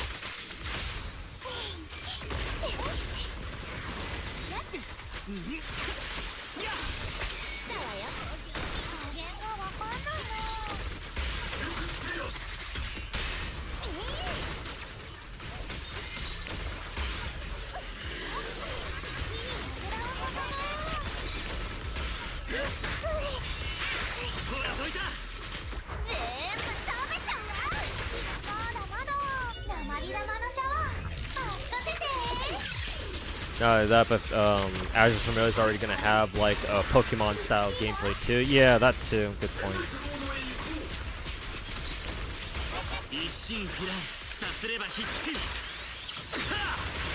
Yeah,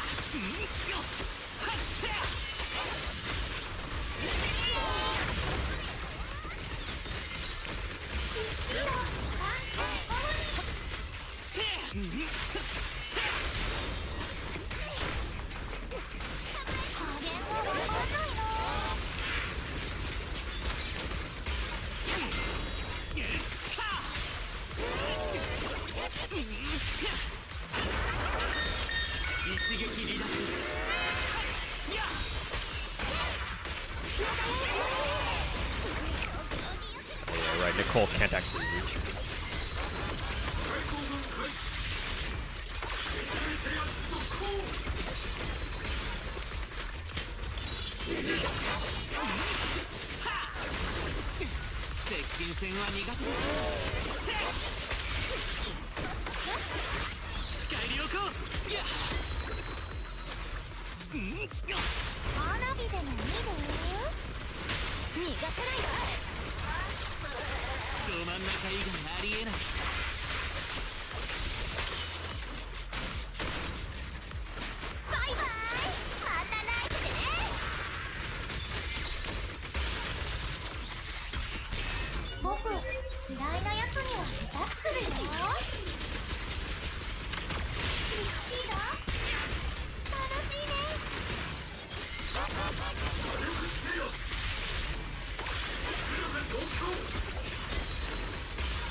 追加料金ね。 Hey Bananakin, thanks for gifting a sub to SMG SMM Gaming 67. I almost called him SMG. But appreciate that, man. Thanks for the sub tonight. 光栄に思いなさい。本気で行くか。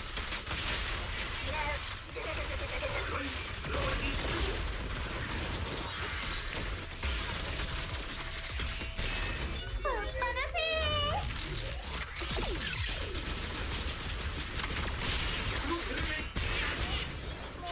I do wonder with Seed. Are you supposed to play Seed on? Cause I remember somebody in Twitch chat telling me that you're supposed to Seed without Orpheus. Seed is supposed to play more like an off-fielder, and you want to use your other attacker more often. So I wonder what happened. I wonder if the team will do better if I have Haramasa out for longer.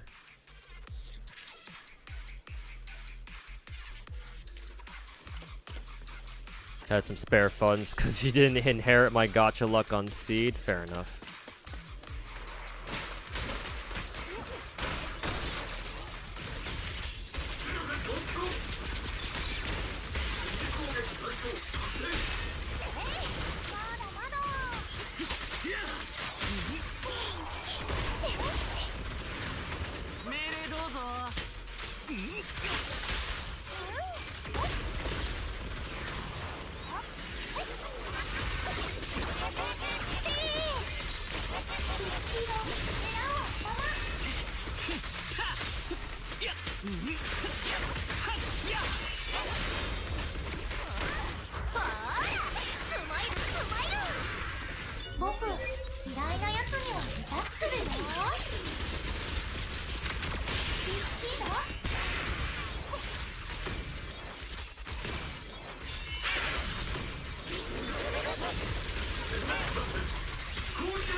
I think technically that was my best time, but I can't really tell.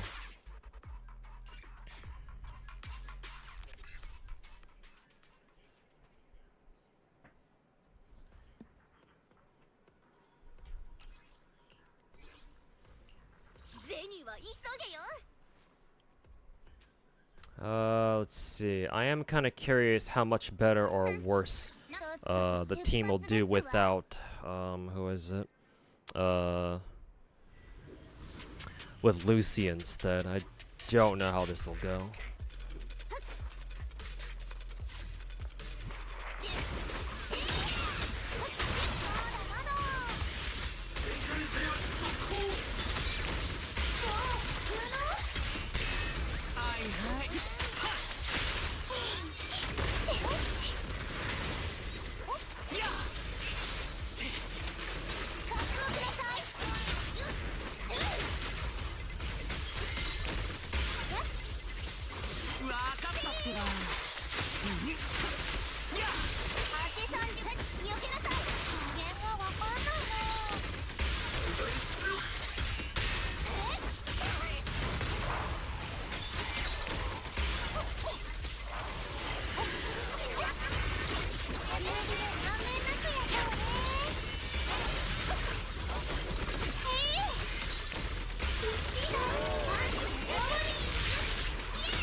Lucy and Nicole are about the same, I think.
Yeah, it's about the same. Either the same or slightly worse. Worse, maybe.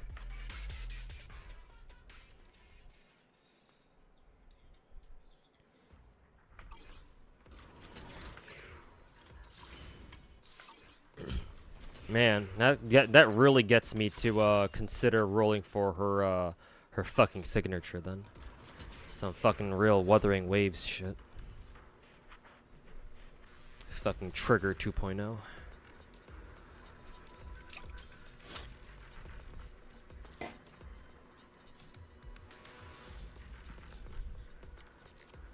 Mr. Streamer, do you think an RTS gacha game is possible? On paper, yes. Because on theoretically, you can make a gacha game out of literally anything. The issue is this: RTSs, especially these days, is not. RTS, in my opinion, the two hardest like video game genres in the world, in my opinion anyway, the two hardest gaming genres that humans have come up with as, you know, video game mediums are fighting games and real-time strategy games.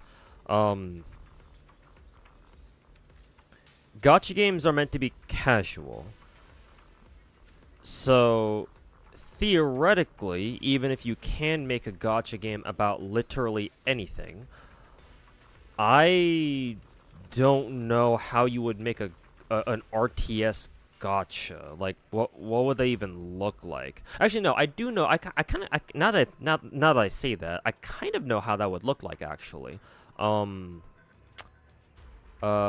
they would need to do is just go the Warcraft route, the Warcraft 3 route, where you have a hero unit, and gacha games can operate around those hero units that you can roll for. I guess you could do that. The issue is that, so the bigger issue is that, how do you make an RTS casual friendly? And that's the problem. RTS, like real-time strategy as a genre, is not casual, is like the exact opposite of casual friendly as you can fucking get. At least with fighting games, even though fighting games are really, really hard, just playing them is easy because you only control one character. Well, assuming you're not playing a versus game where you have to control like 3 or fucking 4 at a time. But with most fighting games, you only control one character, so it's easy. So theoretically, on paper, they're easy to play, but obviously they're really, really difficult to master, especially if you try playing some of the harder and more complicated ones. RTSs, on the other hand, like I don't know how you would make that genre casual friendly.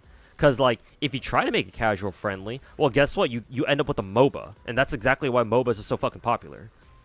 It's because MOBAs are kind of like RTSs, where, like, most MOBAs give you, like, a top-down view, right? And RTS games do that, too. But the difference between RTS and MOBA is that, you know, in MOBA games, you only control one character. You only need to worry about one, like your own. I mean, yeah, you do need to worry about like your 9 other characters at once, 4 of them being your teammates, 5 of them being your enemies or your opponents. But as far as like controlling a character goes, you only need to worry about 1, maybe 2 or more if your character uses summons. But you know, generally speaking, not more than 1. The problem with RTS is that, from a casual standpoint, is that you don't control just one character; you control an entire fucking army. The thing that makes RTS difficult is micromanaging everything. Like, how good is your macro? How good is your micro? Because like if you watch competitive RTS players, whether you watch like AoE 2 or Brood War or any other competitive RTS for that matter, pros, like, they micromanage, they multitask and micromanage like fucking crazy, man. It almost doesn't even look human what they're doing. Being able to control and keep track and keep tabs on so many different things at once. Like, how do you even do that? Even my brain can't fucking wrap itself around that. Like, holy fuck, man. So to expect casuals to be able to do that, like, hell no. Like, you can expect a casual to get good at an action RPG game like Genshin or Zenless, that's fine. But an RTS, like, bro, casuals aren't going to get good at those kind of things anytime soon. Like, maybe they'll be able to grasp the basics, right? And they'll be able to play competently, but, like... maybe I'm stressing over nothing.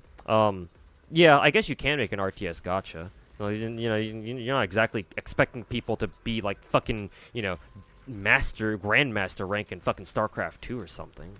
So maybe I'm just worrying over nothing. Maybe I'm just too hung up on the whole like competitive side of things. Yeah, competitive gacha, good one. But Yeah, I guess it is possible. Yeah, you could sell characters as heroes. It's just that the main issue is that RTSs are not very casual friendly by nature, but especially these days. Like back in the day, like back in like the fucking 90s and 2000s, yeah, RTSs were like the most one of the most popular like video game genres in the world. But RTSs as a genre has truly fallen off these days.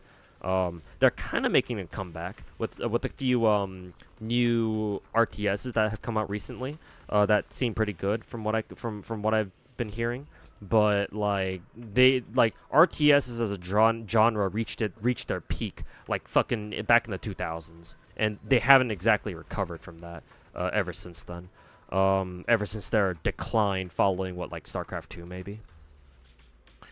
So your bigger problem with making an RTS gacha would be, how would you even market that? Like, how would you even get people to fucking play it? Like, especially casual players. How the fuck would they even, why the fuck would they even want to play in the first place? You would have to market it as, like, a MOBA, actually. Not even RTS, a MOBA.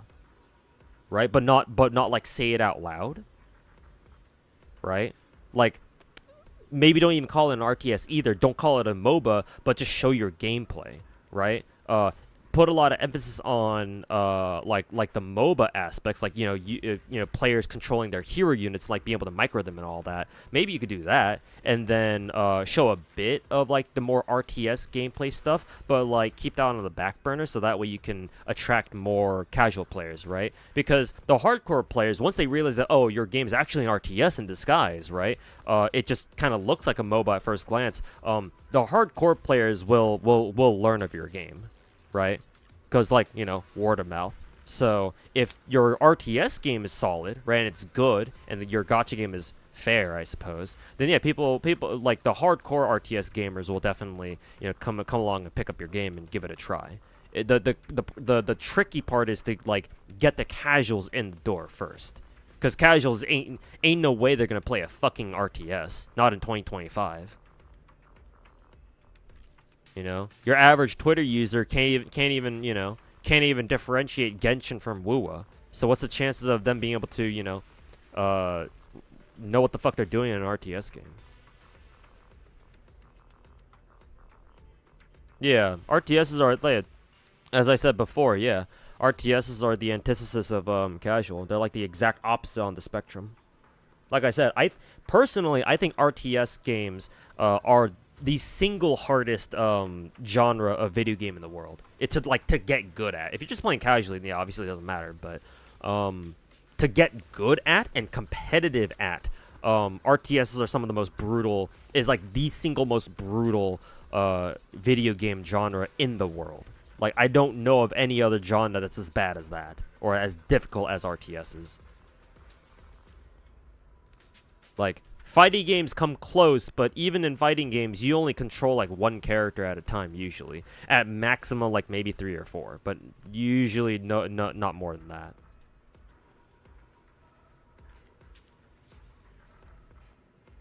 You lost your 50-50 pretty early, actually, but so you end up getting seed at 75 anyway. Oh, guess that worked out.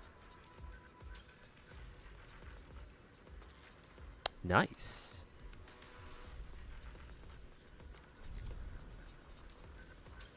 But strictly speaking, KS Lord, yes, I do think an RTS gacha game is possible. The hard part isn't making one, though. The hard part is figuring out how the hell you're going to market your game to casual players. And I think the best way to do that, personally, is to market your game more as a MOBA, because more people are familiar with MOBAs than they are RTSs, right? It's the reason why, League of Legends is so popular. But then, make sure you, like, market it as more of a MOBA, but you don't say it out loud. And then once your game releases and people have a chance to play your game, people realize, oh, wait a minute, this is actually an RTS. But with, like, MOBA elements in it because, you got your hero stuff, kind of like Warcraft. They're kind of like how heroes work in, like, Warcraft 3 or something.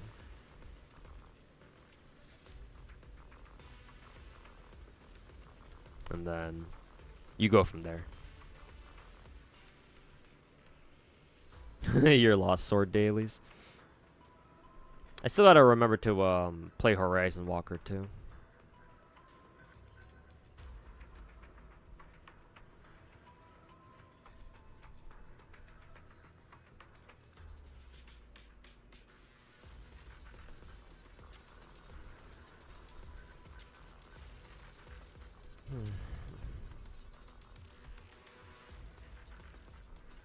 But anyways, back to Seed. ビーチにお散歩でもいかが？ Yeah, this makes me want to fucking roll for Seed's W engine, and I don't feel good saying that. やっほー。 No, excuse 君 me. のシードだよ。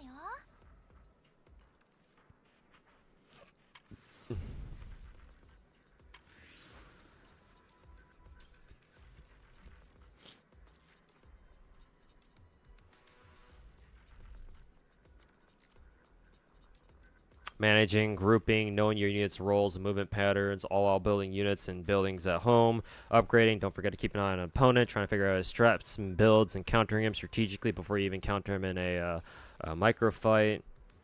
Like, I've been following like the competitive Brood War scene for years now, and like, holy fuck, man, the strategies that they come up with, that they fucking come up with, man, fucking insane. I guess that's what happens when you have when people play a game like that competitively for fucking 25 years, but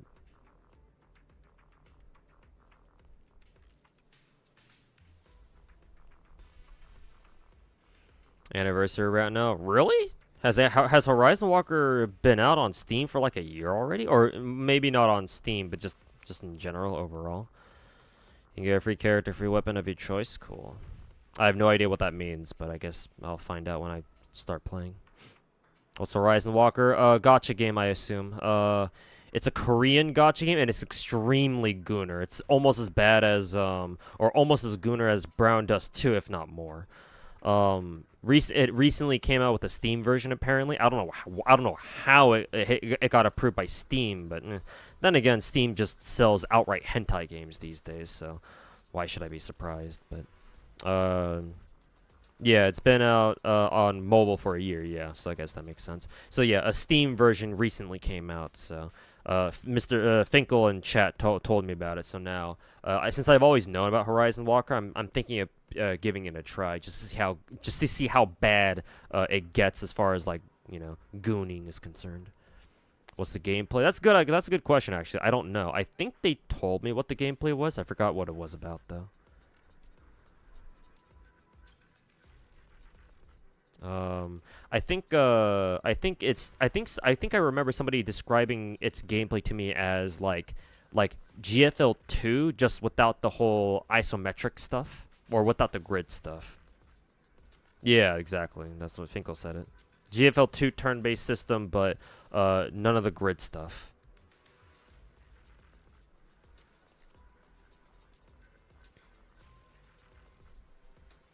But with the Visa MasterCard situation, how's that possible? I don't know. Ask them. Not my problem.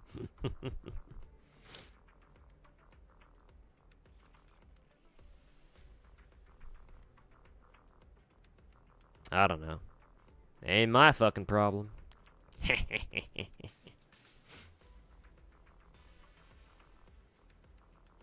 Downloading now. God damn it, Finkel. Yes.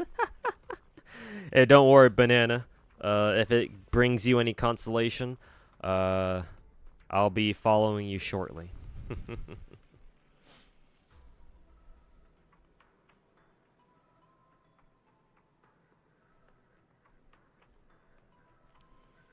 See, it's pretty cute. Yep. She's what I like to call wonderfully autistic.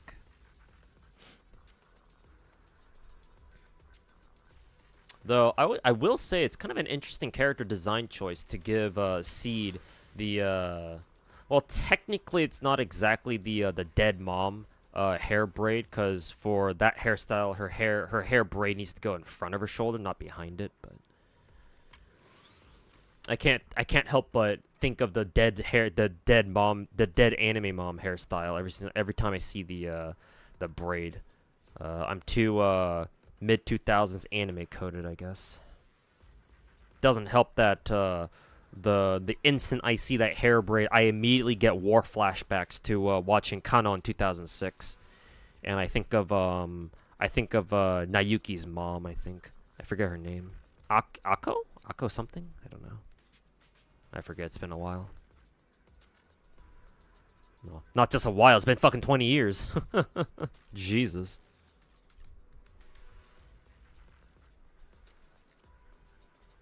Oh yeah, Bench Gamer. That's good. That's a good point actually. She does look like a more modernized version of that Eureka 11 or not Inazuma 11. Yeah, Eureka 7 girl. Yeah, I know exactly the girl you're talking about. Very similar. You can look up the Horizon Walker characters too. I'll hold off on that when I actually pick up the game and pick up the game. It might be as early as tomorrow. We'll see. Matter of fact, I think what I'll do is hopefully if I remember, I'll make sure to download it tonight, and then so that way we can just jump right into it. Either tomorrow or on Friday or something. I'm just sitting here mainly because I'm debating whether or not I want to fucking roll for her signature engine or not. I mean, given that I've already lost 2 of my coin flips and I lost my fucking light cone coin flip in or not, it's not even a coin flip, it's a fucking 75-25 for Saber's light cone. It's like, do I want to take this risk, man? Like, I can. I do have the monochromes for it, and I don't really expect Zenless to drop us any more skins in the future. At least not for a while. So I'm just sitting here kind of sitting here like, should I do it?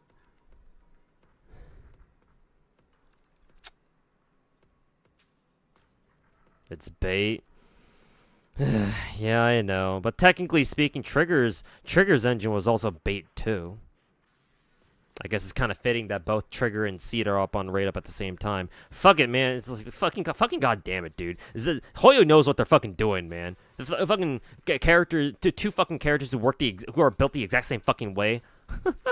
90% crit rate, by the way, and they're both on fucking rip. They know exactly what they're doing, man. Fuck Hoyo. Fuck Dawe, dude. They know what they're doing. Like, shit, man. These 2 characters together are making me fucking crash out.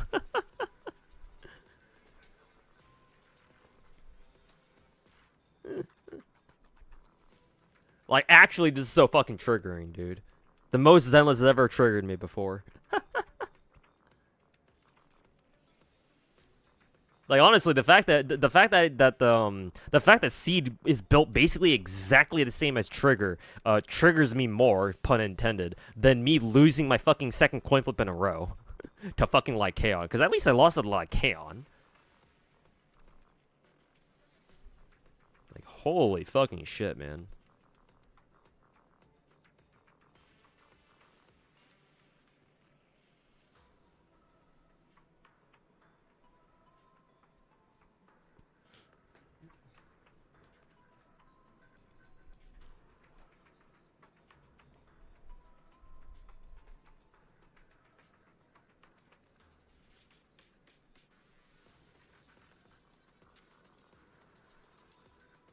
Ugh.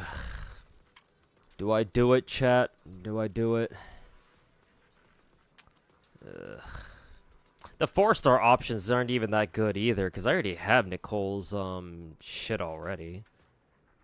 Who are the A ranks on right up again? Right, it's the Cunning Hairs girls. So Damara Battery, Mark II, and the Vault. You do have 3 weeks to think about it? I guess so.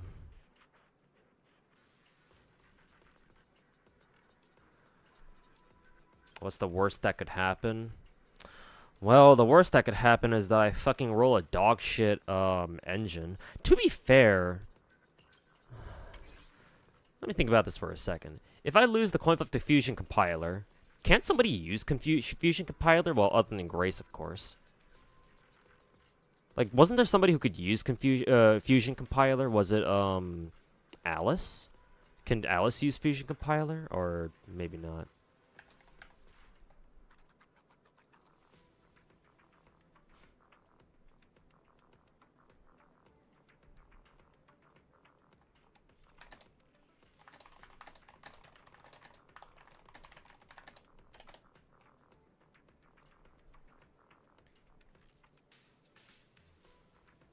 Don't do it for now. Yeah, true. And the better the better thing would just be to wait. The problem is that, What bothers me is that I don't think I can make my seed any better for now.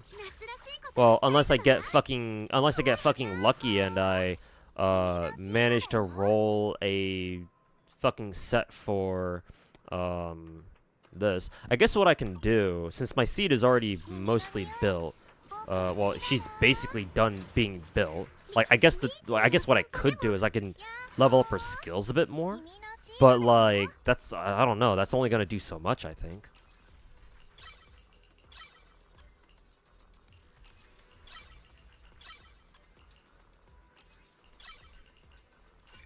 Conversion gain, do that.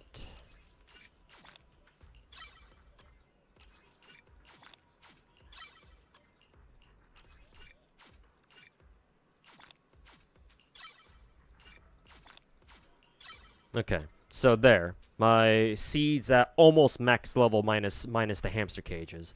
Her core skills basically all, or well, not even basically, they are all unlocked. And then she has probably her ideal disk drive, and she's got brimstone. Like, obviously it's not her best option, but it's the best I have right now. And it's not like I can just fucking rip out Marcado Desire away from Silver Ambi and just give it to Seed.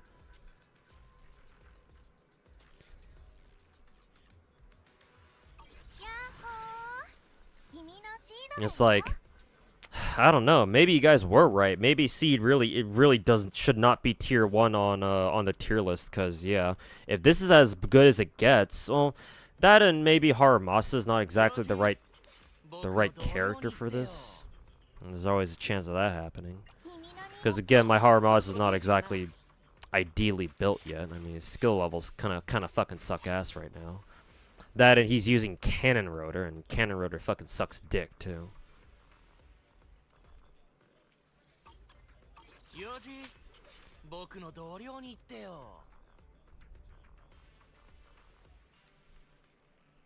Yanagi can use it, but is it better than what I have on her right now, which is what, W5 Weeping Gemini? Well, I mean, hold that thought. I can just look that shit up on Pridwin. What tier should Seed be? I don't know. But probably not tier 1. Maybe like tier 1.5, tier 2 even. Apparently, she is rightfully tier 1 if you run Orpheus with her, but we don't have Orpheus right now, so. Oh yeah, Fusion Compiler is better than S5 Weeping Gemini. Oh, okay, I didn't know that. On Yanagi, okay. So I guess I can safely give her Fusion Compiler then. To be fair. Yanagi titties, yes sir. I concur. But then again, I do plan on giving, well actually, who was that? I think my Jane was using S5 lip gloss, I think. Yeah, S5 lip gloss. And this current battle pass, which I still need to buy, I should be able to get her S5 lip gloss finally. So it'll be a while before Yanagi gets hers. Because I think quite a few anomaly characters want S5 lip gloss, because lip gloss is actually really that good, I guess. Then in that case, everyone could use Hellfire Gears. I mean, who on my account doesn't have Hellfire Gears yet? Yeah, my Jufufu has Hellfire Gears. Who else is a fucking stunner? Chingy? Yeah, Chingy's got Hellfire Gears.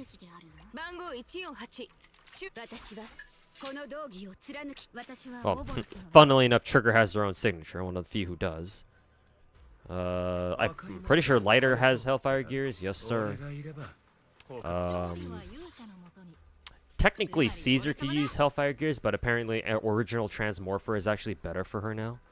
Well, I mean, I guess it always was better for her.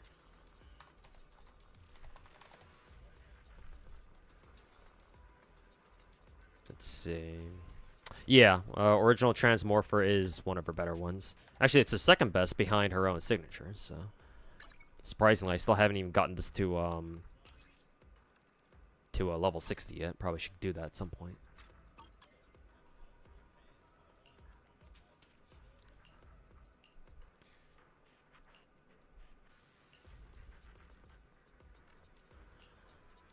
Lycaon has his own Hellfire gears. Let's see, I think the rest of the stunners I have on my account are regular Ambi and then Kalita, I think. I guess I could always give a copy of Hellfire gears to Kalita, if nothing else. It's kind of funny, but sure, I guess I could do that.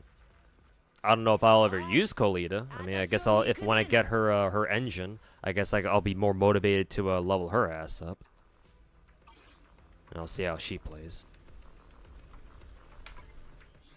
Yeah, another lip gloss. Oh, that's because that's already being used on somebody else. Yeah, I know. I'm aware. I have I have a quote unquote spare lip gloss. That's because I'm pretty sure somebody else is already using it. And besides, it's already level 60, so I don't want to use that.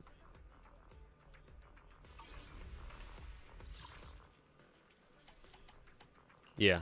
Actually, no, I guess nobody's using it at the moment. But it is level 60, so I do plan on just spamming all my battle passes for like the next like fucking 5 or 6 patches, just building a copy of S2 or S5 lip gloss, because I know that there's quite a few anomaly characters that we have that want S5 lip gloss, and it's actually one of the better options. So that's, I'm saving that for now. You were pretty hyped for Seed, but after her trial, you're kind of on the fence. Yeah, I don't blame you. I don't blame you. Like, she's really cool. She's really fun to play. I'm like, that's definitely true. Super fun to play. Just effectiveness-wise, I'm not sure, man. Maybe she really does need Orpheus. I really hope Zenless doesn't go down the fucking Wuthering Waves route, where certain characters really only want to be played with certain other characters. I mean, we kind of already see that with like Silver Ambi and Trigger, I guess. Maybe they're trying. Maybe that's like a defense force thing. To be honest, maybe it is just a defense force thing, where like all the infantry girls just really want to be paired up with each other or something.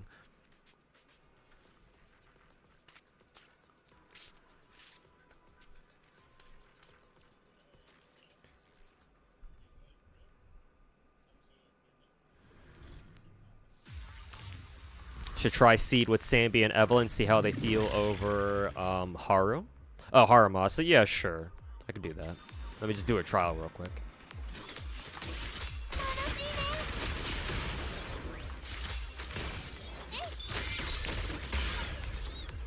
Press with an ally. Oh, okay, ally.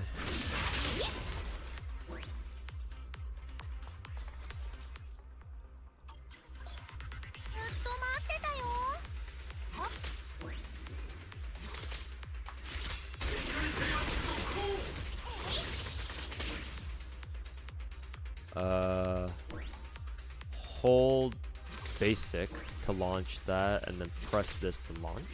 Sure.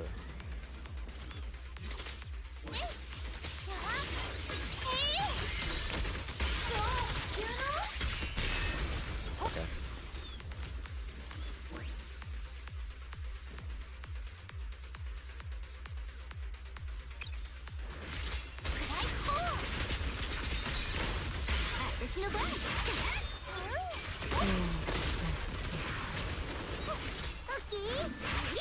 Now, for what it's worth, they do give you Lucia to use with the Seed team.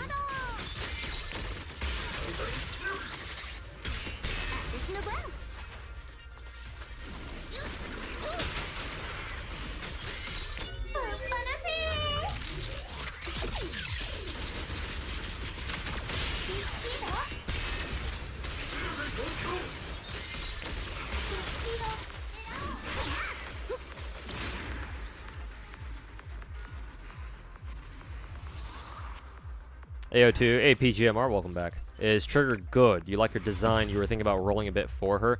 Trigger is very good in my opinion. She's ranged. So she can she's one of your safer stunners to work with. That, and she has her whole aftershock mechanic where she supports your characters even when she's off field. And I think she's the only stunner to do that, with maybe the exception of Jufufu, but Trigger does that does a lot better. So in my opinion, yes, Trigger is excellent. There's one big problem though. She is a bitch and a half to build, because ideally she should actually have 90% crit rate. 90, not 19. 90. Of course, you don't have to go up that far, but that still doesn't change the fact that her core skill does scale with crit rate for some reason. And the problem is that because Trigger is a stunner, guess what? No other, besides her signature, there's no other stunner engine in the game that gives crit rate. So, building her is a bitch. Again, you don't have to focus on getting her to 90% crit rate. I think it's basically impossible if you're free to play anyway. So just getting it as high as you can, giving her as much crit rate as possible is good enough, honestly. Maybe if you have her at 70%, it's like that's good enough or something. But yeah, building her is gonna be fucking painful.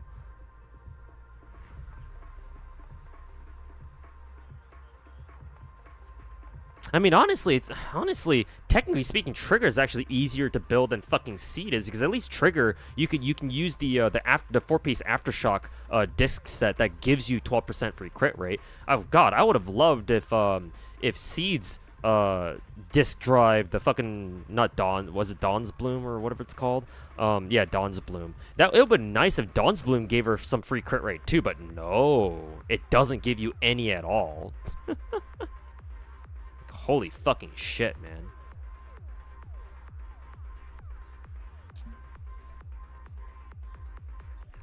Also, PGMR, if you really want to make Silver Ambi work, if you have Silver Ambi, that is, Silver Ambi's best teammate is Trigger. So, if you like playing Silver Ambi, if you have her at all, then yes, Trigger is a good option. I run those two together, and those two actually kick a lot of ass.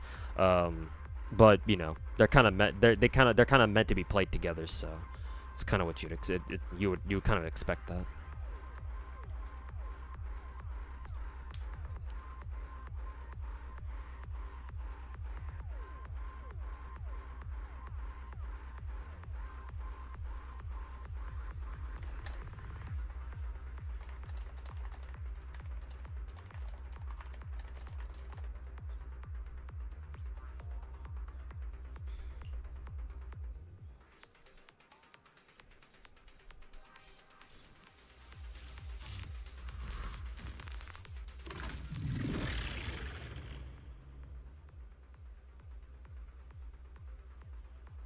So yeah, PGMR. I would overall recommend her, but understand that building her is going to be really, really fucking painful.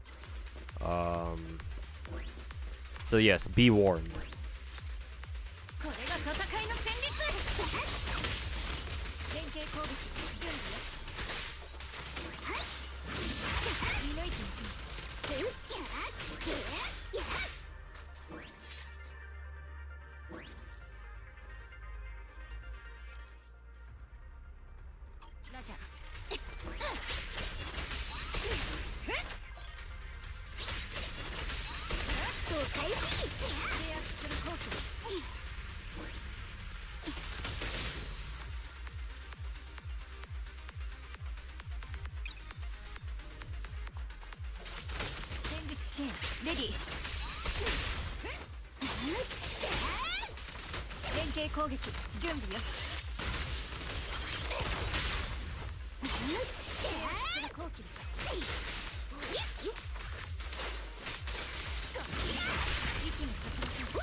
方はお任せく。この玉が終点へと導く。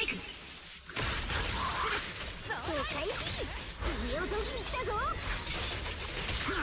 シーンレディいい子にしてなさい。センターを狙います。食らいつきます。逃げようとするんだよ。 Alright, Dan, look, take care, man. Thanks for hanging out. We'll catch you next time.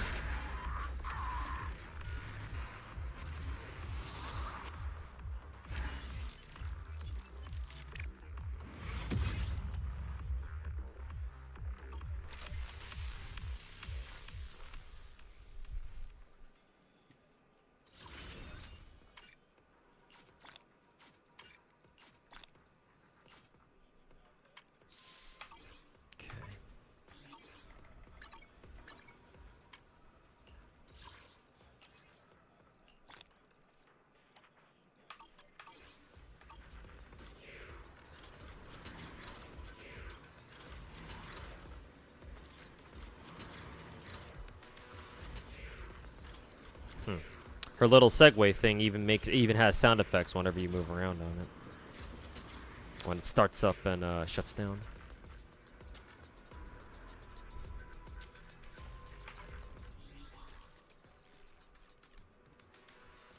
The Miyabi problem? It's not even that big of a deal on Miyabi. Well, I say that, but then I have her signature engine, so yeah, no wonder. But yeah, you can consider it to be the Miyabi problem, actually. Miyabi, Trigger, and now Seed. Let's see. Does anybody want the Restrained, actually? Well, actually, I could give it to Lycaon, because my Lycaon actually doesn't have Restrained. Actually, does Lycaon even want his own signature? I have a feeling he actually doesn't. Maybe Hellfire Gears is actually just straight up better for him. Yeah, it is. That's fucking hilarious.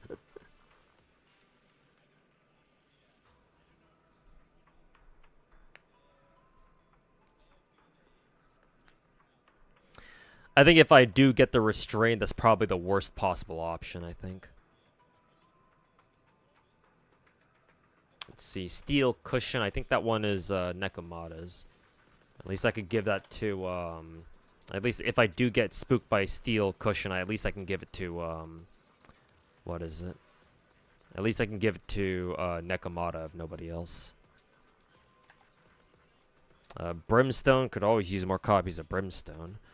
And then Weeping Cradle, that's Rena's, right? Is Weeping Cradle even good on anybody except for, Rena? Who would even use, Weeping Cradle, actually?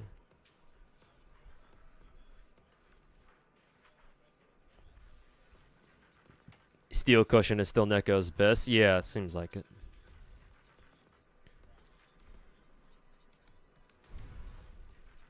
Mika's releasing a third-person GFL, EOS GFL 2. No, they can't EOS GFL 2. Well, what game is gonna make them money? Or what other game is gonna make them fucking any kind of money?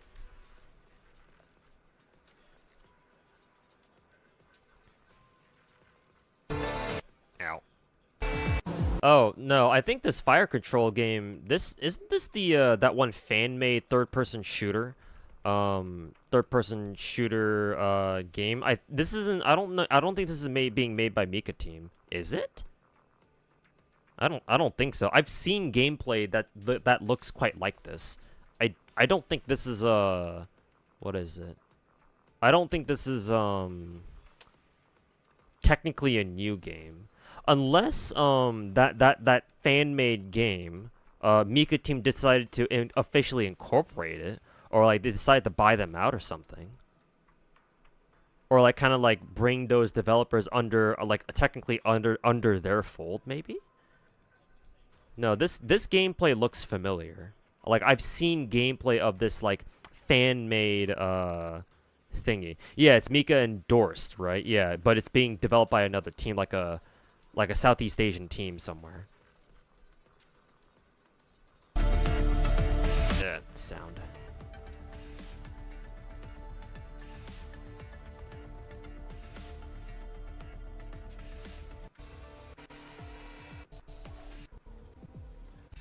Yeah, so this game isn't new.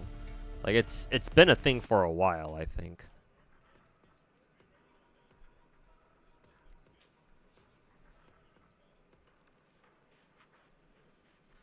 I do wonder if it's like publicly available at all. Like can you play it, or is it still like in like I don't know? Is it still in development?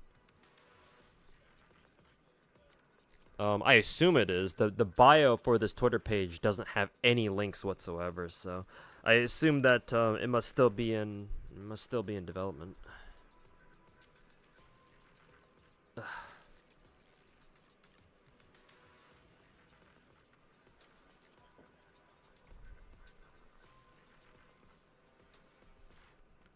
Oh, Yuzua can use Weeping Cradle. Oh, okay. I didn't know that actually.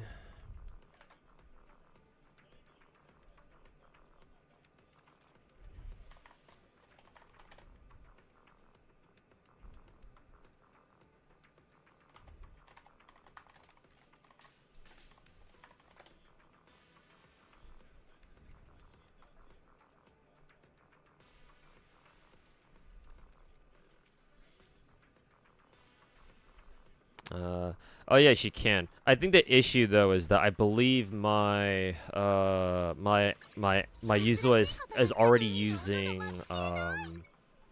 Kaboom cannon. Yeah. Well, it does say at S5 she can use it, and the one she's using right now is only S1. So actually, I would assume Weeping Cradle at S1 is better than Kaboom if Kaboom cannon is also only S1 too.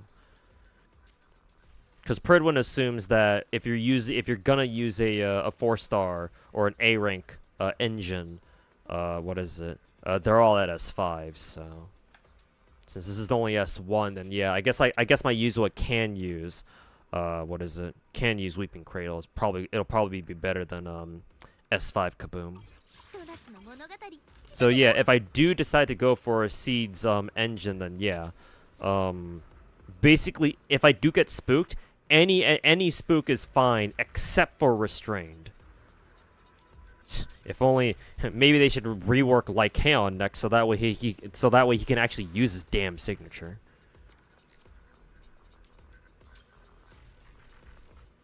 You don't have Silver Ambi, but you'll roll for her anyways. Okay. Then yeah, there you go.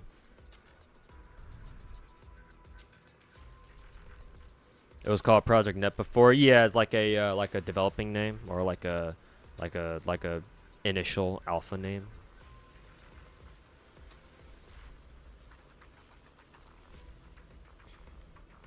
Rouge's gacha skin is botched. They actually covered up everything with that raggedy ass fucking fucking coat. To be honest, when I saw Rouge's like the preview that they gave for Rouge's Bunny Girl skin, it's like why is she sitting like that, right? So I suppose we shouldn't have been too surprised, but I wonder if this will become like an actual drama. It might be. Because yeah, it's like you charge $60, you tease people with the fucking reverse bunny outfit, and then you charge $60 for it, and you don't even show people. You don't even show off the fucking pasties in the final product. Yeah, some people are gonna be pissed for sure. Whether it's gonna be enough people to the point where they pressure shift up to actually do something about it is, I suppose, another story entirely.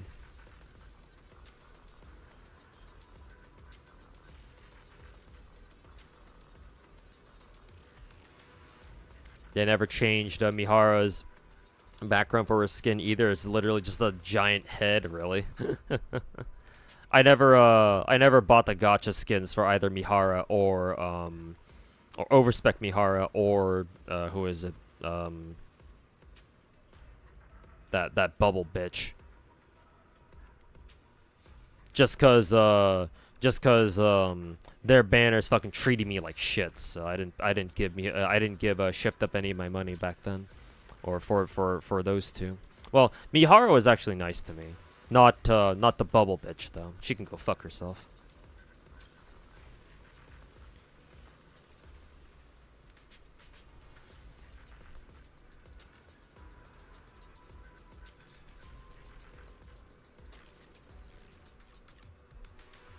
Only ones who can use Weeping Cradle, Arena herself, Yuzua, and Nicole if you don't have R2 Vault.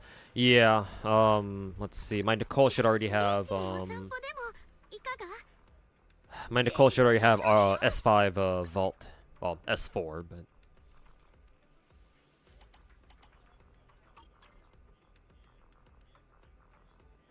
Removing her jacket would make them lose PG-12? Yeah, probably, honestly.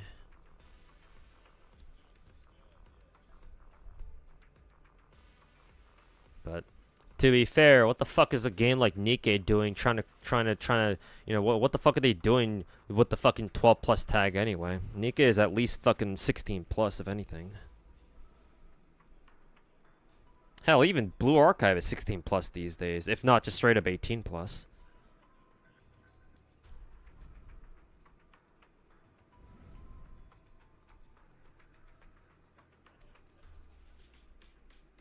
So fucking retarded, man. Ugh.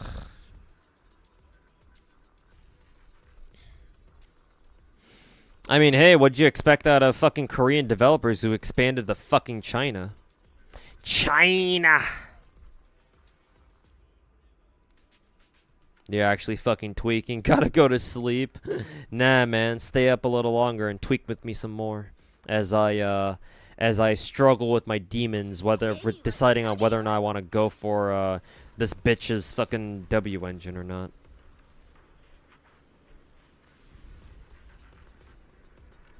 China.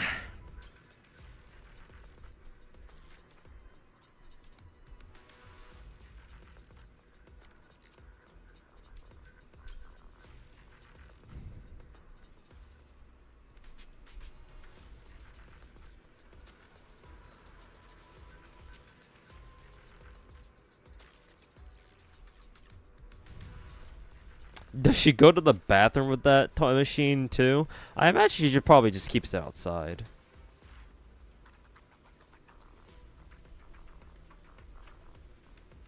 Knight, don't delete anyone's messages. I didn't give you mod to delete people's messages. Like I don't care if it's too gooner for you or not. Like maybe you just deleted UI's comment just as a joke, but I don't take it as a joke, man. Don't delete anyone's messages. That's your final warning.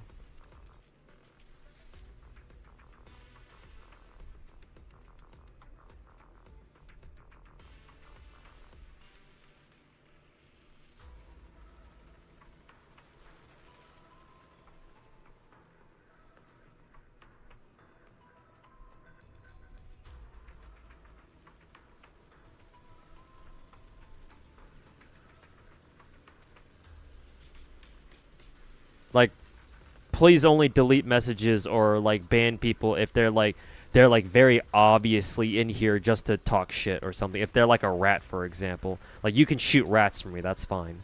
But like UI is a regular viewer, man, and like if you think that was bad, bro, I have regulars in my channel here that have said far worse things. So like,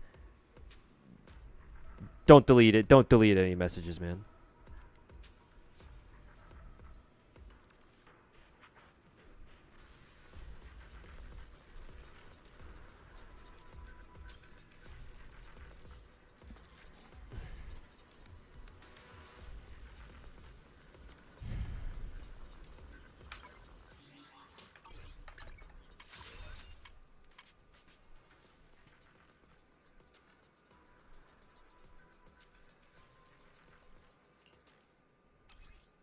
What was the last time I rolled for an engine? Actually, should be within these two. Qingming Birdcage. Which one was that again? Oh, was that Yishuan's fucking engine? I think it was, right? Qingming Birdcage. Yeah. Who else could it be for?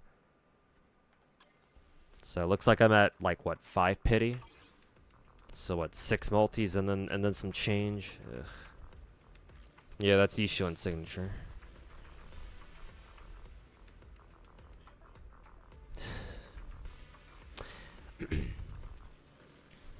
Yeah, I think I will just hold off on it for now. I'll wait maybe the next 2 weeks, see how much polychromes I'm able to grind up by then.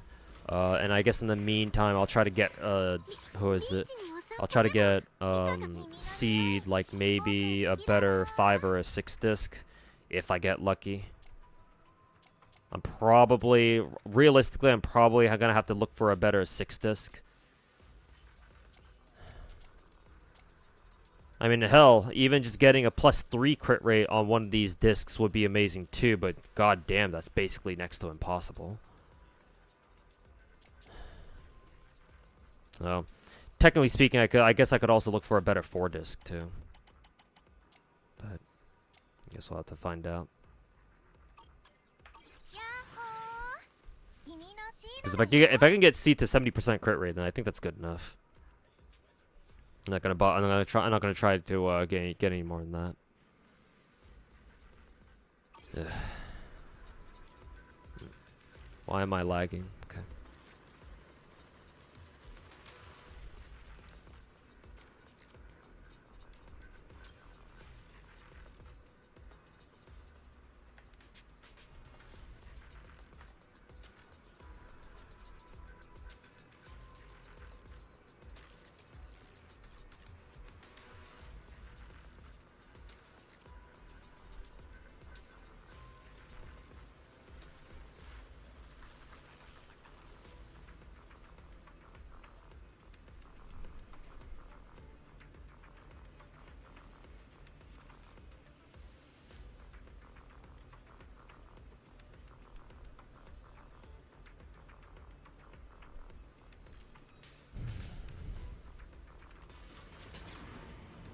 Okay.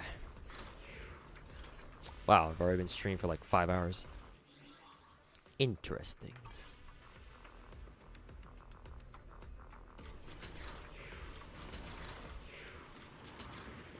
Meow.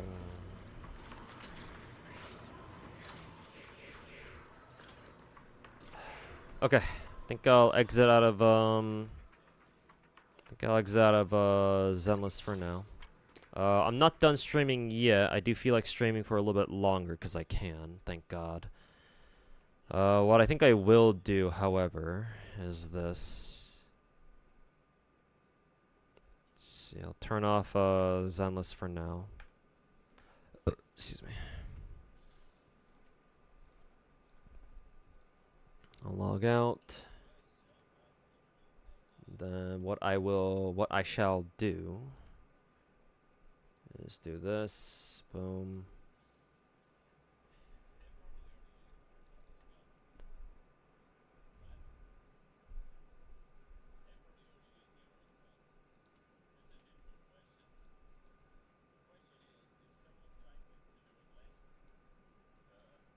Crank up the audio.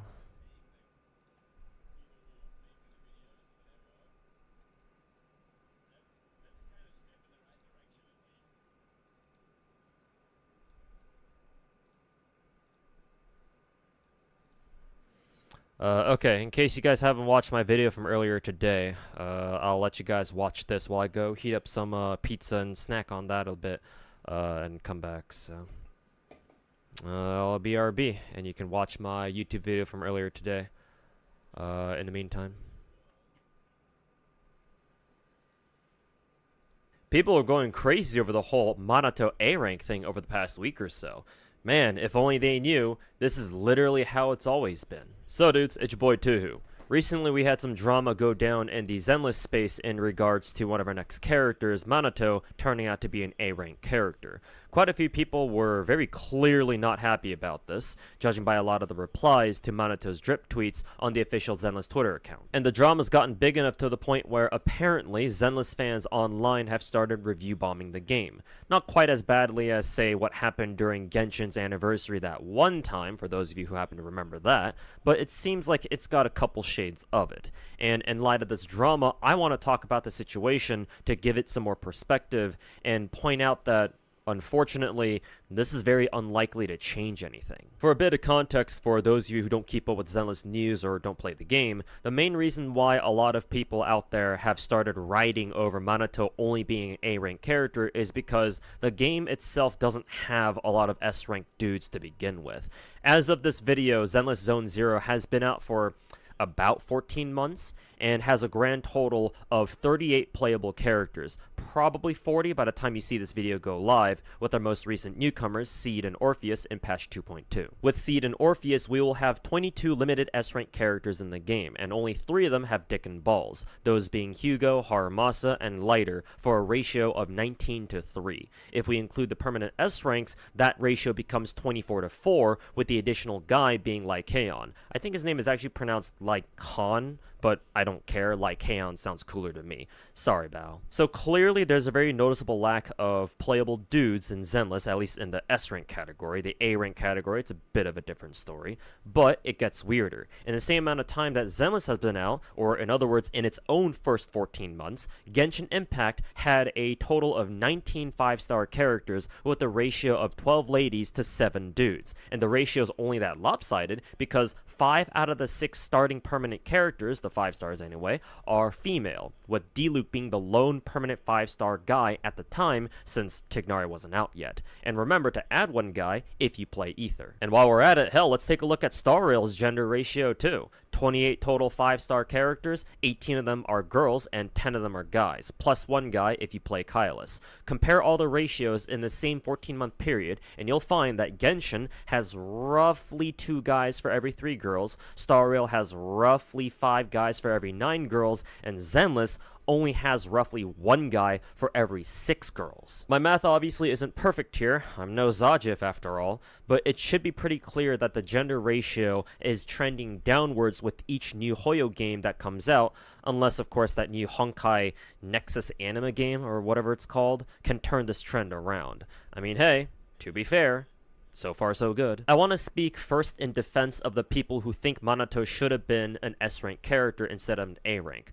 I genuinely believe that if you're going to do a gacha that features both playable guys and girls, developers should try to release like roughly the same amount of characters from each gender. Like, I get that these gacha games, especially the ones that Hoyo develops, hell, let's actually even throw Wuwa under the bus too, because that game isn't exactly blameless from this either, are catered more to male players who naturally prefer waifus to husbandos, so some imbalance in the ratio is to be expected. Something like 6 girls to 4, or maybe even 7 to 3. But when the Zenless ratio starts dipping all the way down to only like 1 guy for every 6 girls or worse, I admittedly start to question why MiHoYo even bothered putting in playable guys to begin with. Because at that point, why didn't they just make the game feature only playable girls from the start, so that way players who prefer husbandos don't have to waste their time bothering with a game that hardly ever caters to them? I mean, they've done that before. What's stopping them? Now, to be fair, Zenless does have more male characters if you include all the A-rank ones, like I said before. And this is something I'll bring up again later as a counterpoint of sorts. But what I can say here is that it's no secret that all these big production gacha games these days focus much more heavily on the top rarities like 5 stars or S ranks. And as a result, that's what people want out of the new characters, or at least out of characters that they're really looking forward to. So when people start lighting torches and throwing pitchforks over the whole Minato not being an S-rank thing, what did you think was going to happen? Especially when there were apparently rumors that Minato might have actually ended up being one. Let me be clear. I'm a waifu enjoyer myself. I love me some fat titties. Nicole's my favorite character in Zenless Zone Zero because I'm a sucker for pink-haired anime girls with fat tits in my degenerate gacha games.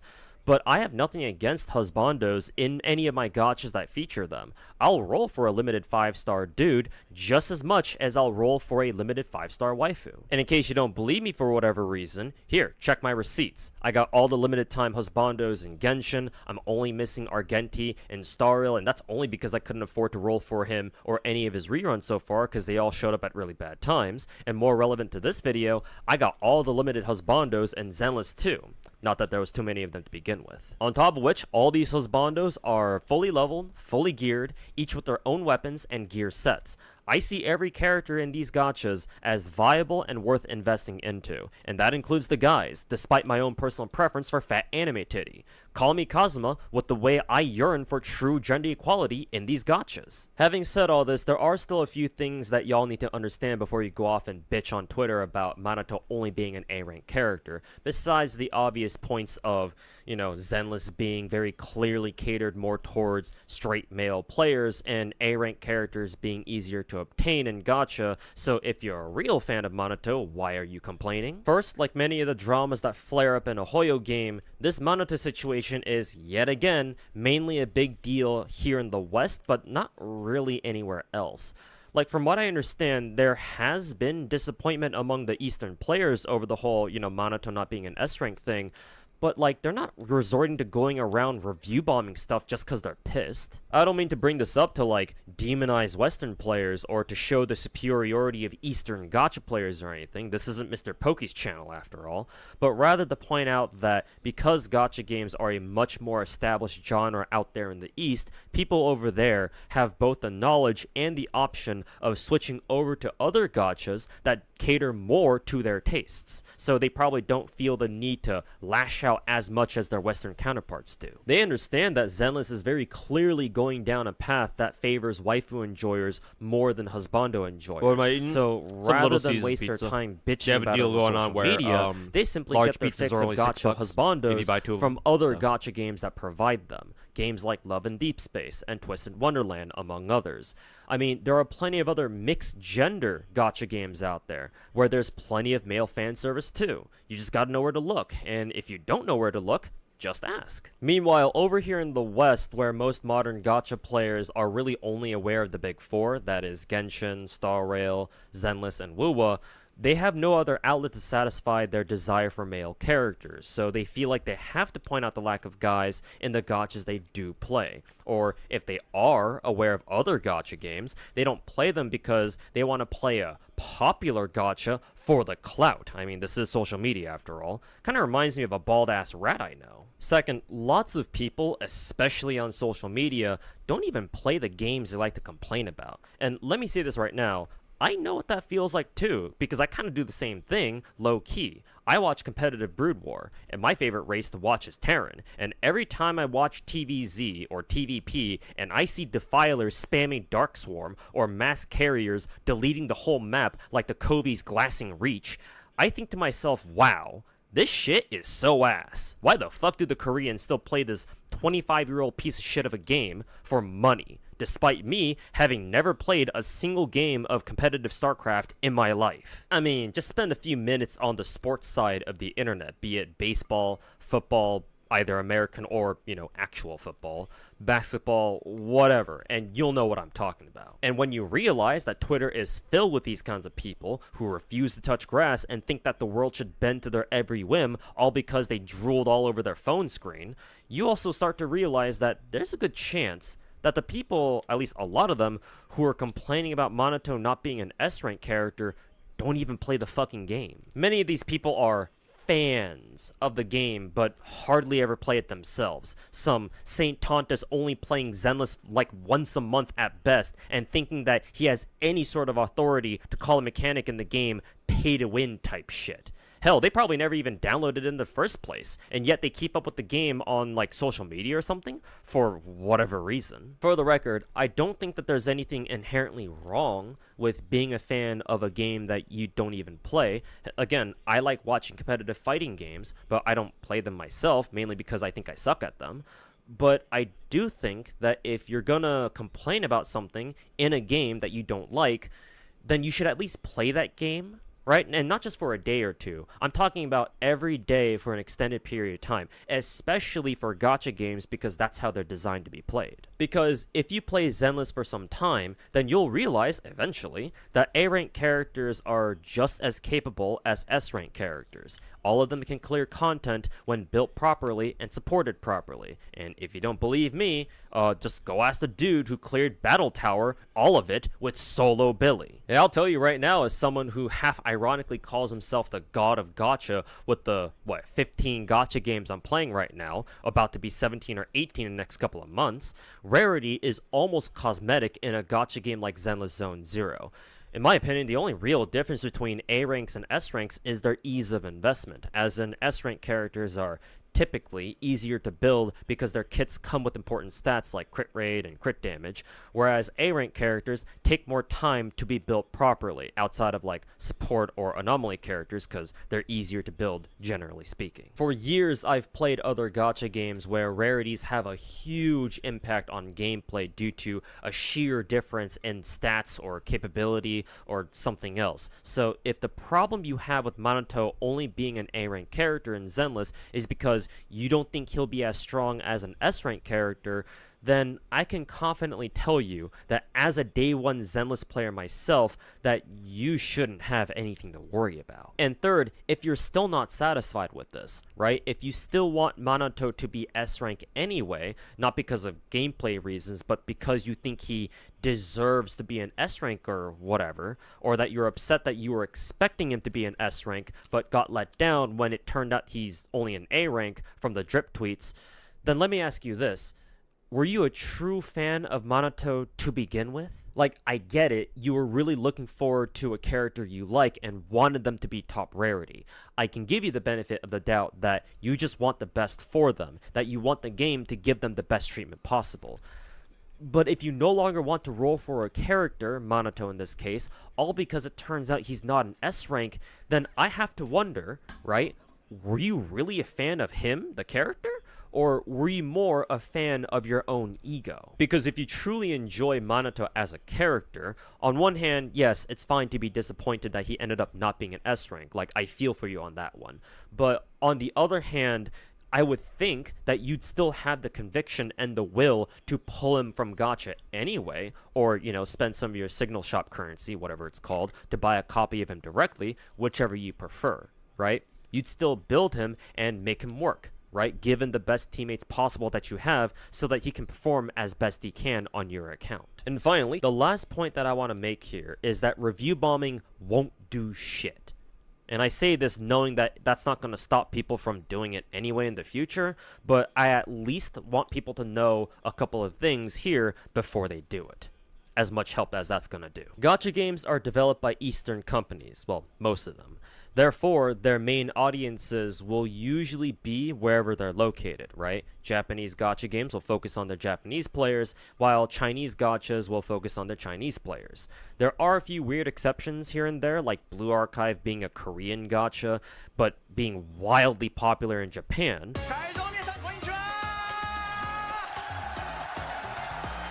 But for the purposes of this video, we'll play it straight for Zenless. MiHoYo has always focused on what their own Chinese players want. No amount of review bombing from Western Zenless fans will change that. And if you want to bring up that one time that Genshin got review bombed by Westerners and they gave us stuff in return, all I need to say to that is, damn, y'all are some cheap-ass motherfuckers if you were genuinely happy with what they gave us in return. If only you knew how much free shit other gacha games give away during their anniversaries too. So for the most part, as long as MiHoYo's Chinese players for Zenless don't start rioting themselves on like Bilibili or Douyin or whatever, they don't need to care about what overseas players think of the content that they decide to give us, right? There's an entire ocean between us and them, bro. Like, why do you think they have any reason at all to be scared of, what, a bunch of entitled Western Twitter tards? They don't even go outside to touch grass. So what makes you think they'll get anywhere close to Shanghai? And in case you get the brilliant idea of trying to reach out to the Chinese players, right, to get them to complain on our behalf like this retard tried doing, let me stop you right there.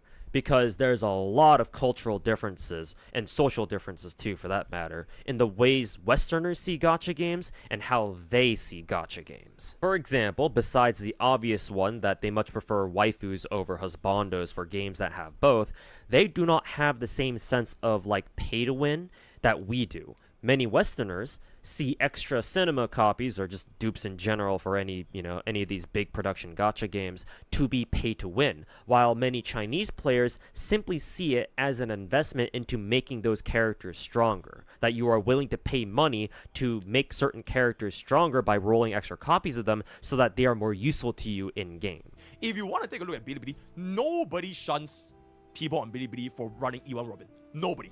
Because they all know it is a ridiculous idol. Like they know the inherent value of a support idol. It is the best support idol for E1 Babin, right? Same thing for E1 Rame, same thing for E1 Sunday if you want to pull for E1 Few. these islands for your supports, they weren't seen as getting shunned because you're unrelatable. They were seen as making the smart choice. Because not only do they make your team stronger, it makes a lot of different teams stronger, all for the price of one pool. Not to mention, Chinese players are aware, actually, of what us Westerners are up to on social media. No, I'm not like, reacting they know to it. I'm just whenever having it a playing big enough 'cause I drama was eating goes down something. over here on Twitter, and they usually just like point and laugh at us for what they see as absolute clownery. So yeah, good luck trying to get them to see eye to eye with us on a lot of things, especially on this one. So with all this being said, is it completely pointless to react this way, to go around complaining on Twitter or review bombing Zenless on the app stores, all in protest of Minato only being an A-rank character? Unfortunately, yes it is. Not only will Minato remain an A-rank, not only will MiHoYo not really give a flying fuck about this whole thing, but perhaps even worse, give the situation another couple of weeks, and the Zenless space will go straight back to gooning to their favorite characters and forget they ever bitched about Minato only being an A rank in the first place, like every other drama that's ever come out of the Western Hoyosphere over the past couple of years. But that doesn't mean that I think people shouldn't let their demands be heard. Just because it seems futile to complain about something because the chances of the developers actually listening to you are smaller than the chances of having your waifu or husbando become real doesn't mean you shouldn't do it. The issue, in my opinion anyway, is that most people who have something to complain about don't know how to do it properly, or don't want to put in the effort to voice their concerns in a better way than just smearing their face across their phone screens. If you want to let the developers know that they're doing stuff that you don't like in a game, then normally the way to do it is to stop spending on the game. Right? Money talks after all, so if you can hit the dev's bottom line, then the chances of them listening to your demands does go way up. Like, especially these days, when Chinese developers are relying more and more on foreign revenue. I mean, why do you think MiHoYo set up Cognisphere in Singapore and not inside China? The issue is that Genshin players tried doing that last year when they boycotted their game because they thought that the Natlan characters didn't have enough melanin in them. They weren't wrong, for the record, mind you. It's just that you ended up with tweets like this, where people thought that playing the game free to play still counted as boycotting the game.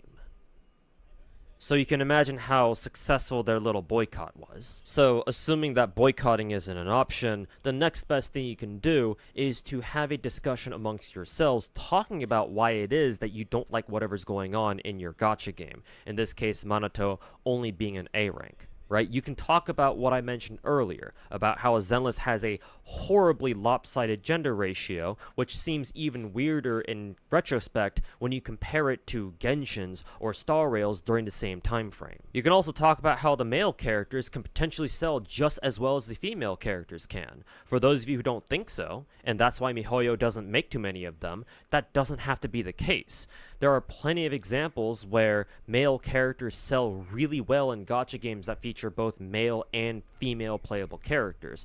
FGO, the gacha that I mentioned earlier, has many husbando characters in that game that helped catapult the game to the top of the gacha revenue charts when they came out. Servants like Merlin, Proto-Arthur, God Juna, and especially Oberon. Even Genshin had plenty of dudes who sold really well. I mean, they couldn't quite hold the candle to Raiden, obviously, but to be fair, she's kind of an outlier in this chart. It's not like the other waifus sold that much better than the rest of the guys otherwise. Hell, I mean, Kokomi's down at the bottom too, because at the time, most Genshin players thought that she was a terrible character, all because she had a passive that said she couldn't crit.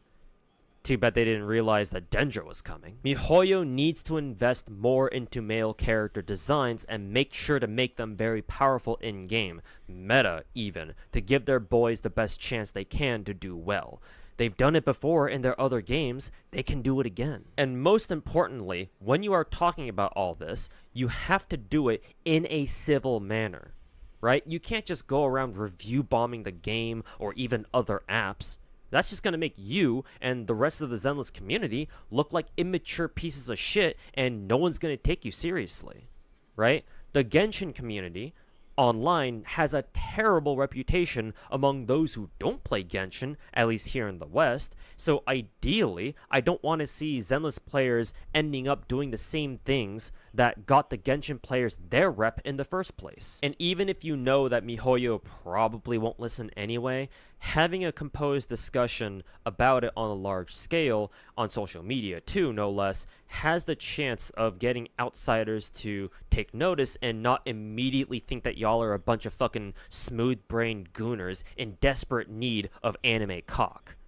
If they get curious, they'll ask you what's going on in Zenless, and you can explain to them as calmly as you can about what your problems with it are. And if they understand, or if you can get them to understand, you are helping spread awareness of your concerns. And maybe it'll get to the point where the developers finally hear about what y'all want from the game. PR is important for them after all, even for their overseas servers, since the whole point of these bigger gachas is to get as many people to play them as possible.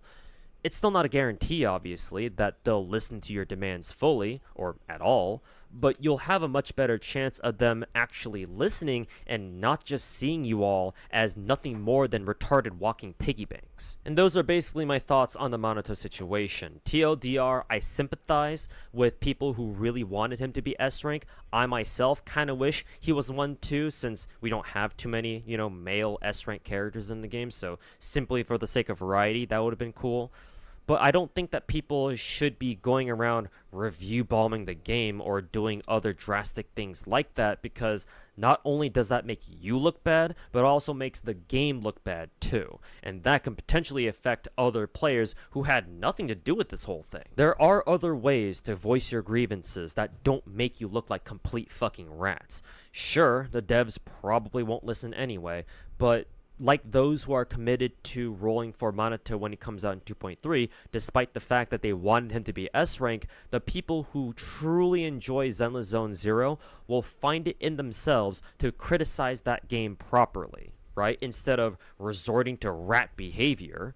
And God knows we have enough of that already in the gacha space. And that's it from me. Like and subscribe, check out my socials down in the description, consider supporting me on Patreon, and stop by my streams either right here on YouTube or over on Twitch. Thanks for watching, catch you in the next one. Peace.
Okay, I'm back.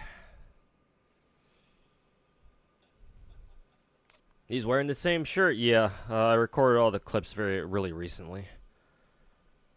Relative to the video.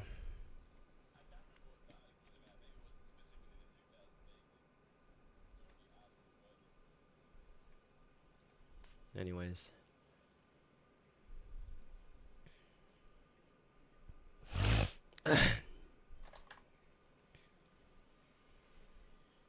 Gonna get going, so good night. Alright, Finkel, take care, man. Have a good one.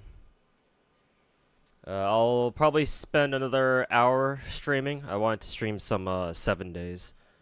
Because I said I wanted to stream some 7 days, but haven't been able to do that yet, so here we go.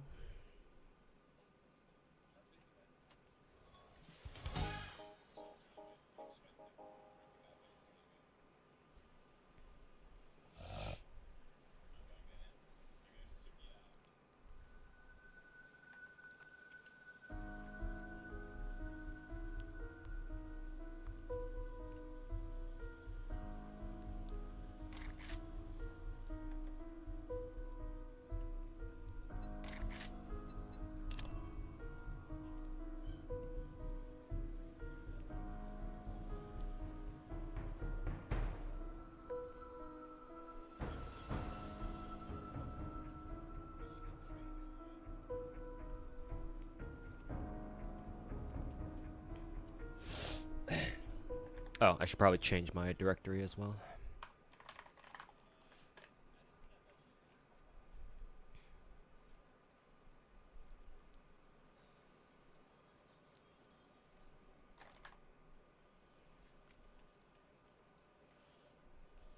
Wow, 7 Days to Die has like 2.1 million followers on Twitch. Wow, that's pretty impressive. Zombos, yep. I've been playing this game for, God, maybe, well, not quite a decade, but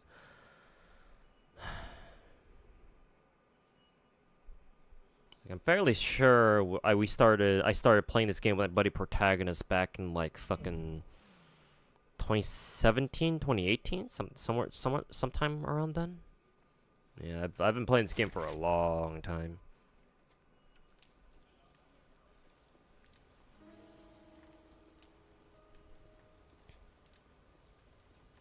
Will we see any R trains on stream? Well, that takes me back to the fucking mid-2000s when we could throw around the R word like that anytime we wanted. No, in this game it's not. This isn't that kind of zombie game. Zombies are actually threatening in this game. So no, not quite like that. Oh, I have to see if I can get a level 6 preacher vest or level 6 gear. Okay, level 84, we're close. Let's see. Explosives are done. Can I make at least level 5 armor? Yes, I can. Okay.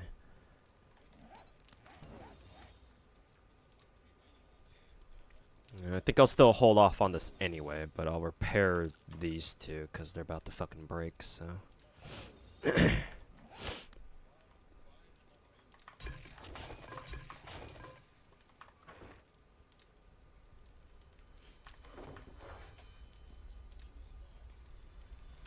I should probably invest into living off the land, probably. Yeah. I think it's 3 points. No, it's only 2 points. Okay. Let's see. Farm block.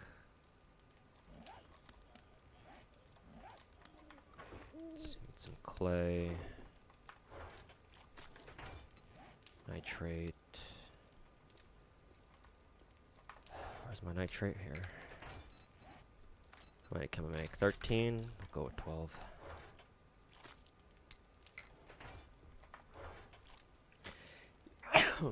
Excuse me. Excuse me.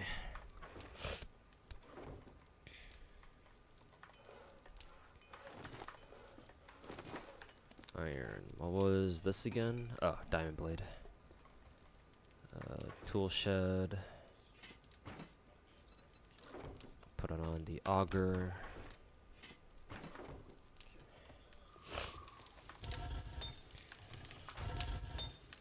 See, this one's cooking up some brass. Probably need a lot of forged steel. Probably make 500 of this. Just going through brass pretty quick. Probably need the extra brass for, I think, shotgun shell production.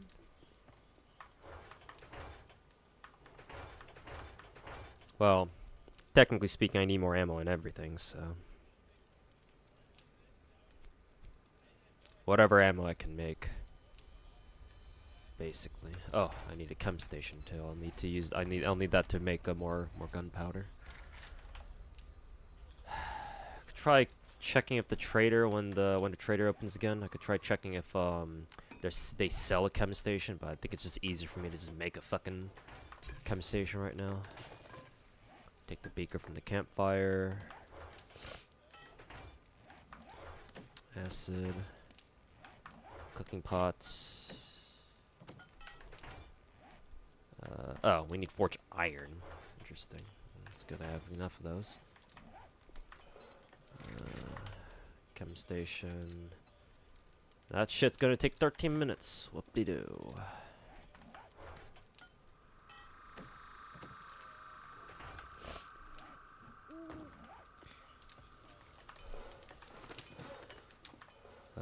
Oh, actually, I could just make the chem station here. Okay.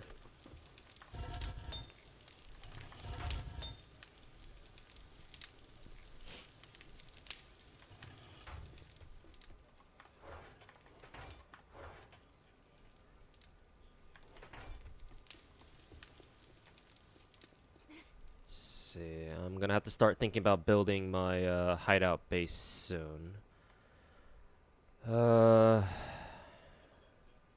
Probably just up the road, maybe.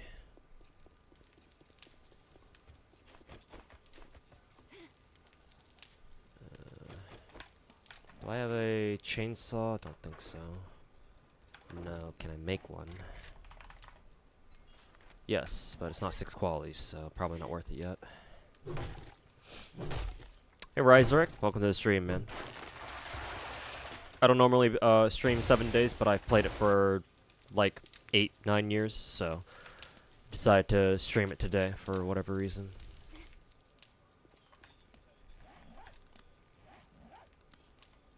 Let's see. Ingredients, put that shit over there.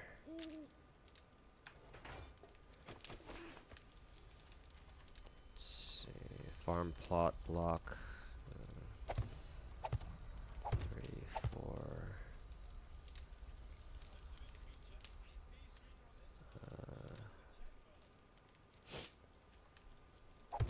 2, 3, 4.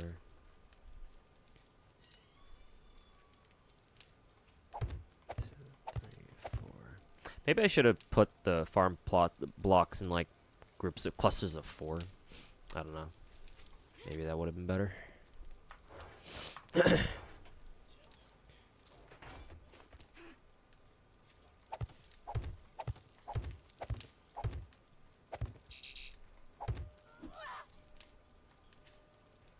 Huh, were those all the seats I had?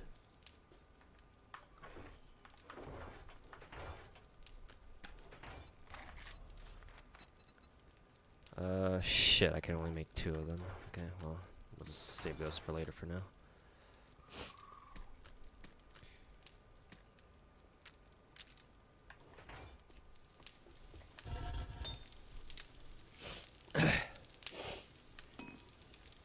Ugh.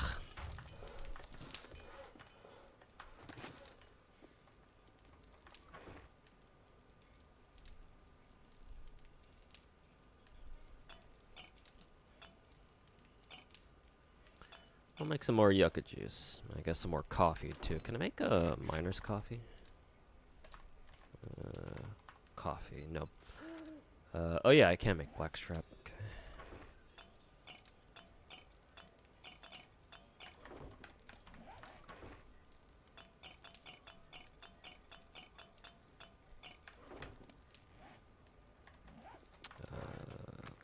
Coal.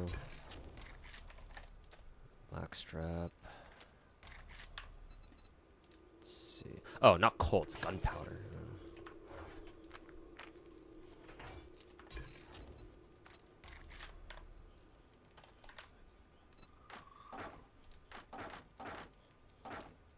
43, good enough.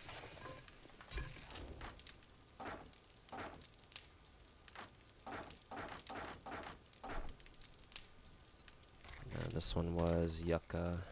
Yucca. Yucca.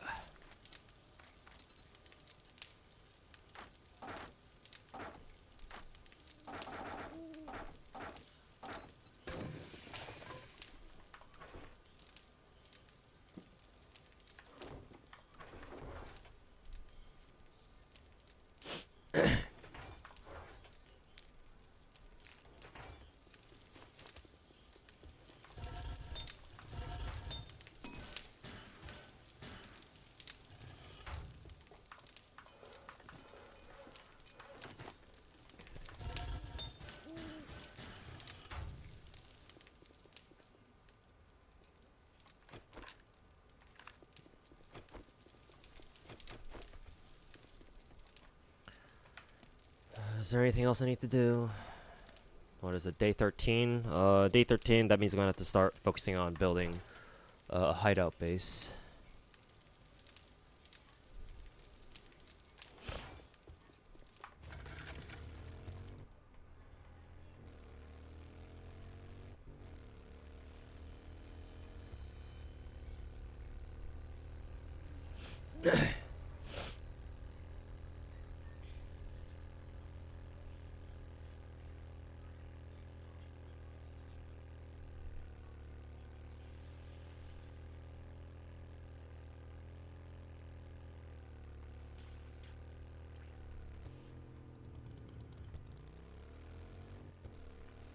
I don't want it to be too far away from my base, but I don't want to be too close either.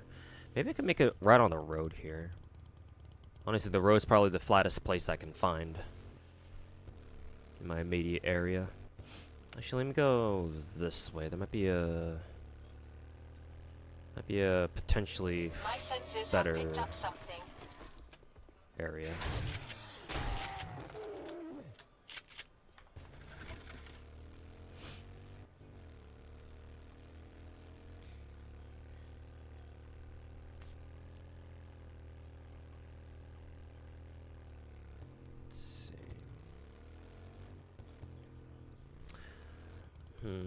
What I could do is I could probably redo, maybe develop this place. Let's see, wrench, probably shotgun shells.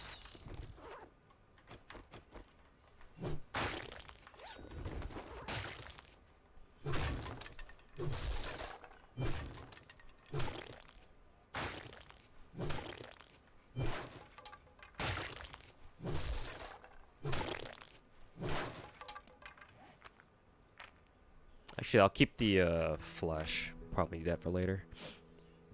Honestly, I'll keep the bones too. Might need them for more glue in case I fucking use all of it.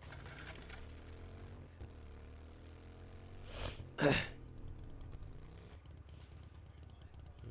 little too close to this house right here. If that POI wasn't there, then this place would actually not be bad because it's at least flat all around.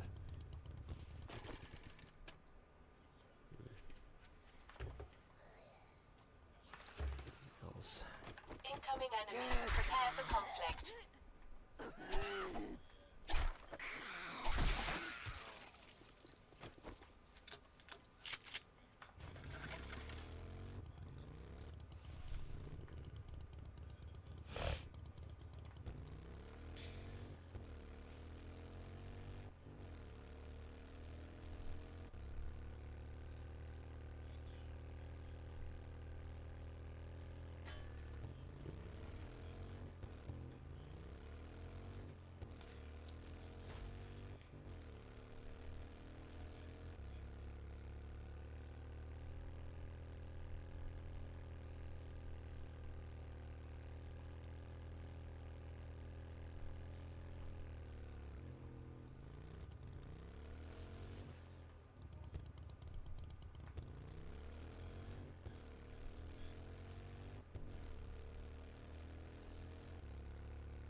Maybe this area could work.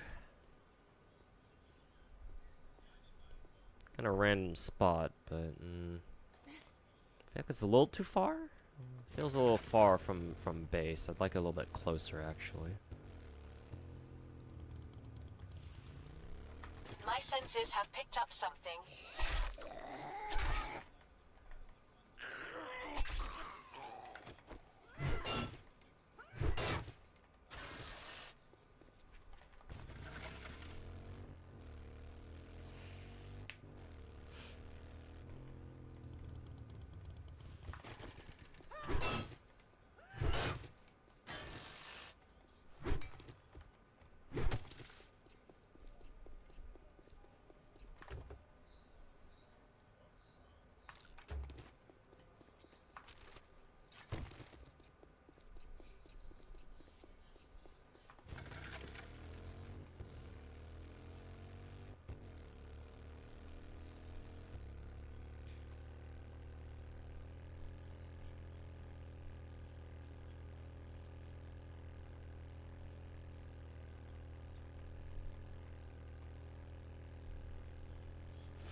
think I'll make my base right here, actually. Or rather, my holdout base.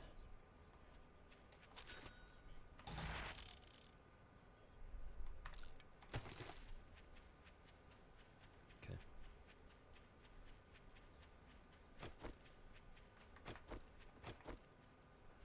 I've got a bad feeling about this. Place.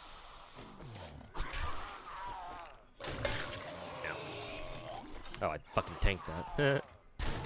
Get fucked.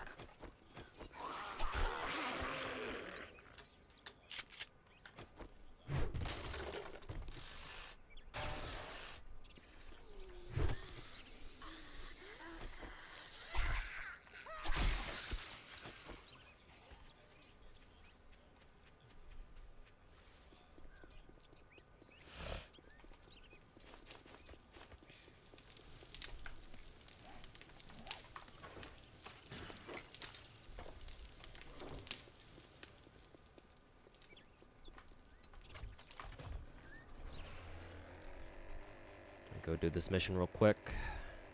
Oh, actually, how's my food doing?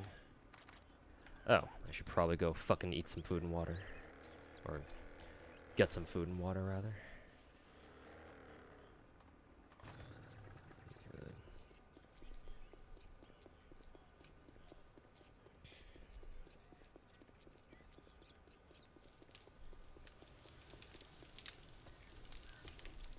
Good. You'll find that this game is exactly the same way, UI. Pretty much.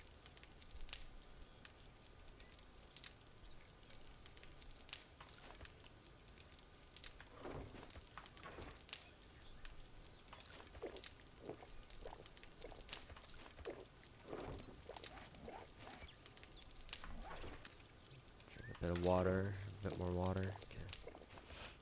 Now we're good. Have you played The Forest? No, but I watched people play it.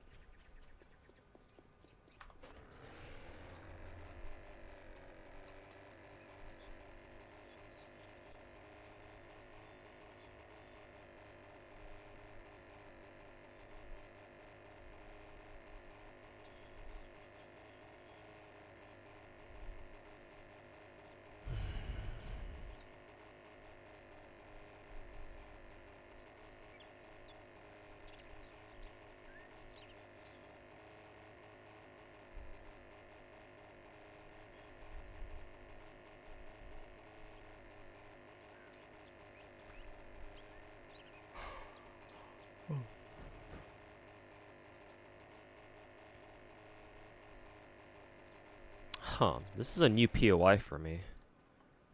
I think I've seen people play this POI before. Like, in like YouTube gameplay videos and stuff. But I actually don't think I've ever done a POI like this before. I'm assuming this one's new to, Picked up something. probably new to 1 point, or to this patch, so.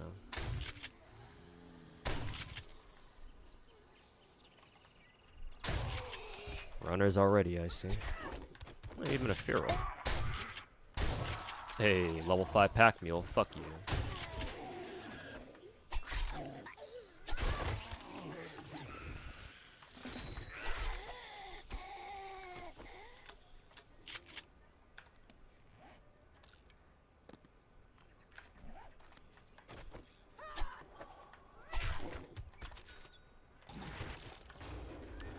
Can't wait until I get a machete.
Incoming enemies. Prepare for conflict.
I probably don't need any more seeds. Fuck that shit.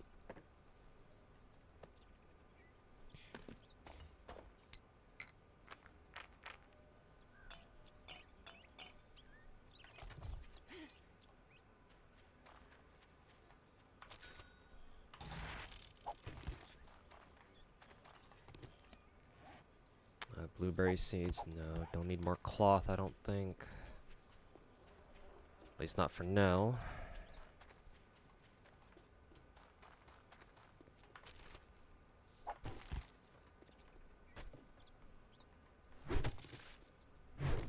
Oh, those things give me plastic too, noted.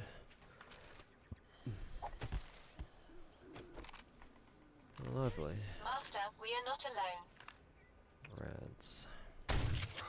I can tell this place gets real exciting at night.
Oh, that's a landmine.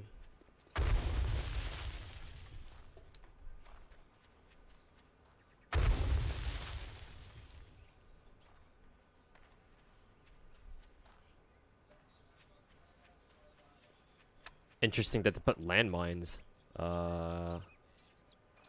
in a non-military, in a non-milli location, or a non-milli POI. Can't say I've ever seen that before.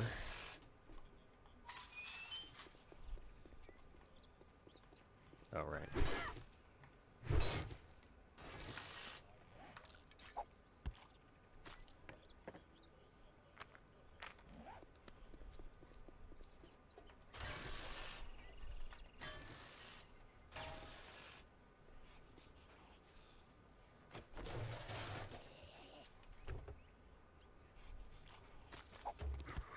Incoming enemies. Prepare for conflict. That's a feral.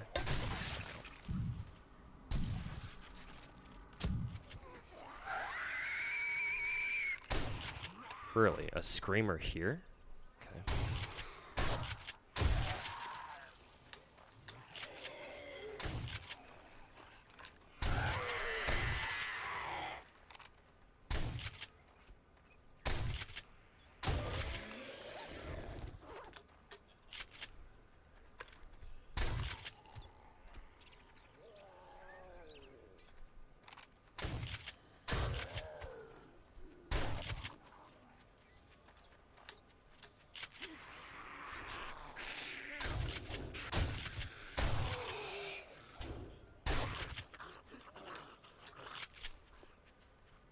I don't think I have any honey on me right now.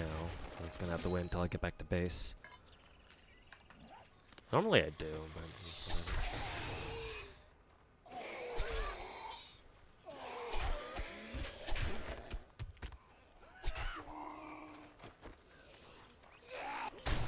whatever. What do they blow up? Oh, they blew up they blew up the fucking truck.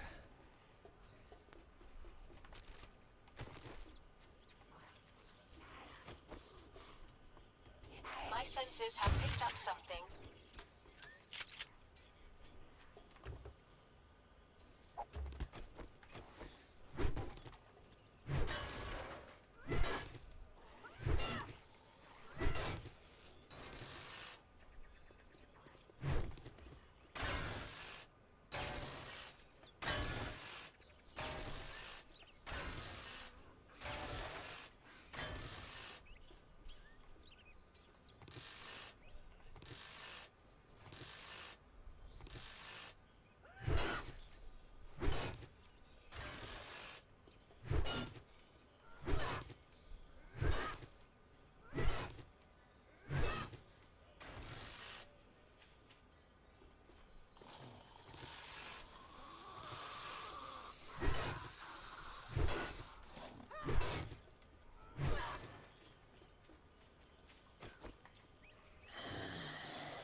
Ayo, Tan. Non-gacha and zombies. This is unexpected. I played zombie games before. I mean, I've grinded COD zombies on stream before. Just very rarely, of course, but I've done it. Yeah, I will say I don't usually play 7 days on stream. As a matter of fact, I think the last time I streamed 7 days was like literally, like maybe fucking 5-6 years ago. So definitely unexpected. No idea what that was. Maybe that was an event trigger. My senses have picked up Yeah, something. seems like it.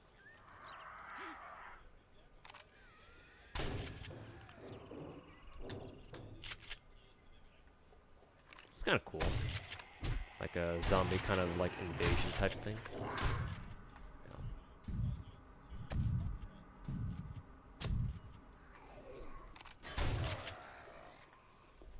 So the fun pimps up the usual shenanigans of doing triggered scenes as usual. Just random ass spawns.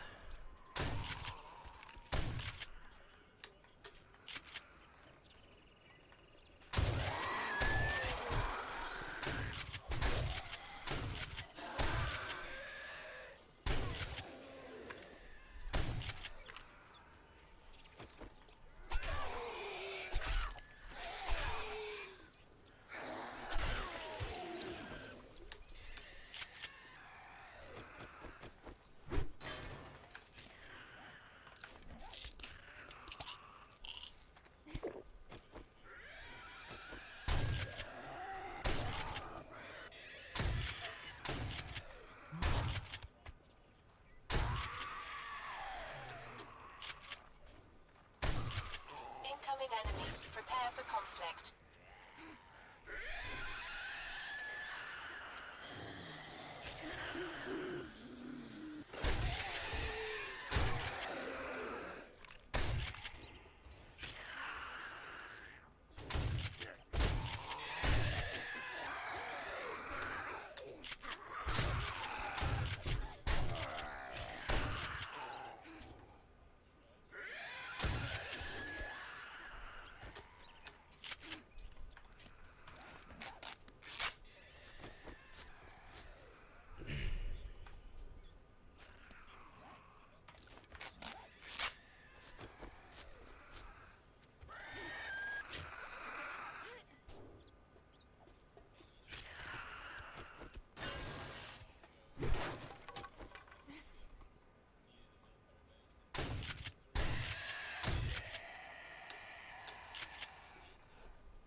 Yo, okay, what's going on, man?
So, lesson learned, this area has a lot of fucking spawn triggers. I've got a bad feeling about this.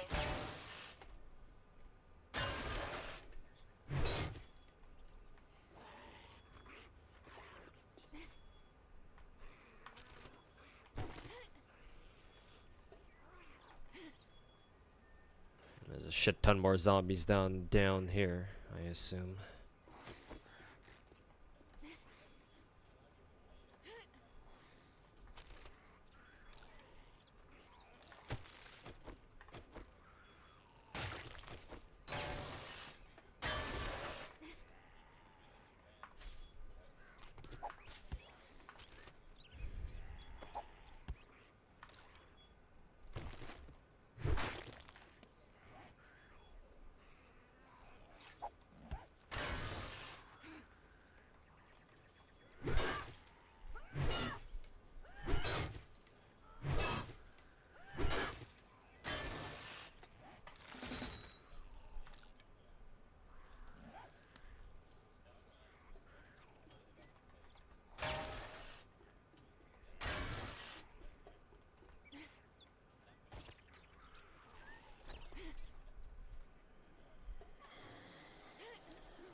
I think this area is fully clear.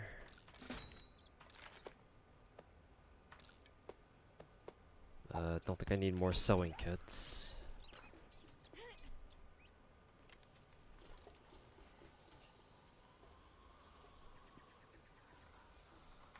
Master, we are not alone.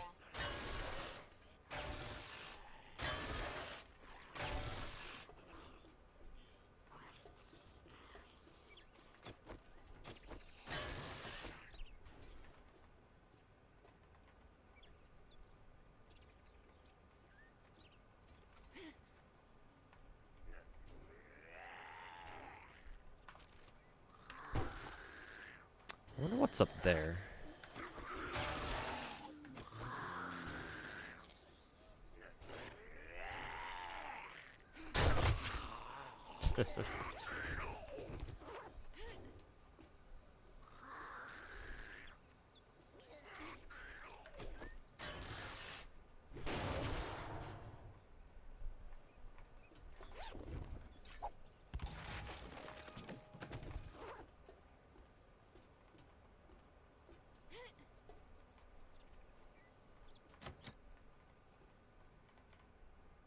I see. You can slip down here, but is there any point to this place?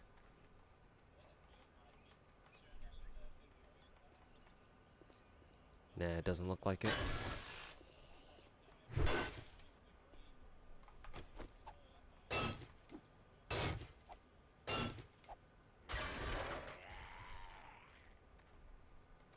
And this is a huge Incoming enemy. POI. Prepare for conflict. This feels like this could be a tier 6, not tier 5.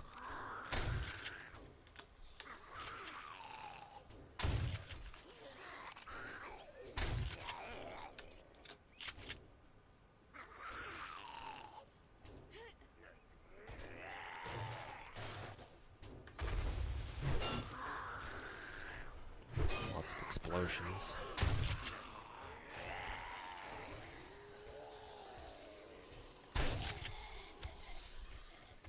Well, you know what that means. Time to shoot this place up.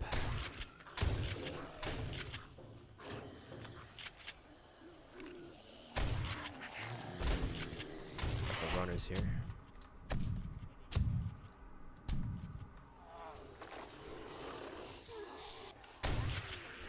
Wow, that is a monster I have not seen. That must be like one of those Yeti guys. I think those guys throw rocks, yeah. Looks like we can at least dodge them though. So it's a cave in.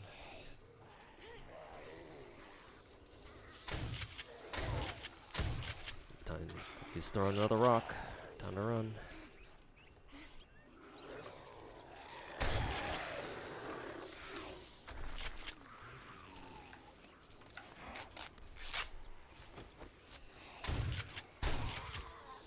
My sensors have picked up something.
Man, that one's an inferno. That one's an infernal too.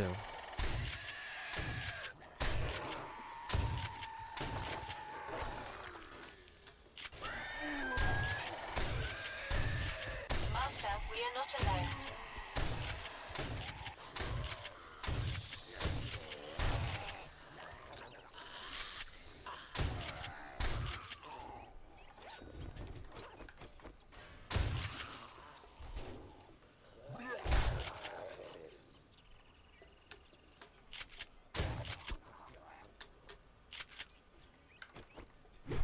Whole ass battle, huh?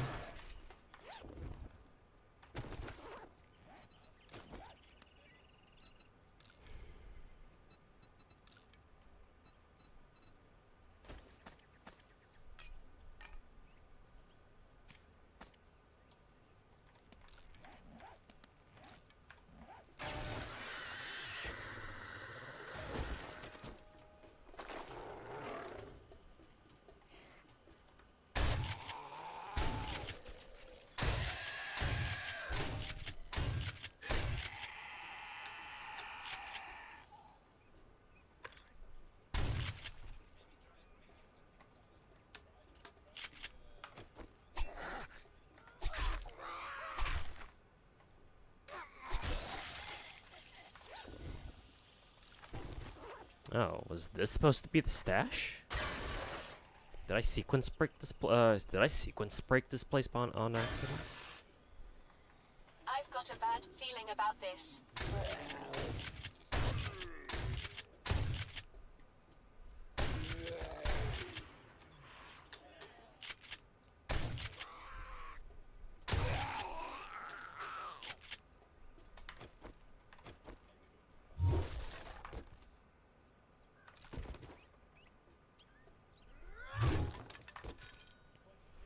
How receipt pulls? How do I explain this? I did lose the coin flip, unfortunately, but thankfully I did get seed, a multi after, so that was nice. However, this does mean that with seed, for the first time in my Zenless career, I have lost 2 coin flips in a row. So perhaps my Zenless luck is now over. It is so over now, I guess. Not only that, but now that I've used Seed for a little bit, she feels, in terms of investment, she feels exactly like Trigger. So now I'm heavily considering rolling for her signature too. At the moment, I don't know if I'm going to commit to that or not, but.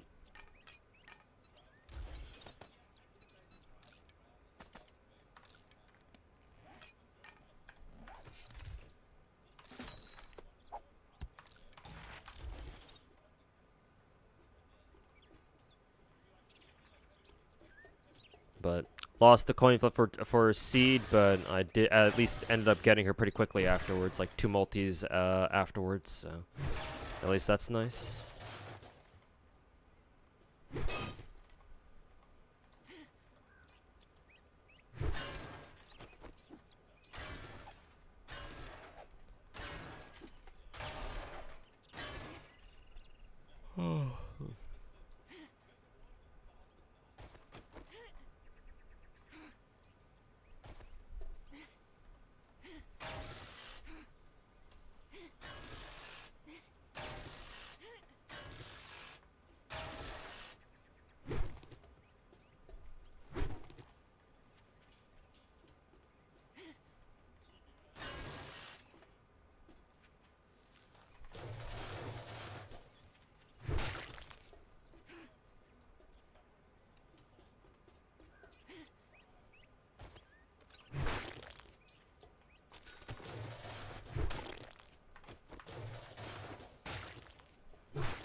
Did bro stay boxed in for the entire time, sneak on you like that? There's a good chance that they just spawn there. They do that sometimes. This game is pretty fucking jank. So, like, literally small indie studio, please understand.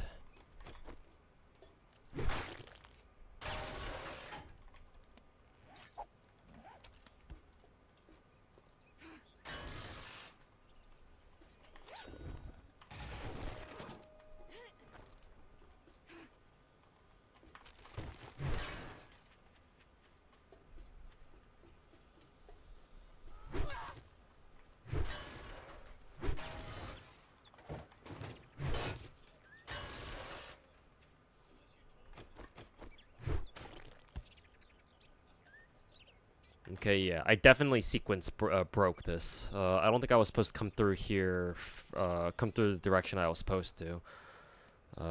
Considering these zombies are not active yet. Now they are. Prepare for conflict.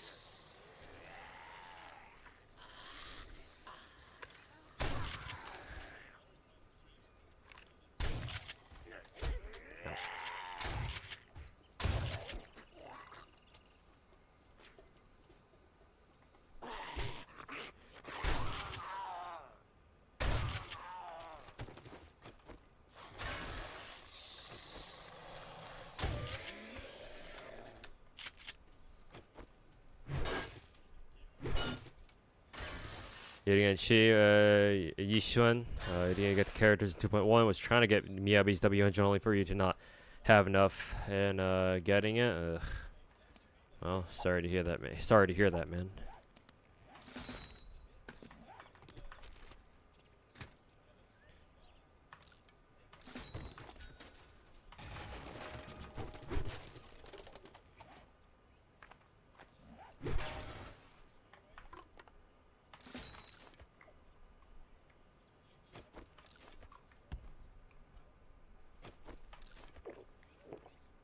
But yeah, hopefully your luck in Zenless turns around. makes you feel any better, my luck in a lot of my gacha games has been kind of ass recently, so I've been kind of going through the same thing myself on my end.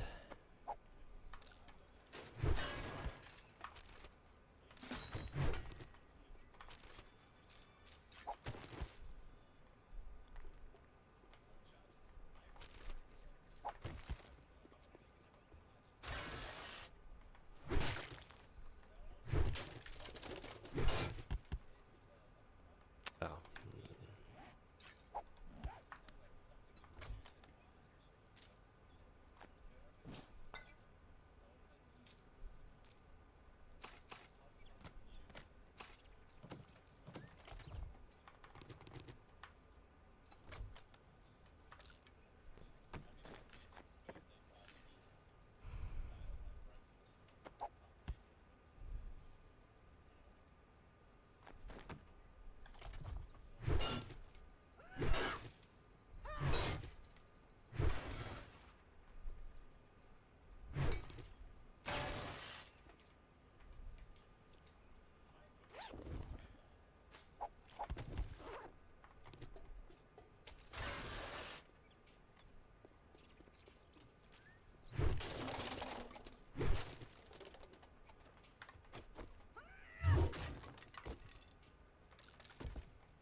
You already said your luck. You hope my luck. I hope your luck turns up soon. Yeah, I try to always say that whenever people stop by in stream and tell me that, oh, you know, their luck's been down recently. I mean, you know, I've had other viewers tell me that, you know, oh, they've lost like fucking 6 coin flips in a row, and like as much as I would like to sympathize with that, I just don't know what that feels like. So all I can really say is, yeah, I hope your luck isn't that bad. Later.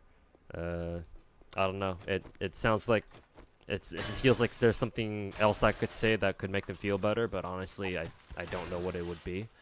So I feel like that's the best thing that I can say.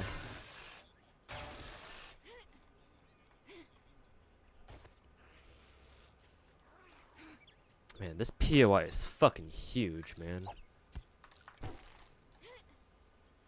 How much fucking shit is there?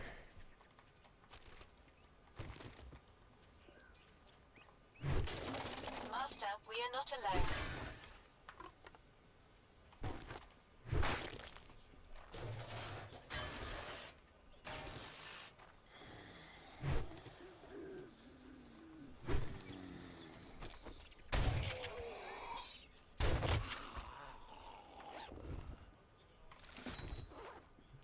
Usually if there's one runner, there's usually more. Wonder where that runner came from.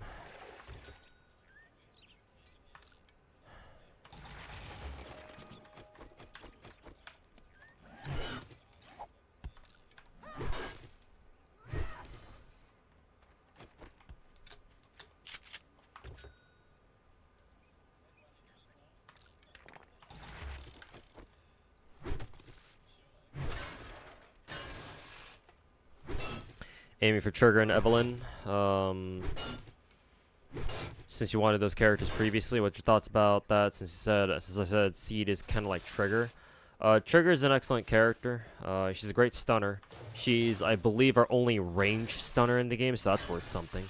The issue is that her main issue is that she's really annoying to build. mainly because Trigger's whole thing is that you need to get her to like as high crit rate as possible, ideally up to 90%, because that way, that's how she gets the most amount of bonus from her for her the amount of days damage she does, or the amount of days or stun she does with her aftershocks.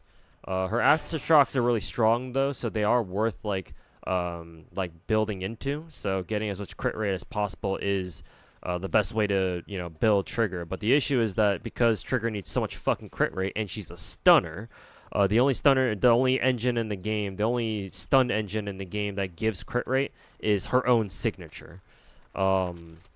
So yeah, building her is a bitch, and you are going to suffer if you don't have her her signature. Technically speaking, I don't think you need it. If you can resist the temptation to roll for it, or you know you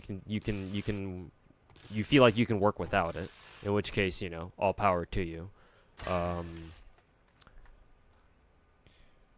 But yeah, that's like the only bad thing about Trigger is that she.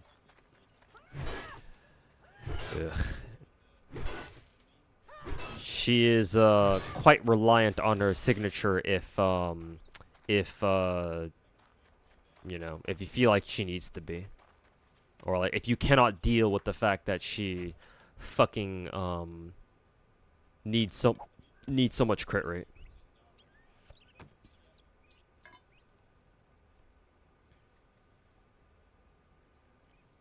Huh, that did give me quite a bit of iron. These are really good iron resource runs, actually. Probably because I'm looting so many fucking short iron pipes and just scrapping them.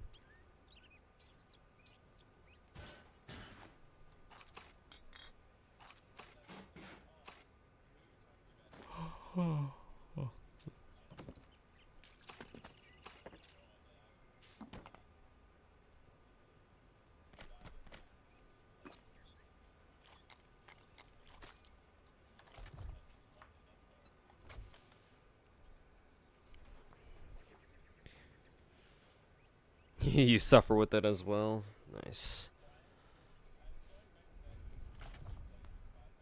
Yeah, Trigger, so specifically Trigger wants 90% crit rate because her core skill passive dictates that the higher the amount of crit rate she has, the more it converts into extra days, or basically extra stun on her aftershock moves.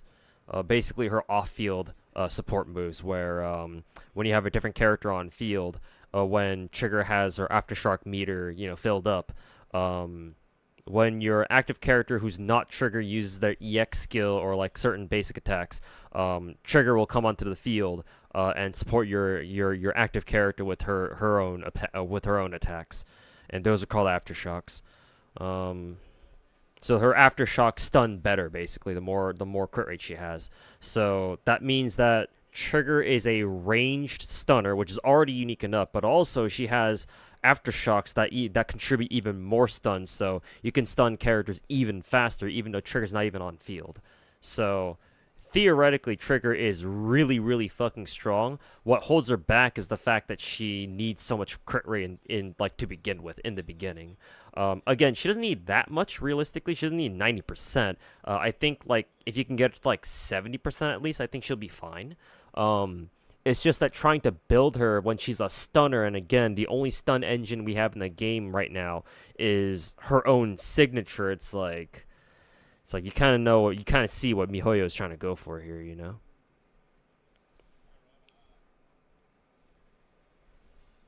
So, going for Trigger is great. Evelyn is also great, too. She's probably our best fire DPS. I mean, that's not exactly hard to do, considering I think we only have 2 dedicated fire DPSs in the game. Or 2 fire attackers specifically in the game. So either you take Evelyn or you take Soldier 11, and I think I know what most people will take over those 2, or between those 2. You can resist. You can work without it. Okay, then that's great. Then all you need to do is just worry about getting triggered to like 70% crit rate or something. That should be a lot easier to do than 90%. So you'd have to run 4-disc main stat crit rate, try to get as much crit rate substats as possible on the rest of our disc drives, and then run 4-piece the 4-piece aftershock set or disc drive set, and then 2-piece woodpecker. Between 2-piece woodpecker and 4-piece aftershock set, you should be getting plus 20% crit rate for free.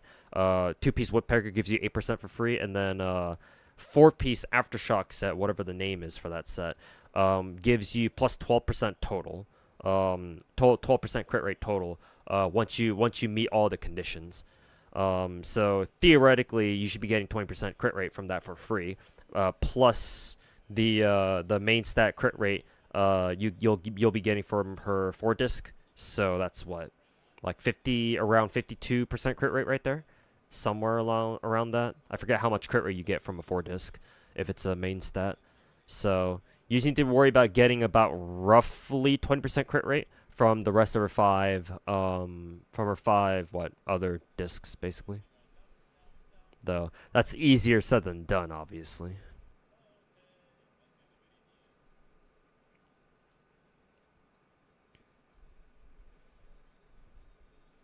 You just wasn't glad about not getting Mia. Yeah, I feel you on that one, man. Yeah, because their engine's so goddamn strong.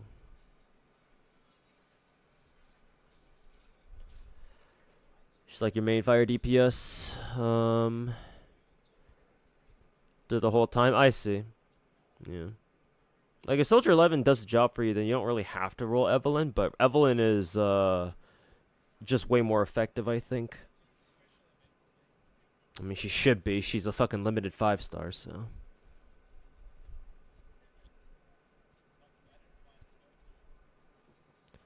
Ooh, I'm getting tired.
Sucks out in Zenless, you're trying to get good basic stats, while in other gacha you just push the numbers. I mean, Zenless is still one of the better ones when it comes to like stat gearing anyway, though, which is kind of funny if you think about it.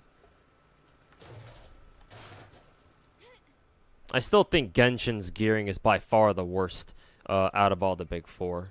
I think honestly at this point I've gotten used to how you gear people or you gear characters in Star Rail and in in Wuwa.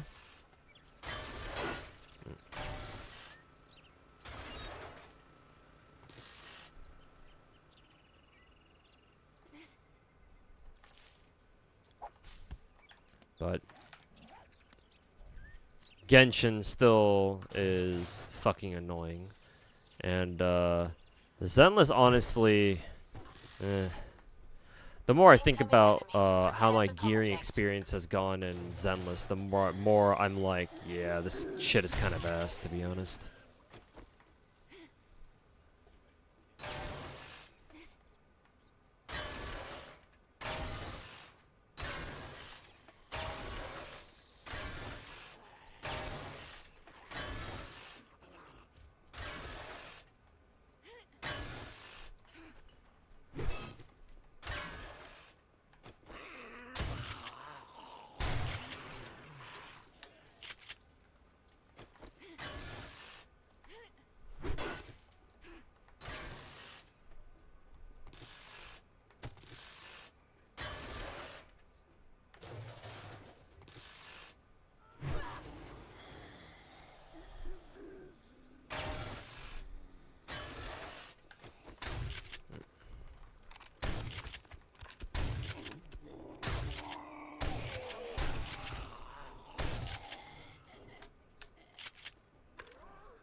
I've got a bad feeling about this.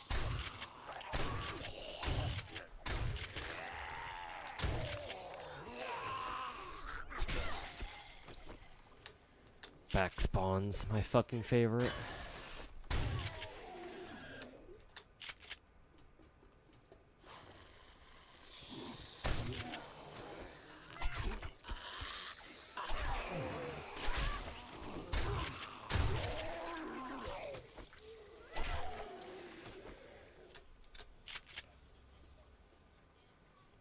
And they don't stop coming, and they don't stop coming, and they don't stop coming, and they don't stop coming, and they...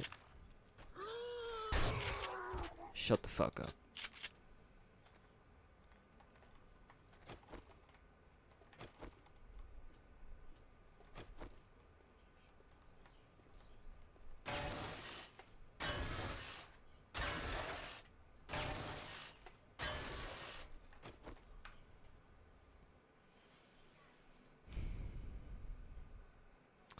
And you said Zenless gives benefits to basic attack damage. Yes, it's called Dawn's Bloom or something.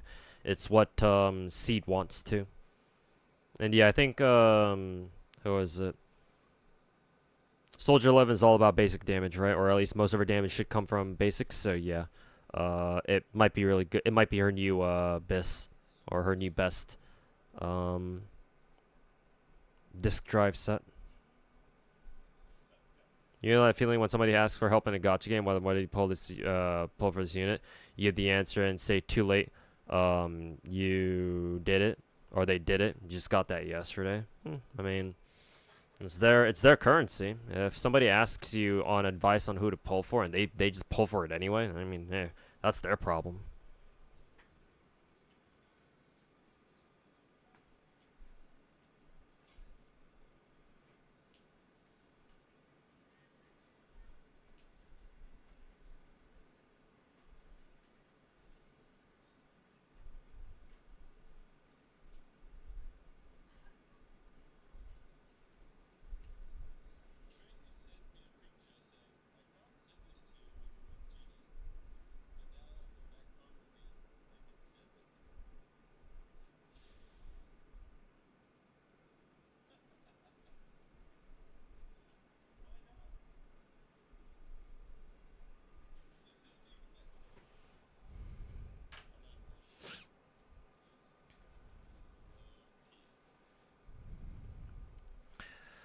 Waste of your time, though, giving them a fair answer. Well, it's one thing if you've never talked to this guy before. It's just like somebody, some random dude that you met through like Discord or something like that. It's one thing if it's like the first time you've conversed with them and you just gotta do it anyway. That's not your fault. But if you've known this dude for a while and you knew what his tendencies are, if he's that kind of play, if he's that kind of gacha player, where he just kind of pulls the trigger on something, like if he's that kind of dude, then I mean, you know, you should have expected that, you know. But I don't know the specifics. I don't know what kind of relationship you had with that dude. So you know, you be the judge.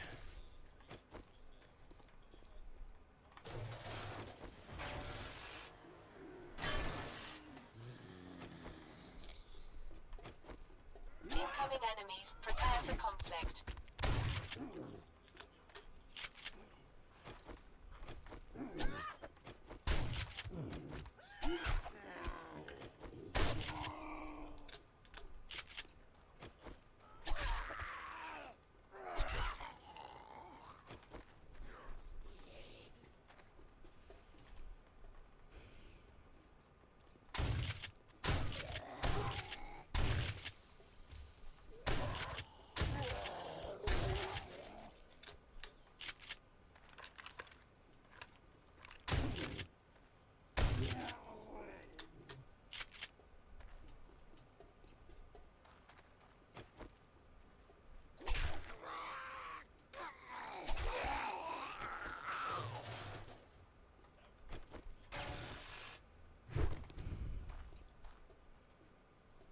You know this guy? Okay, well, yeah.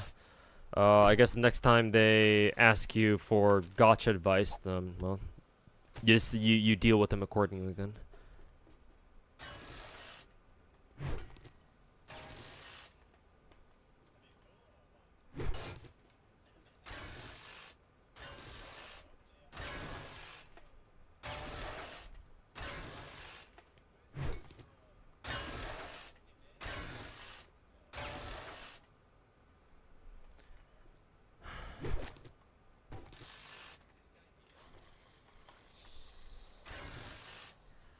I've got a bad feeling about this.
Think one of your friends fell asleep trying to beat final boss of Hollow Knight. Oh, I know what that feels like. I do that all. I do that quite frequently myself. Especially because everyone's rushing to beat Silk Song or beat OG Hollow Knight before Silk Song drops. I assume. So yeah, not surprising.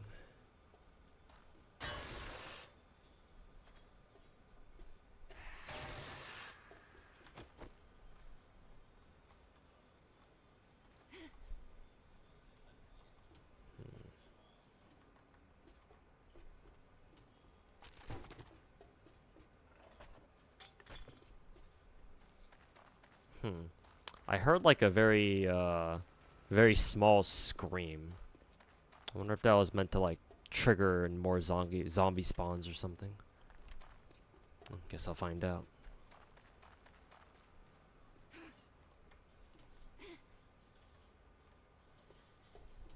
Oh, we're back out here again.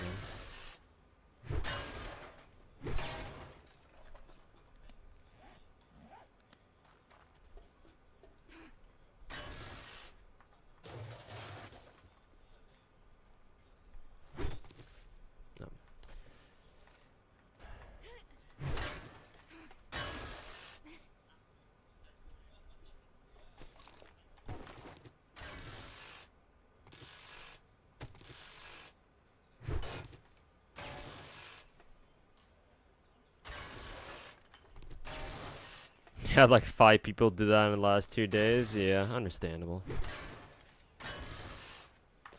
What'd you expect?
Is Orpheus coming after seed? Yes, in 3 weeks.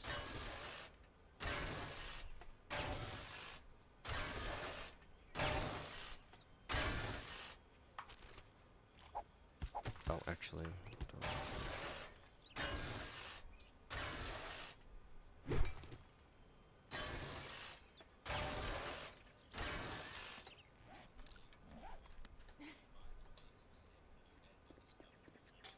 Ah, we're back here.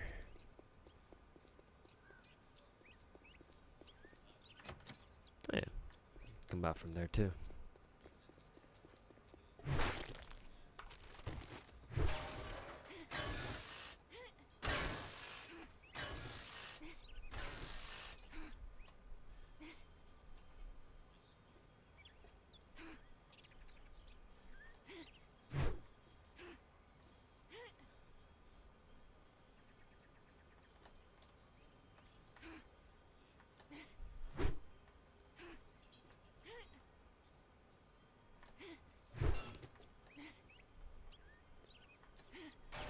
There we go, got it.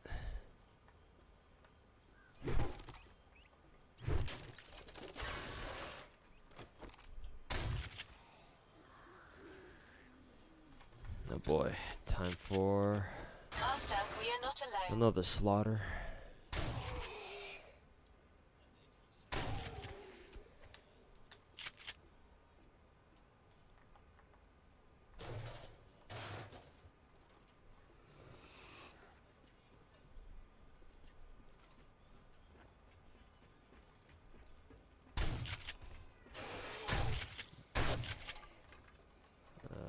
Don't feel like blowing the barrel up.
Huh, interesting. A whole ass generator bank.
I've got a bad feeling about this.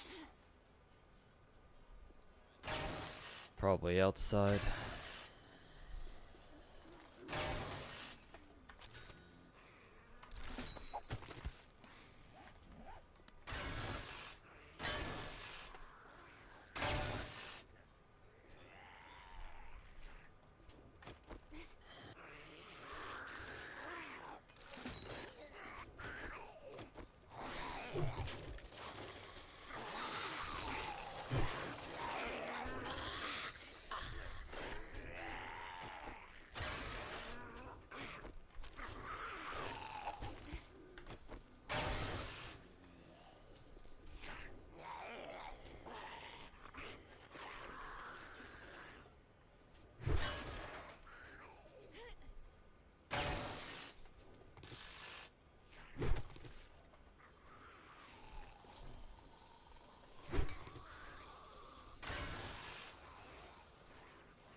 Would be cool to see if the new set works on Billy for the ramp up damage. Would kind of love to see it.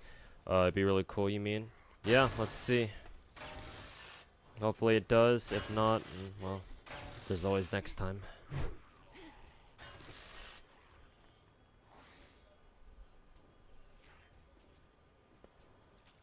Oh boy. Jesus, POI is so fucking huge, man.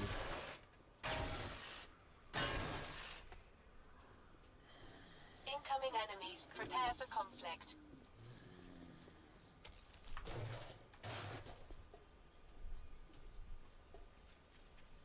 I don't even know if I got this entire place.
got this.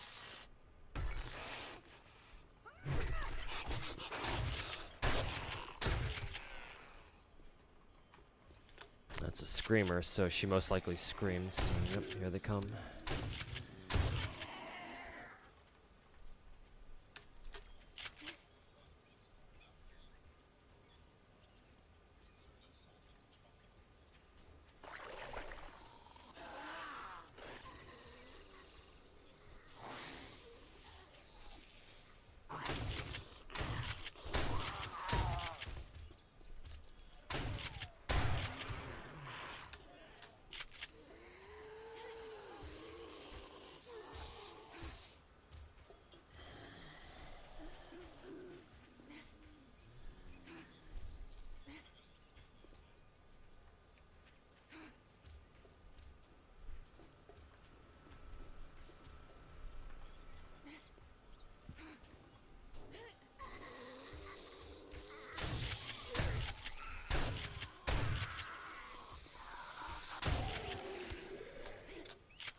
There's the second witch.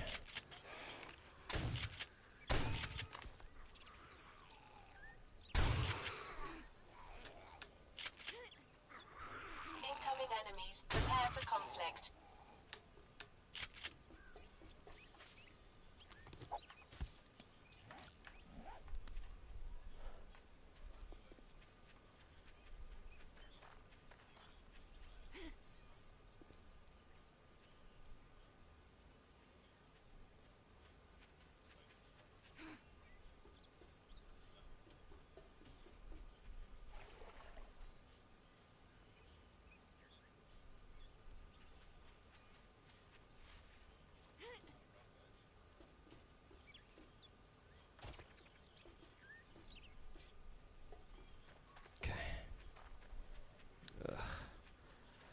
Alrighty, chat. I am really tired. Said I was gonna stream for like an hour. I ended up streaming for like 2, or like more like an hour and a half. So gonna exit out. I'm gonna call it a stream there. So thanks everybody for watching. I'll be back tomorrow. We'll see what I decide to play tomorrow. I think I'm feeling some Woowa, and then let me see if I want to try out that Horizon Walker gacha that Finkel told me about. Maybe we'll play that later towards the evening or something, but we'll see. Gonna go to town. Alright. Stay safe and have fun while you're in town, I guess. Yeah, Woowa Tower Defense. We'll get some of that done. So, but yeah. Thanks everybody for watching. Thanks Lihua for hanging out. But yeah. Catch you guys all hopefully tomorrow. Should be streamed tomorrow, but we'll see. But yeah, thanks for watching everybody. Not gonna bother rating anybody, just gonna send you guys on your way. So